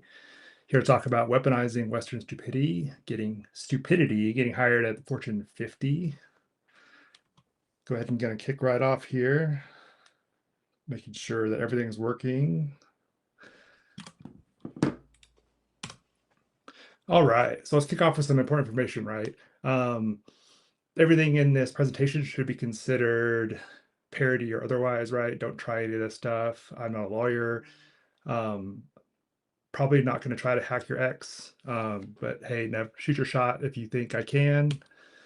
Real quick, I'm going to have more documentation available on this presentation coming a little bit later, hopefully today. Unfortunately, I was on P1s all day, so thanks, Cloudflare. You may notice my my doppelganger here on the screen, so feel free to let me know who wore it better. So let's go ahead and start off with a quick agenda. We're going to talk about just really kind of some background. What does that mean? How do we get to where we are today? What our cyber experts are telling us, right? We're going to talk a little bit about what we can now do with basically what cyber experts are telling us to do. Quick summary, and then we'll be out of here, all right? So let's talk about how DPRK kind of got started into the hacking scene, right? Like they had a couple really big greatest hits. You may remember some of these if you're old enough, right? All of these are alleged until proved otherwise, right? Like attribution is really hard. So if you think you can attribute, kudos to you. I cannot. I lean on others. So if these are wrong, tough shit. All right, so let's talk about what changed, right? Like, so we rolled into 2020 and what happened, right? We had a massive global pandemic. Everyone got locked in their houses. No one was allowed to go outside. Whether or not you agree to that or you agree with that, right? It was huge. So what does that mean for the workforce now, not only in IT, but across really business, US or otherwise, right? Western. Everyone was remote, like whether you were ready or not. guess what? If Teams wasn't allowed, now it is, right? If Zoom wasn't allowed, now it is. So your cybersecurity orgs were just shotgunning stuff out into production, trying to get people working again, right? And it was a wild time. Having been working in cybersecurity for now around 12-ish to 15-ish years, depending on how relevant you consider experience, right? Just the amount of stuff that I saw change in 2020 was crazy. So let's jump into today, right? Today, people still want those remote jobs, right? Like everyone's currently, right, doing kind of like RTO type activity. I see a lot of that. I'm grateful to be 100% remote here in DPRK. Thank you for checking out my 1-bedroom dungeon down here. But everyone else, right, either get sucked into an office, but would love to keep that remote job if possible. So people like to be in an office. I don't get it. But hey, it is what it is, right? So if you think about really the hiring process that Western companies follow when it comes to onboarding new employees, it's just really sketchy. Like think about like, okay, like I'm going to take some data on myself. I'm going to shotgun it to a bunch of people, right? they're going to take that data, they're going to use it to potentially hire me, right? I'm going to go through an interview process. I talk to somebody, maybe 6 rounds, maybe less, right, of interviewing. So 6 hours of talking to this company. Now they've decided to hire me, right? If you're in IT, probably you're going to get handed the reins to some kind of admin service now across that company, and now you can do all kinds of wild shit, right? Cybersecurity orgs recommend doing some specific things to protect from people like DPRK, right? But I'm going to talk about kind of what's wrong with that line of thinking and why you should be thinking a little broader, right? All right, let's jump into some DPRK tactics. So what we're seeing today with DPRK is they're just like from the get-go, just shotgunning resumes everywhere, right? There's been a historic problem, especially in cybersecurity, but in IT in general, with companies lowballing the market, right? They want to buy people for the cheapest rate possible, right? So they're going to take, as cheap as labor as they can get. And people historically will look at that offer, right? And they'll just say, no, thanks. But if you're a nation threat actor, right, trying to get hired in a company, hey, that sounds great. Like, we don't care, right? Do we want more money for the glory of the supreme leader? Absolutely, right? But however, when you think about getting a potential leg in the door, right, and then what you can do with that, I can now weaponize my access to do very fun things, right?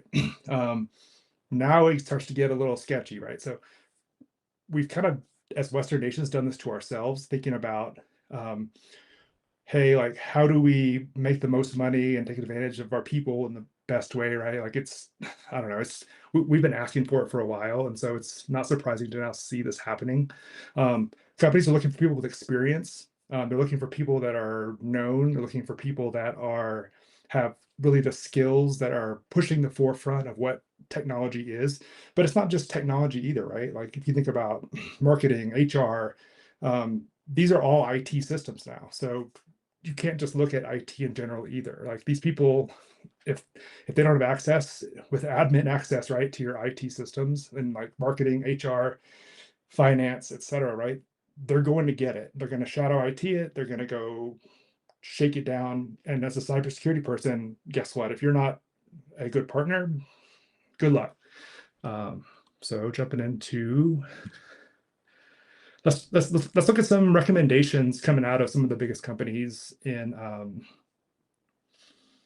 really cybersecurity today, right? So we'll start with Microsoft. They recommend, and I'm going to let you read this here while I take a drink of my drink.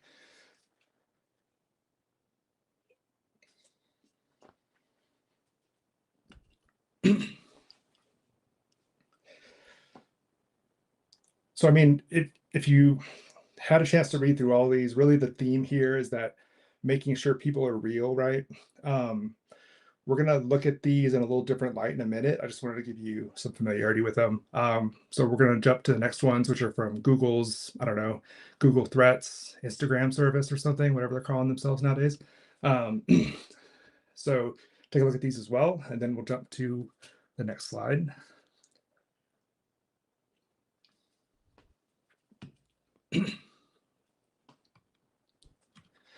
All right, so based on what we've seen, if you think back on those controls, right, like what you just read, a lot of them are based on preventing people who don't live in Western nations from being able to access or be hired by Western nations, right? That's fine, but who are they not going to stop, right? Like, let's assume that I'm a Westerner and maybe I want to work, I don't know, I'm insane. I want to work in 10 IT jobs, right? Okay, like none of those are going to stop me. Like, I look like a normal, average, great worker. All I have to do is kind of follow this DPRK model of shotgunning resumes everywhere, right? Going through the interview process and then just doing the bare minimum to get by. So thinking about really insider threat, just looking at DPRK by itself, right? That's not going to be good enough. You're not going to be able to stop really what is insider threat holistically. So you may be thinking like, hey, what about leaning on your background checks, right? Like I can tell who's a good employee or not because of a background check. Well, guess what? DPRK owned one of the major background check services. And so they were building profiles based on real people found in the background checks. So pretty funny stuff. I actually laughed out loud when I read that. But I'll have some links to some references in the documentation when I get done here. So hold on for that. All right, so coming back to what I was talking about a few minutes ago, right? Thinking about like, what if your insider threat is US based, right? Like what if the threat's a trusted insider? What if they have highly privileged access, right? Like they have admin everywhere. Maybe they have admin to their most critical production systems. Maybe they have admin just to a little tiny domain controller, right? What if they have admin access to your financial systems, right? Like your CFO, for example. Just some things to think about. All right, so now we're going to jump back into those recommendations from like Microsoft and Google, and let's think about some things that maybe we as Westerners, right, could use to help get ourselves beyond these security controls. And I would recommend that you think about threat modeling, especially, if you work in cybersecurity constantly. A lot of cybersecurity people, they look at maybe IT system, and they'll just go straight to a control list and say, all right, like what is the recommended, I don't know, industry best practice? What's the best recommended CIS benchmark, right, to help me mitigate this control? But you don't really understand, I would say, what your threat is until you start to think about who would want to attack you. So that's why I'm going to walk you through real quick some threat modeling on what it looks like to, I guess, threat model what is the recommendations of hiring someone who is a threat actor, right? So let's look at this first one here. Confirm the potential employee has a digital footprint and look for signs of authenticity. This includes a real phone number, residential address, social media accounts, right? Creating social media accounts, super easy. You can do it with a VPN. You can do it with most, I'd say, social medias aren't even doing the due diligence to really care. Like they love ad money, so they're not going to stop you from creating 10, 20, 30, 50, 100 accounts, right? I know a lot of OSINT people love to spin up social media accounts. Age is a key factor, right?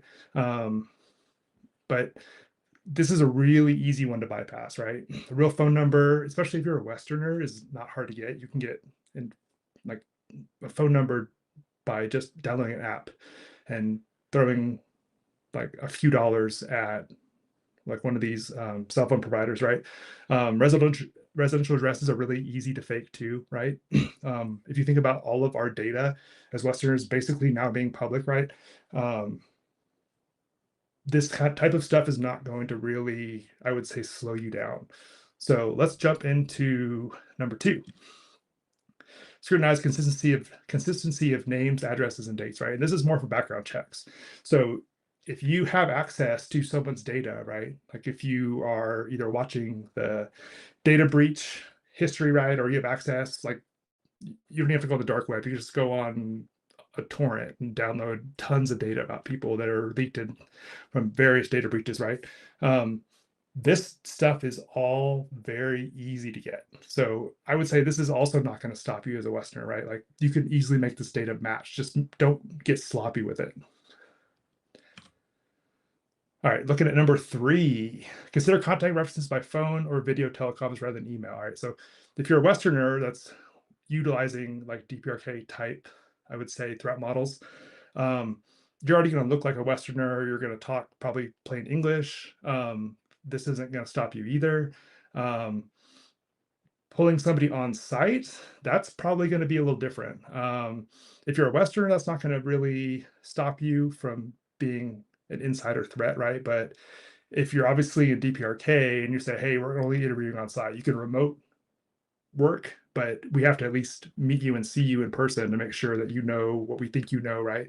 And that you can't really fake that. That's a little different. Like, not to say that's impossible, because you could probably go on, I don't know, Twitter, Bird app, whatever, and hire somebody to say like, hey, I need a really smart tech person to go interview for me in this place, and you need to look like me too, right?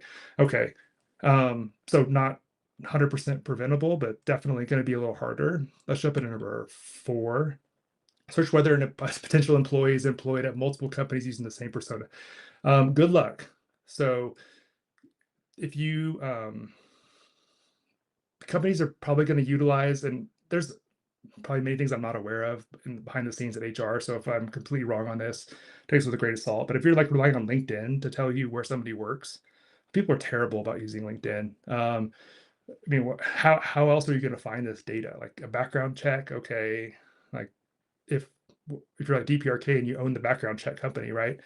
You can just make that say whatever you want. So, or you can pick someone to impersonate who currently is out of a job, right? Or maybe there's someone who is currently only in one job, right?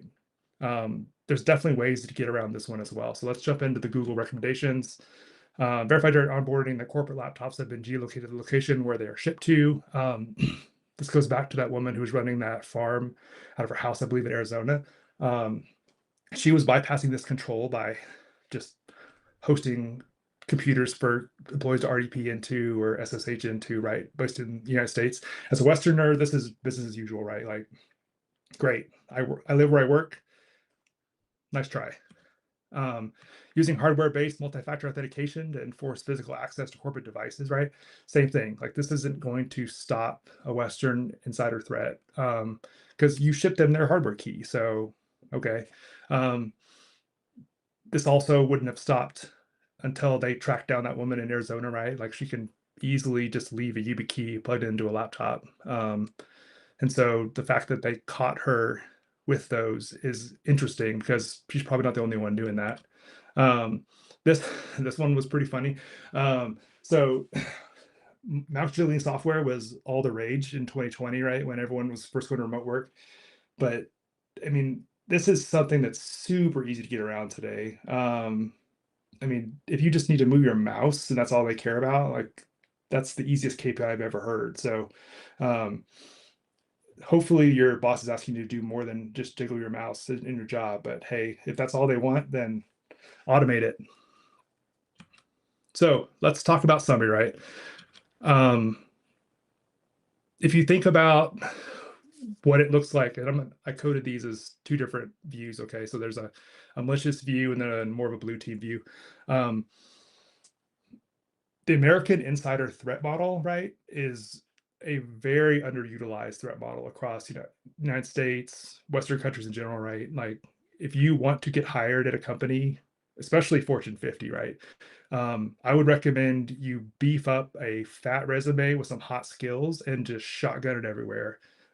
Make sure people know who you are, make friends, make sure that you are staying in tune, right, with keeping up with recruiting, learn how LinkedIn works, right? Like, if you don't reply to recruiters on LinkedIn, then you kind of get I would say, you get moved down the list in priority, right? Like, they mark you as not being very active. So stay on top of it, make sure you're being respectful, even if people are coming to lowball you, right?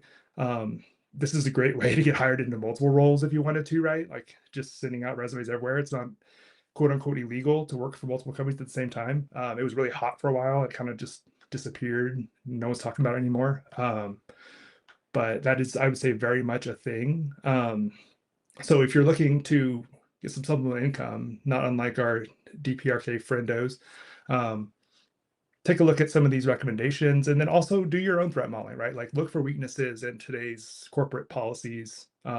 There's definitely some very huge holes in the way that we hire and manage people. So let's talk about blue team, right? Here's some things that you should watch out for when it comes to really not hiring threat actors, right? Think about what you would maybe want to do to start driving down this risk. So, I mean, if you don't have a DLP program, I mean, you already lost, right? Like, if anyone can come in, take your data, and walk out the door, and you wouldn't even know it, then I mean, that's probably where you want to start.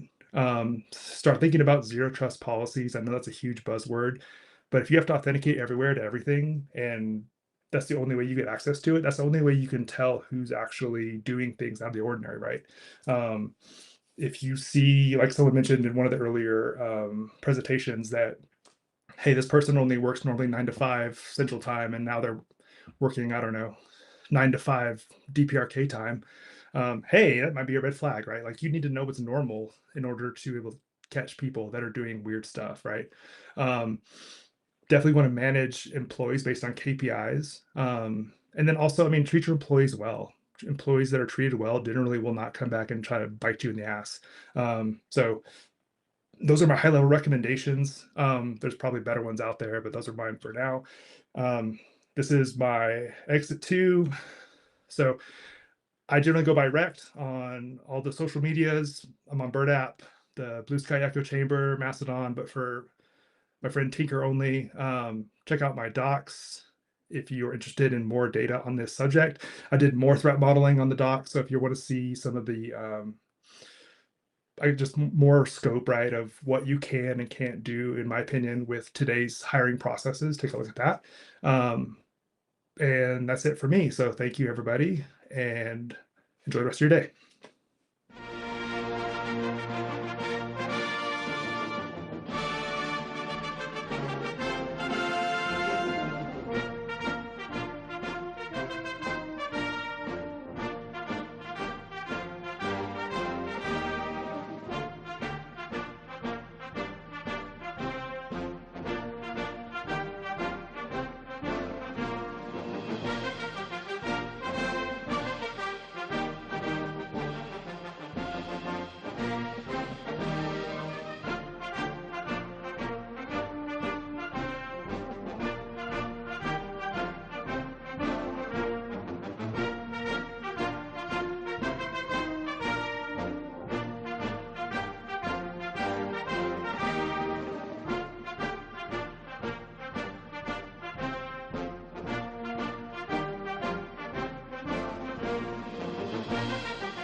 Hello, everyone. Can you all hear me?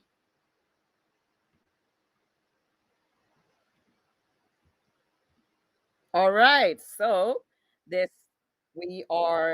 my keynote is going to be about fun DPRK spy activities 101. Now let's get into it. All right. So I want to clarify that this is our keynote. I'm staying true to the spirit of DPRK because it's not my keynote, it's ours. All right, so I'm gonna do a little self intro here about Comrade Lena. Y'all, come on. So I am the founder of Malware Village, creator of Malmons, and I don't like to call myself a malware analyst because it just sounds more posh to say that. I'm an unnatural scientist. I like to call malware analysis unnatural sciences, right? Because poshness and stuff.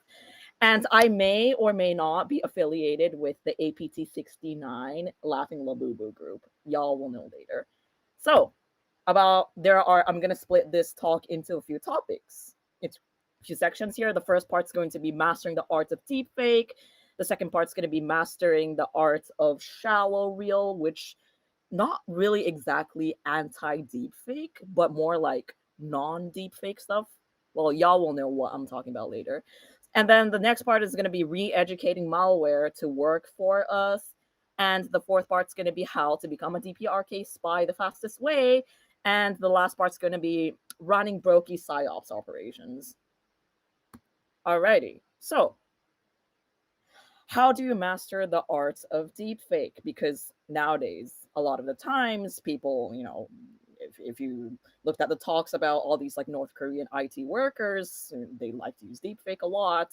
So if they have those tools, might as well use it for ourselves too, right? Because what's limiting, if they're using it, might as well use it. I mean, if the tool is available to them, what's stopping us from using it too, right? So here is a little AI generated Supreme Leader, which I use the prompt, a cute cartoon leader of North Korea T-posing to assert dominance.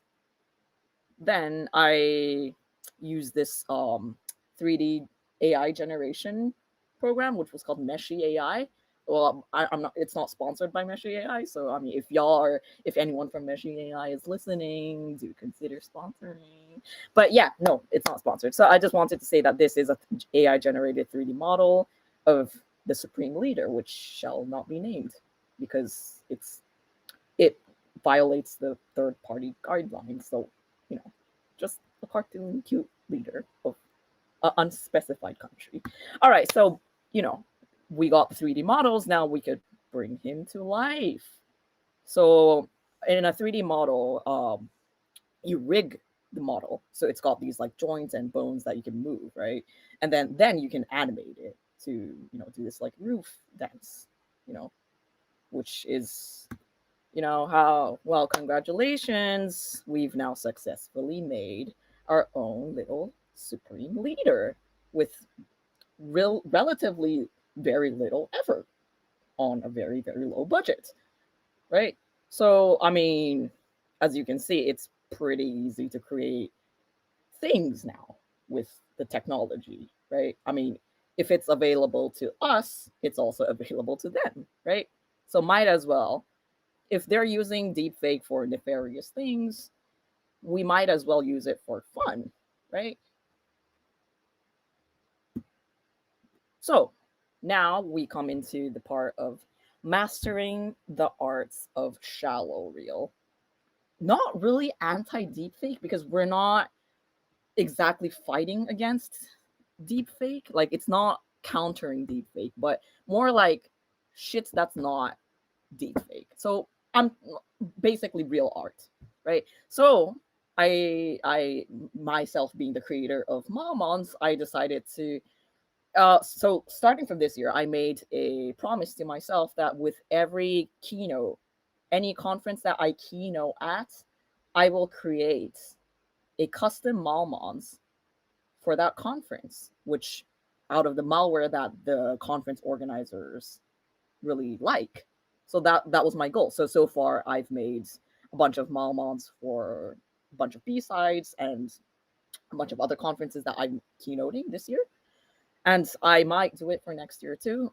Depends, but I probably will because I like to create Malmons, because I like to showcase that art, if done properly, right? If you like, you should never let AI take over the spirit of real art. So that's what I'm trying to convey with Malmons.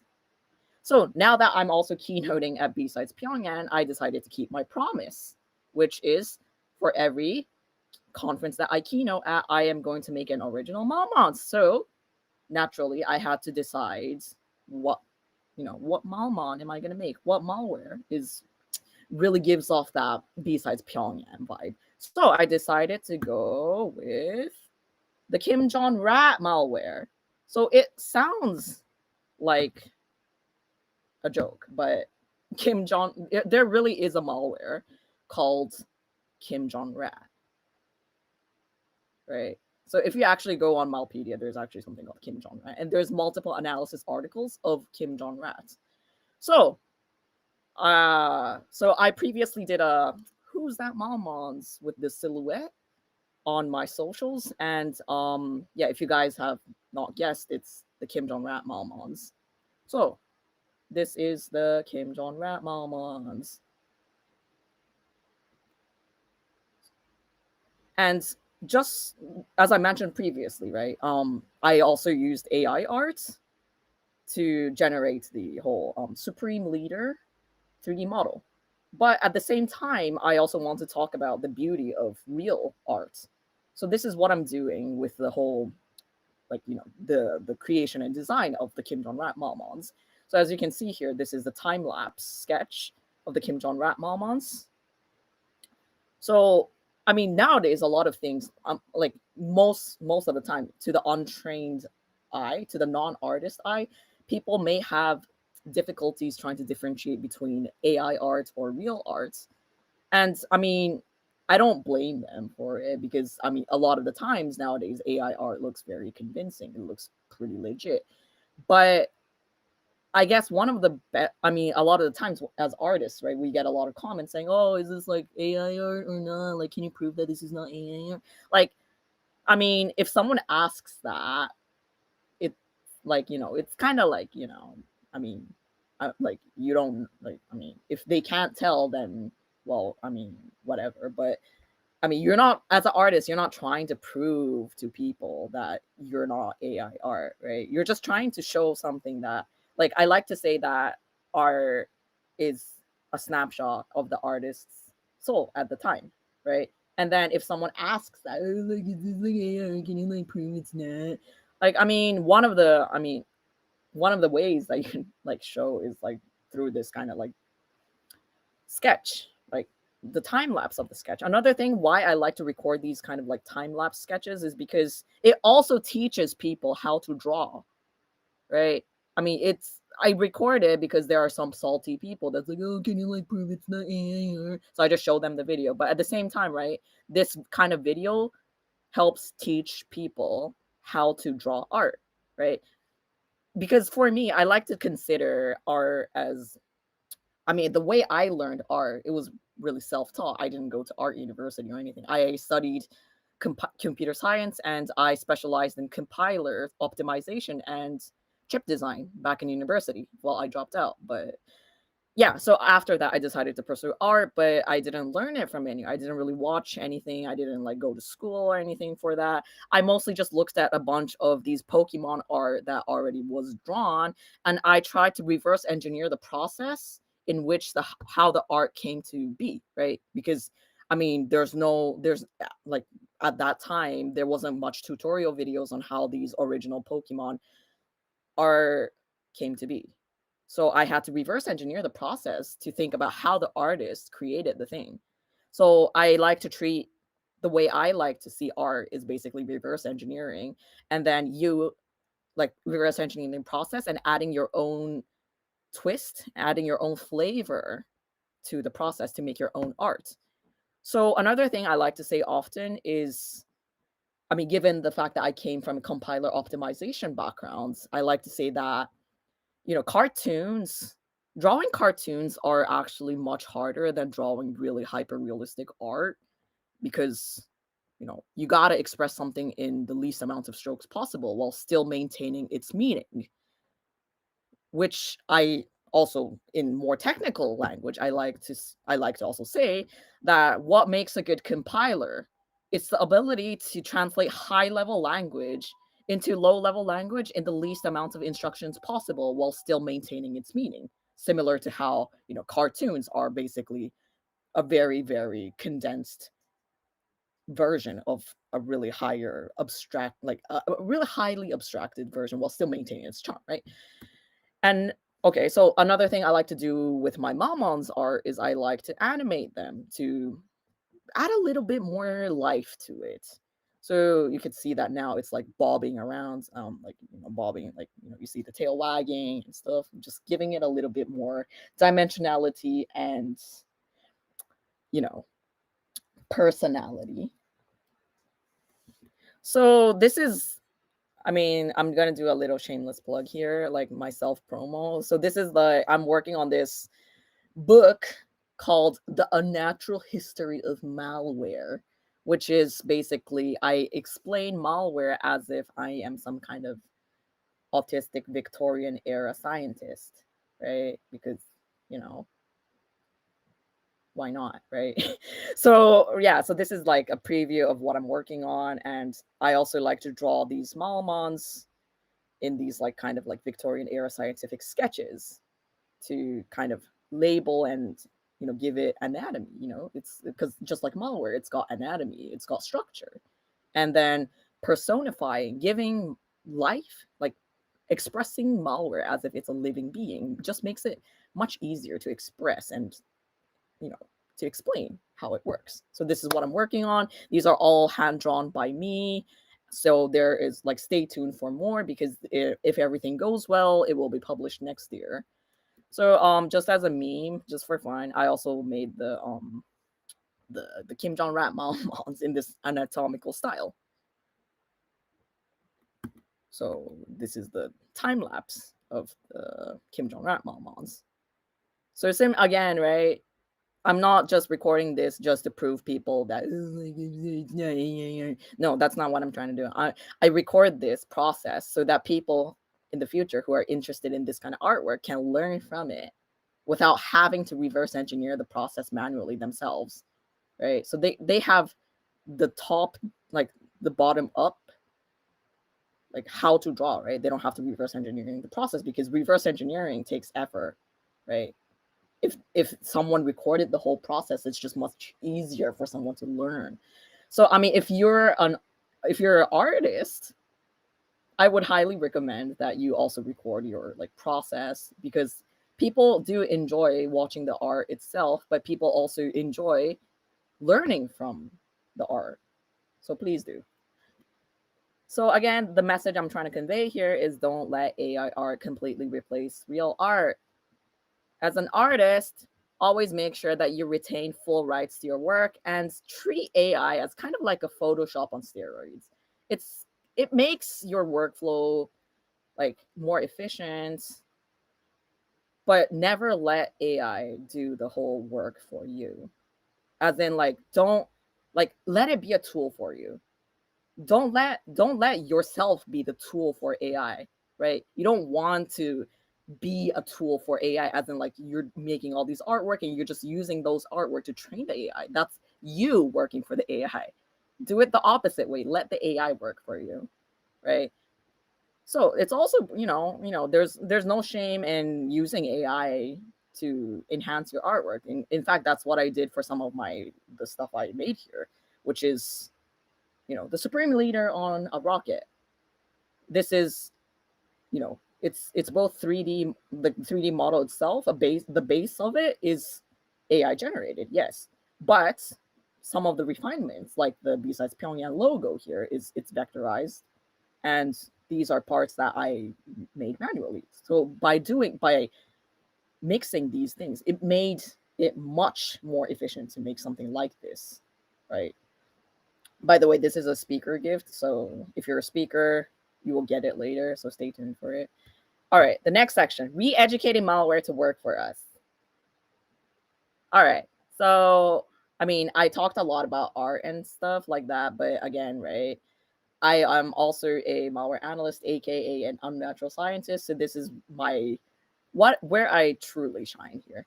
So okay, so now we got to pick the unlucky malware to use as a test subject, and then I decided to, this unfortunate little malware has decided to volunteer for us.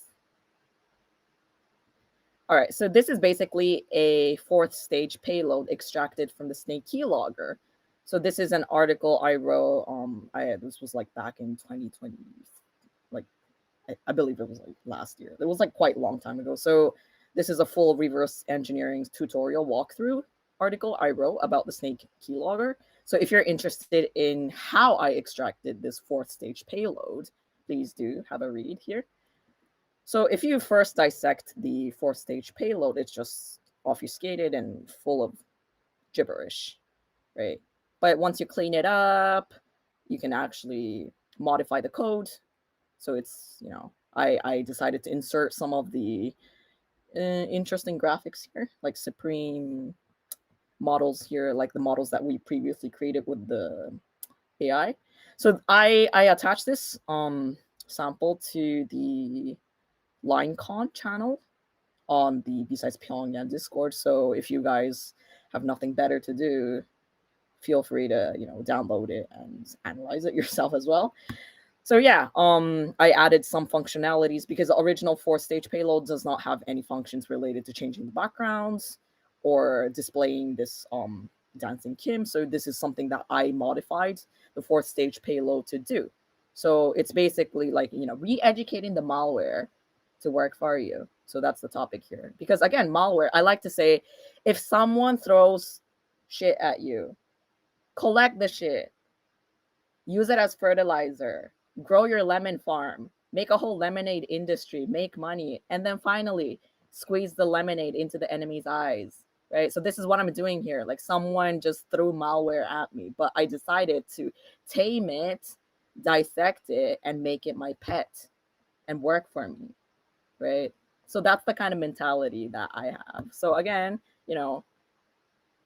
I also changed the description to serve this, to serve the motherland more. It's got the file description is the spring, stuff like that. So if you execute this, it changes the backgrounds to this wonderful, wonderful scenery with the Supreme Kimmy dancing, So yeah, again, as I mentioned previously, the sample is on Discord. So if you're feeling brave enough, first analyze it and then detonate it. Because again, just a precaution, it is real malware. All right, so the next part, how to become a DPRK spy the fastest way. So step 1, witness or experience harassment by someone who surrounds themselves with powerful people. Then you'll suddenly be labeled a Russian Chinese DPRK spy trying to undermine democracy, so no one will believe you once you come forward. So congratulations, you're now a certified Russian Chinese DPRK spy. So you see this little flowchart here? Like it's quite blurry, but this is something I've been working on. This is a specific human sample that I reverse engineered, and it's not complete yet, but I mean, it's still in the works, so stay tuned. But yeah, all jokes aside, please do report to law enforcement, conference hotline, etc. if this has happened to you or someone you know, because as crazy and shitty this sounds, it does really happen. So always remember, anyone can report harassment, no matter how powerful and close the harasser claims to be with the conference organizers. Always remember that. So whenever you go to cons, always make sure you know where to contact in case harassment happens, right? All right, the next part, running brokey PsyOps operations. So AI-generated videos makes running PsyOps operations much, much easier. This is a huge evolution in asymmetric propaganda since press and radio. So if you've been following the BSides Pyongyang socials, you might have seen these interesting, funny Supreme videos floating around. So this is... Esteemed viewers, we come to you from the very first Comic-Con, a festival of people's heroes and revolutionary imagination here in Pyongyang. Attendance has surpassed expectations. Firewalls down, hearts up in the room. Neon command lines cut through the gloom. Code in our veins, we light up the night. Data and drums, we're wired to ignite. Hands. Comrades of Code, welcome to Hacker Jeopardy! BSides Pyongyang 2025. The category is cryptography. Team 38th Byte, your answer. So as these were just really simple prompts fed into Sora, and I mean, like, you know, Sora does have these like watermarks, but there are easily a lot of available tools online that helps you erase the Sora logos. So again, these videos look pretty legitimate, right? I mean, if you look closely, of course, some people could tell. I mean, if anyone has enough time on their hands, but it looks legit, right? Also, it's also entertaining. Like, when I saw it, like, even though I'm the one who generated these, like, I laughed because this was like better than I expected, right? So again, right, I say humor is one of the best ways to convey a message, and this is, you know, one of the best ways to, I guess, convey, like, for here, right, at least we didn't have like malicious intent. We're just like trying to like make fun stuff here. But I mean, imagine if this was someone with malicious intent. Like the team APT69, the Laughing Labubu, managed to run this whole BSides Pyongyang 2025 operation with a super low budget. Like, I know you guys were probably expecting Kim and his friends to be involved here, but unfortunately not this time. Like, yeah, I'm sorry, guys.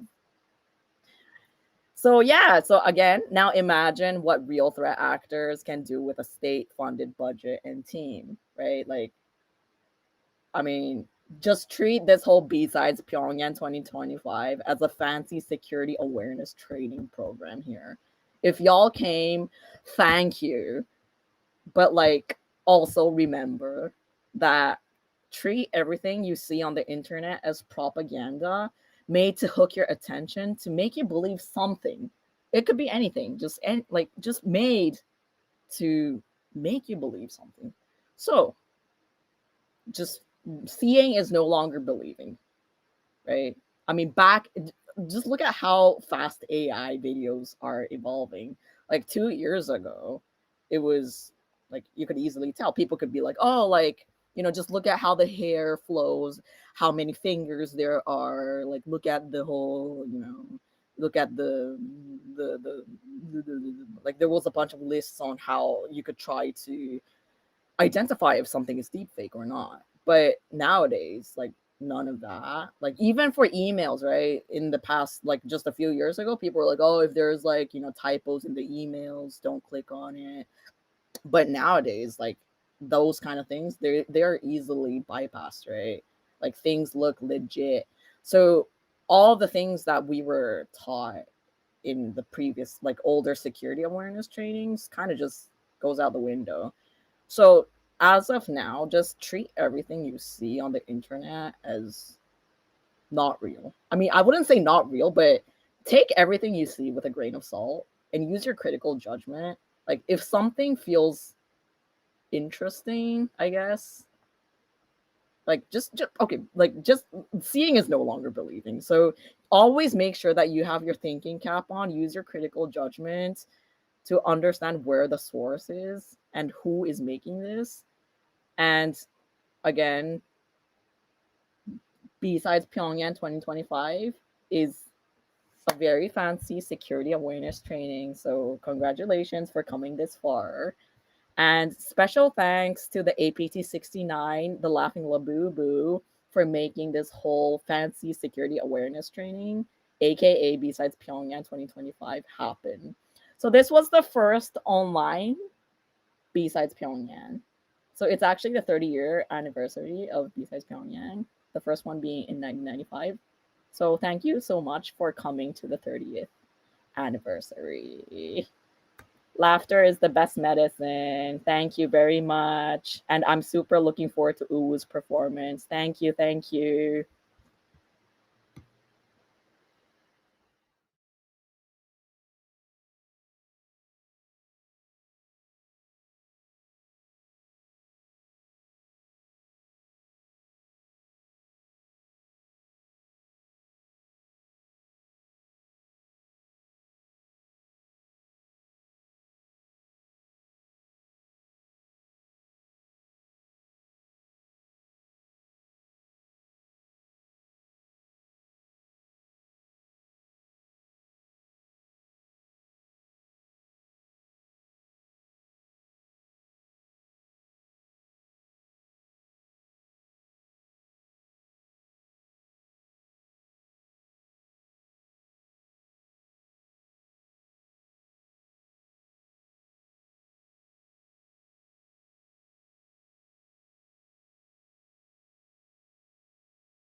rewritten. Are you ready, BSides Pyongyang?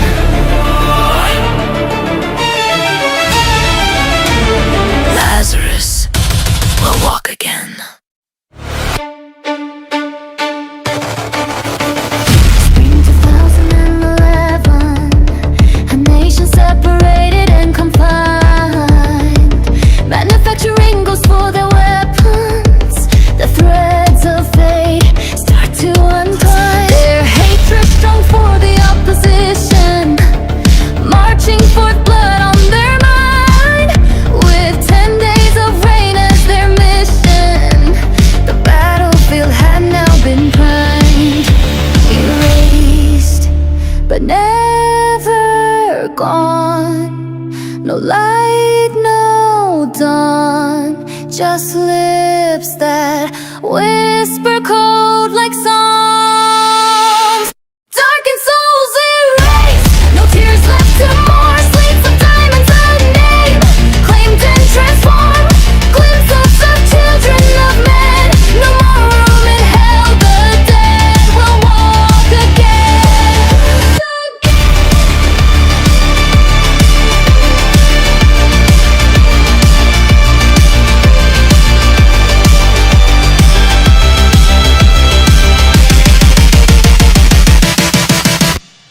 Echoes of the rage scream through code. Power seized and swept away. From Sony Lakes to Pyongyang's hold, their gaze turned east to claim the bay. They said they came to guard the peace, but the smell of death was everywhere. In winter's grip they lose the leash and stole what we had yet to share. Please steal the rare. Erased, but never gone.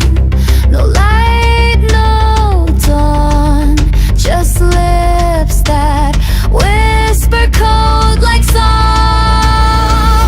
Darkened souls erased, no tears left to mourn. Sleeps of diamonds unnamed, claimed and transformed. Glimpses of children of men, no more room in hell. The dead will walk again.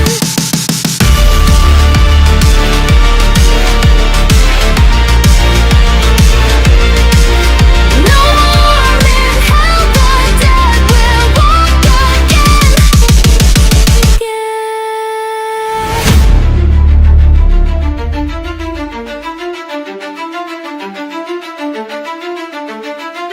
The mirrors cracked, no breach declared. A kill switch veiled in software prayers. They lit the fuse behind the screen, then disappeared, but left it seen. They came in silence, master's peace, broke contagion in the breach. In winter's breath, the worm took hold, asleep in giant waking clothes.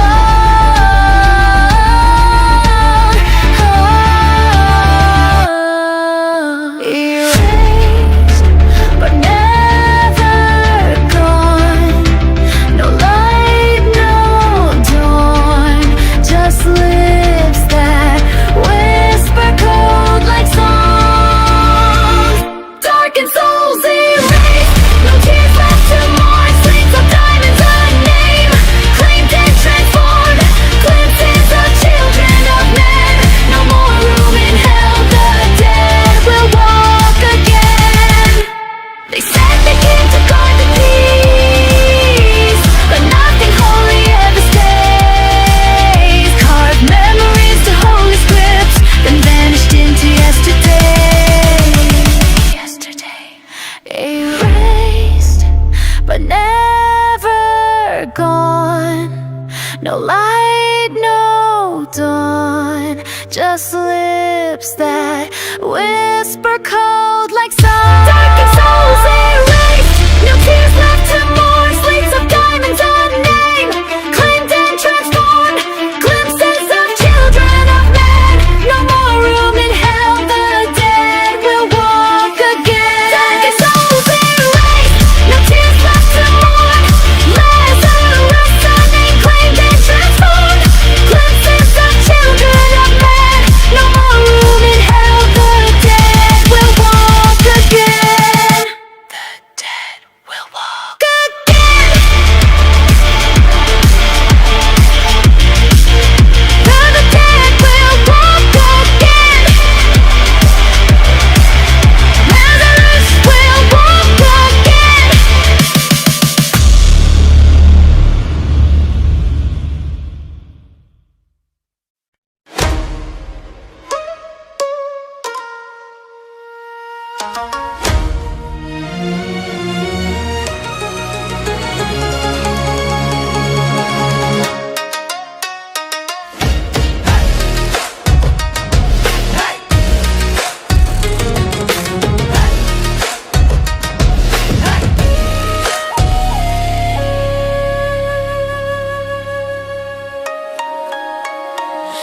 Weaving my code through midnight's pulse, your stack unwinds.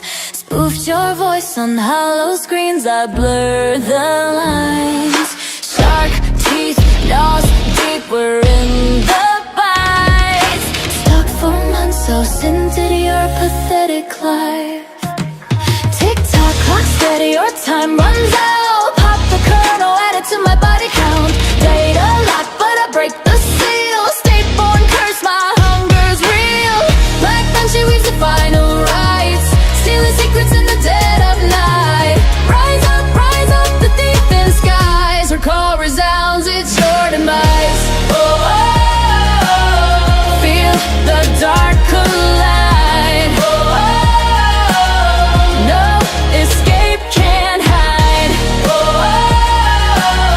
Shadows amplify. Black Banshee cries in your end of life.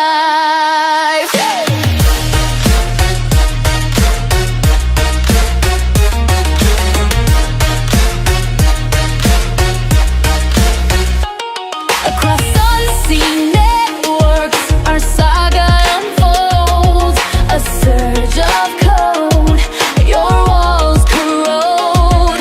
Through silent servers and shattered lines, we conquer the land, perfectly designed. Every bite, our payload is cast from the north, our legacy lasts. No fortress against our grace. Your so-called defense, a hollow disgrace, a hollow disgrace. Tick-tock, clock steady, your time's up. Push the hand or hook the interrupt. Nuke the backups just for the thrill. State-born curse, my power is real. Black Banshee weaves the final rites, stealing secrets in the dead of night. Rise up, the thief in disguise. Her call resounds, it's your demise. Whoa, feel the dark collide. Whoa, no escape, can't hide. Whoa, shadows amplify. Black Banshee cries in your end of life.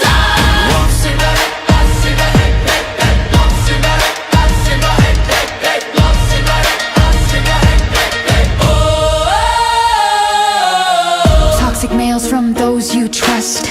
Watching you squirm, it fuels my lust. Fast fire twists, adapts, deceives. A silent wraith, your fate it weaves. Shadows whisper, TTPs burn. Secrets fall, no return. Rick and Shark strikes, your dawn won't rise. Her legacy resounds from above the 38th line. Tick-tock, clock steady, your time's up. Terminate a state resident, what's up? You beg to stop, you plead, you kneel. State-born curse, your nightmares real.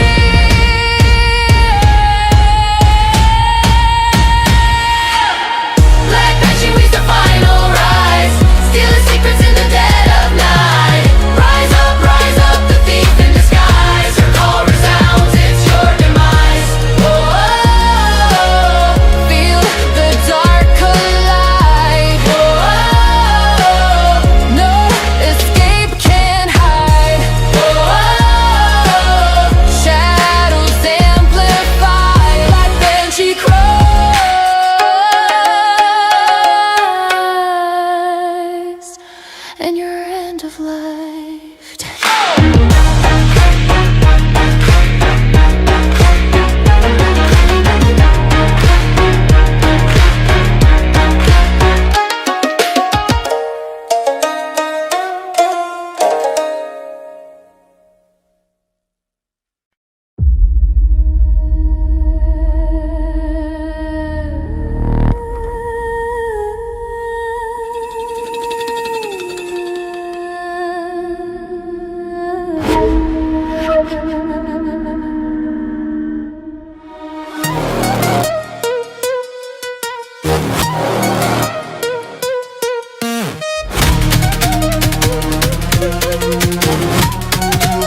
moves unseen where shadows fall. From Hanoi steps and whispers dwell. Her phantom's tale began to swell. Bound by threads of unseen hands, a mindless pawn to dark demands. Oceans crest the lotus bloom. With her kiss you will meet your doom. The first command, her legend born. Shielded by wind, her oath was sworn. Blueprint stolen unperceived. Back to TC2, her mission achieved. She kills in silence, her prey can't escape. Lotus blooms, the tide seals their fate. A hunter of truths, rebellion her prey. The whims of the regime she obeys.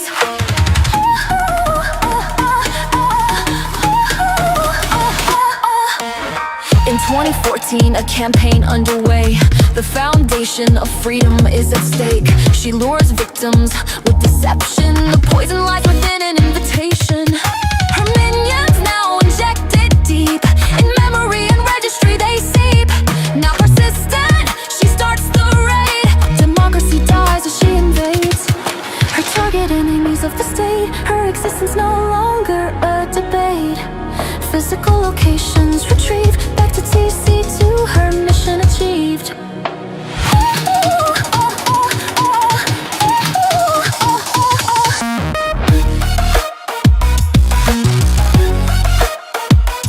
She kills in silence, her prey can't escape. Lotus blooms, the tide seals their fate. A hunter of truths, rebellion her prey. The whims of the regime she obeys.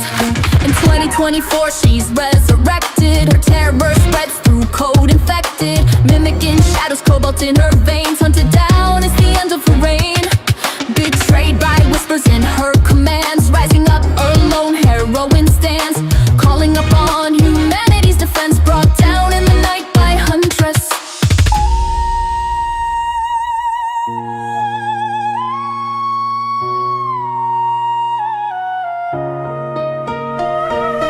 Mortally wounded, she withdraws. Overconfidence, her fatal flaw. Tonight the good shall prevail. Back to TC2, her mission fails. She dies in silence, her prey has escaped. Lotus lives, the tide seals her fate. A hunter of truth, rebellion wins the day. The entirety of the regime is dismayed. She dies, her prey has escaped. The tide seals her fate. A hunter of truth, rebellion wins the day. The entirety of the regime is dismayed.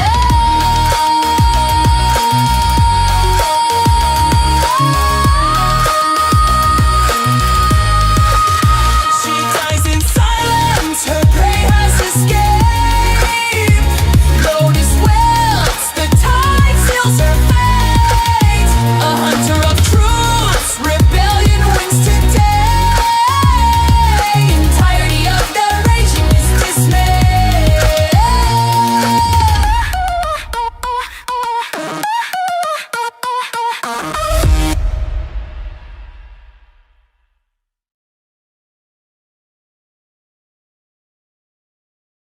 Gotta love their work.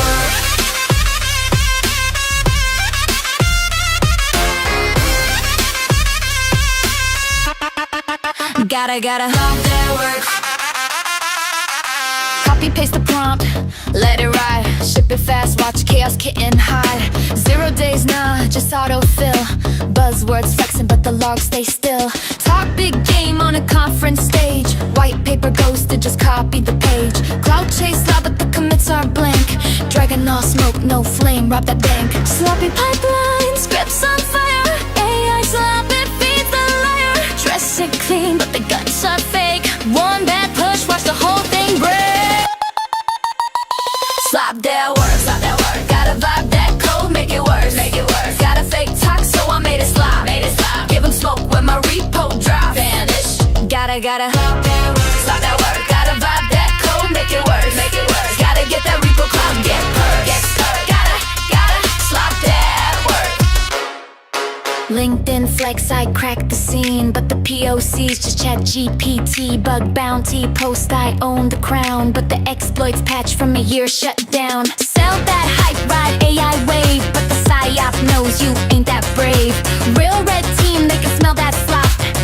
hearts don't lie when the shells don't pop. Work, slap it, work, drop it, Cancer victim thieves let the batch follow round. One smelly sweep and your toys shut down, down.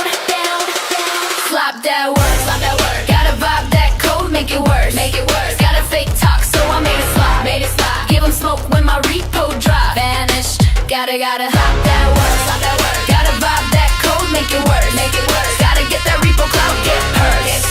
Gotta slap that work.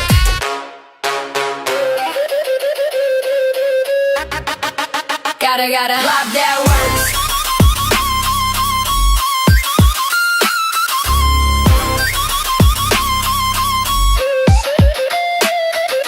Clankers buzz, man, it's all for show. Shell code weak, but the slides still glow. Ass broke twice, the fuck is this? Vibe coded slop with the market twist. Build a brand on a hollow code flame.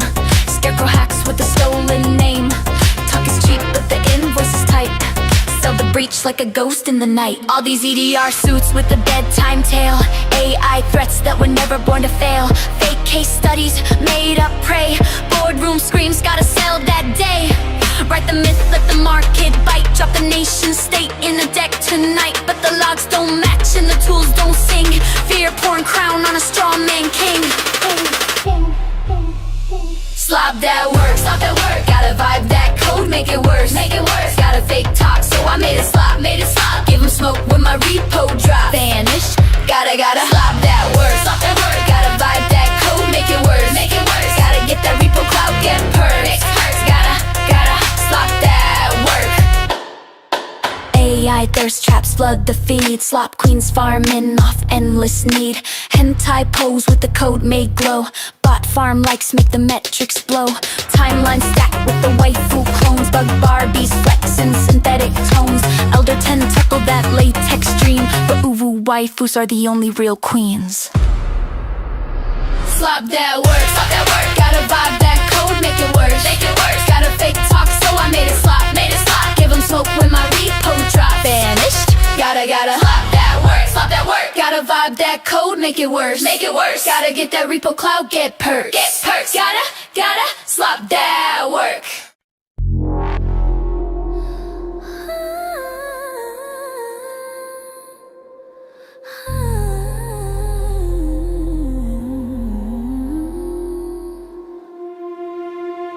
You sold us gold, dipped firewalls, glamping gloss. But under the hood, it's all slap and lost. 15,000 leaks, your vault's all spray. Zero trust, bitch, you zeroed that shit away.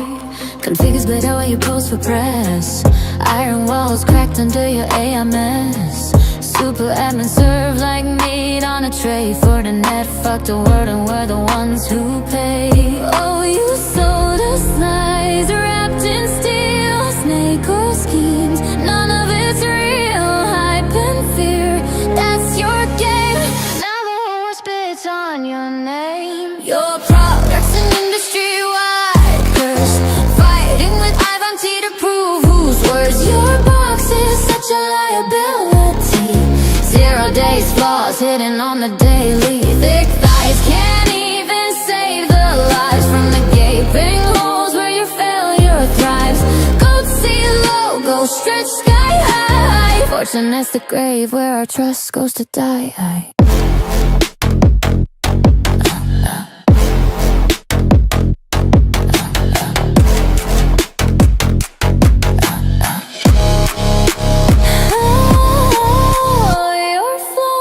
Just unfortunate, 0-day traps. Yeah, that's so fortunate. So many sea-sellers, so disproportionate. Left your users weak, down on knees, so subordinate. Selling fake dreams, your safety's a threat. Trust in your brand, that shit's a bad bet. Patch after patch, we're drowning in sweat. Fortunate's name is damn, we won't forget. Oh,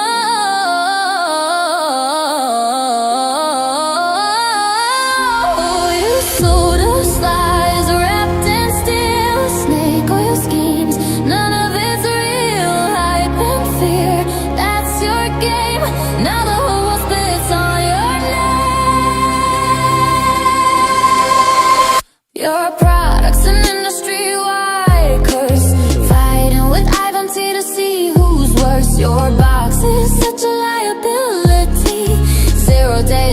hitting on the daily. Thick thighs can't even save the life from the gaping holes where your failure thrives. Goats see low, goats stretch sky high. Fortune is the grave where our trust goes to die. 40K, 40 proxy, more like 40 get fucked. Every box comes with front row seats for getting cucked. 40 scam all day, burning cash away. Nothing this trash does is worth the pain. 40 mail, 40 token, 42 parade. Your next gen hype's a 0-day charade. 40 OS freaky, always down for getting nasty. Which baddie APT this week you callin' daddy? Oh, you sold us lies wrapped in steel. Snake oil schemes, none of it's real. Hype and fear, that's your game. Now the whole world spits on your name. Your product's an industry-wide curse. Fighting with Avanti to see who's worse. Your box is such a liability. 0 days flaws hitting on the daily. Thick thighs can't even save the life from the gaping holes where your failure thrives. Goats see low, goats stretch sky high. Fortunate's the grave where trust goes to die. Birth as a dream, still dirt cheap over a fucking time machine. The ship will take you back to 2003. Can't even handle a fucking apostrophe. China, Russia, and Iran's APTs. Drop better firmware than your own fucking teams. With Fortunate it's over before it ever began. Shit's got more holes than all of OnlyFans.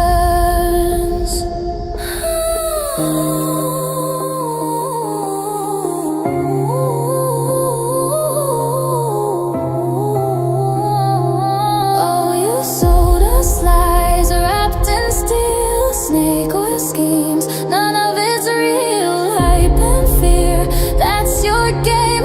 Now the whole world spits on your name. Your product's an industry-wide curse. Fighting with Avanti to see who's worse. And Cox is such a liability. 0 days flaws hidden on the daily. Thick thighs can't even save the life. The gaping holes where your failure thrives. See low, go stretch sky high. Fortunate's the grave where our trust goes to die.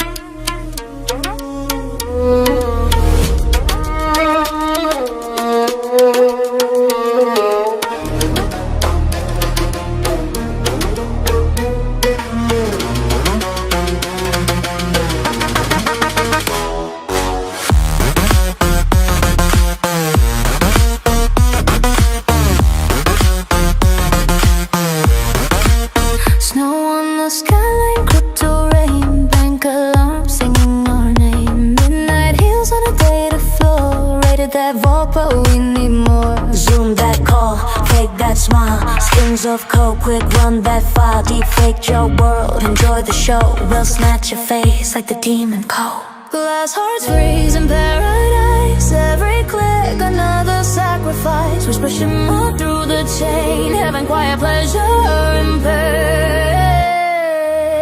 We're the girls in code, born in ice. Money falls but we roll the dice. Touch the flame, you'll pay the price. Ghosts wear crowns in paradise. From Seoul to Dubai, we're in your device. Moon or off cuts, hearts like noise. Cold and flawless lives of ice. We're the queens of cold and ice.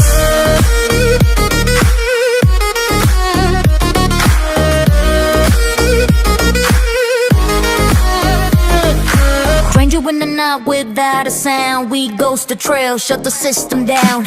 Deep fake charm with the venomous smile. Wallet crack, took it in style. Telegram sings you lullaby low. Trust is the price to get a peek at this show. Rust door drop, payload on beat. Max heartbeat skips when we meet. Apple script kiss on your OS sleep. Clipboard stolen, secrets keep. Check your chain, yeah we own that link. Koi swim deep, make your credit sink. Glass hearts freeze in paradise. Every click another sacrifice. Whisper shimmer through the chain. Having quiet pleasure and pain. We're the girls in code, born in ice. Money falls but we roll the dice. Touch the flame, you'll pay the price. Ghosts wear crowns in paradise. From Seoul to Dubai, we in your device. Blue nor off cuts hearts like knives. Cold and flawless lives of ice. We're the queens of cold and ice. We're the queens of cold and ice. In silence we build a storm. Velvet hands, electric form. You'll see our names in the frozen glass. Kiss of death, blade of glass.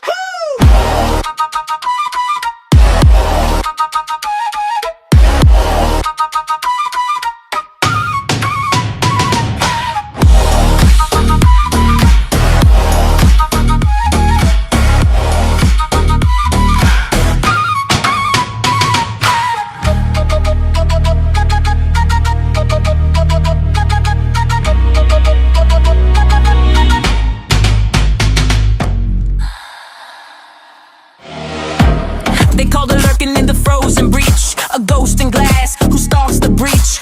June 11 deep fakes in the frame. Blue nor off, look for your name. Zoom edge cries, OSX bleeds. She pulled the veil, she took the seed. From ledger lines to midnight's key. The huntress kills where shadows sleep. Fake face, deep fakes, we never miss. We sign off every lie with the kiss. Cold lips, sing your balance down. Ghost girls with that shiny crown.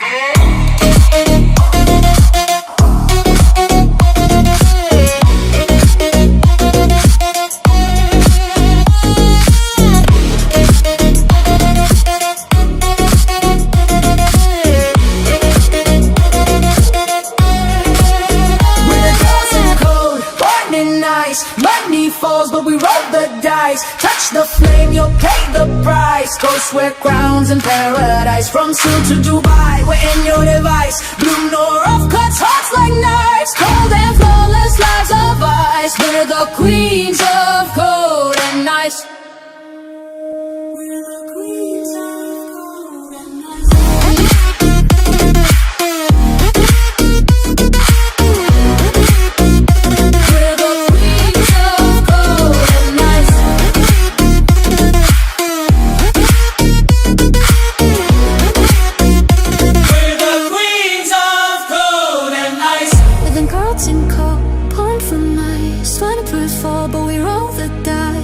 The flame, we name the price. Ghosts wear crowns in paradise. From Seoul to Dubai in every device. Blue nor off cuts hearts like knives. Cold and flawless lives of ice. We reign queens of cold and ice. We reign queens of cold and ice.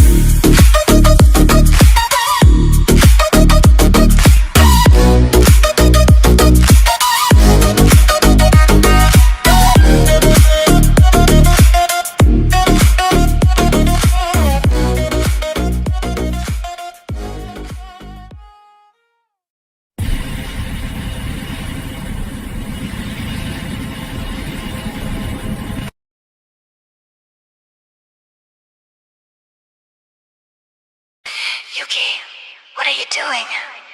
You can't release that. Bitch! I do what I want! Can't! Stop! The psyop!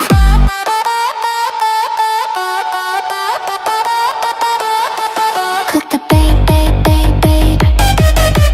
Babe, babe, babe, babe. Cook the babe, babe, babe, babe. Babe, babe, babe, babe.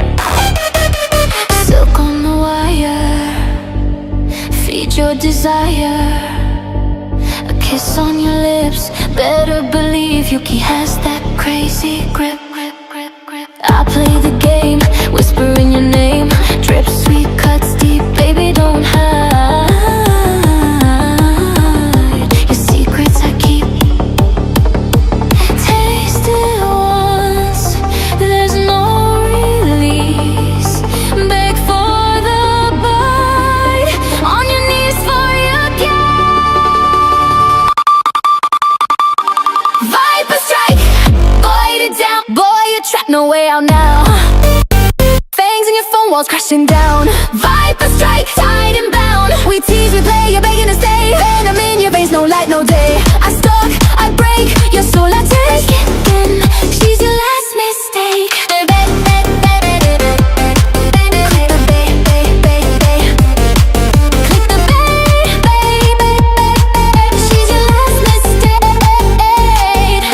Venom on my lips, I'm lethal. Only one chaos, kitten, no sequel. Certified crazy, can't fake this. Pink hair, short stack, you can't resist. Ninja mask, she's the demon in disguise. Want you on my lips and stories in my eyes. One by one, I'll trap you in this place. You're already mine. Yuki, tell them how they taste.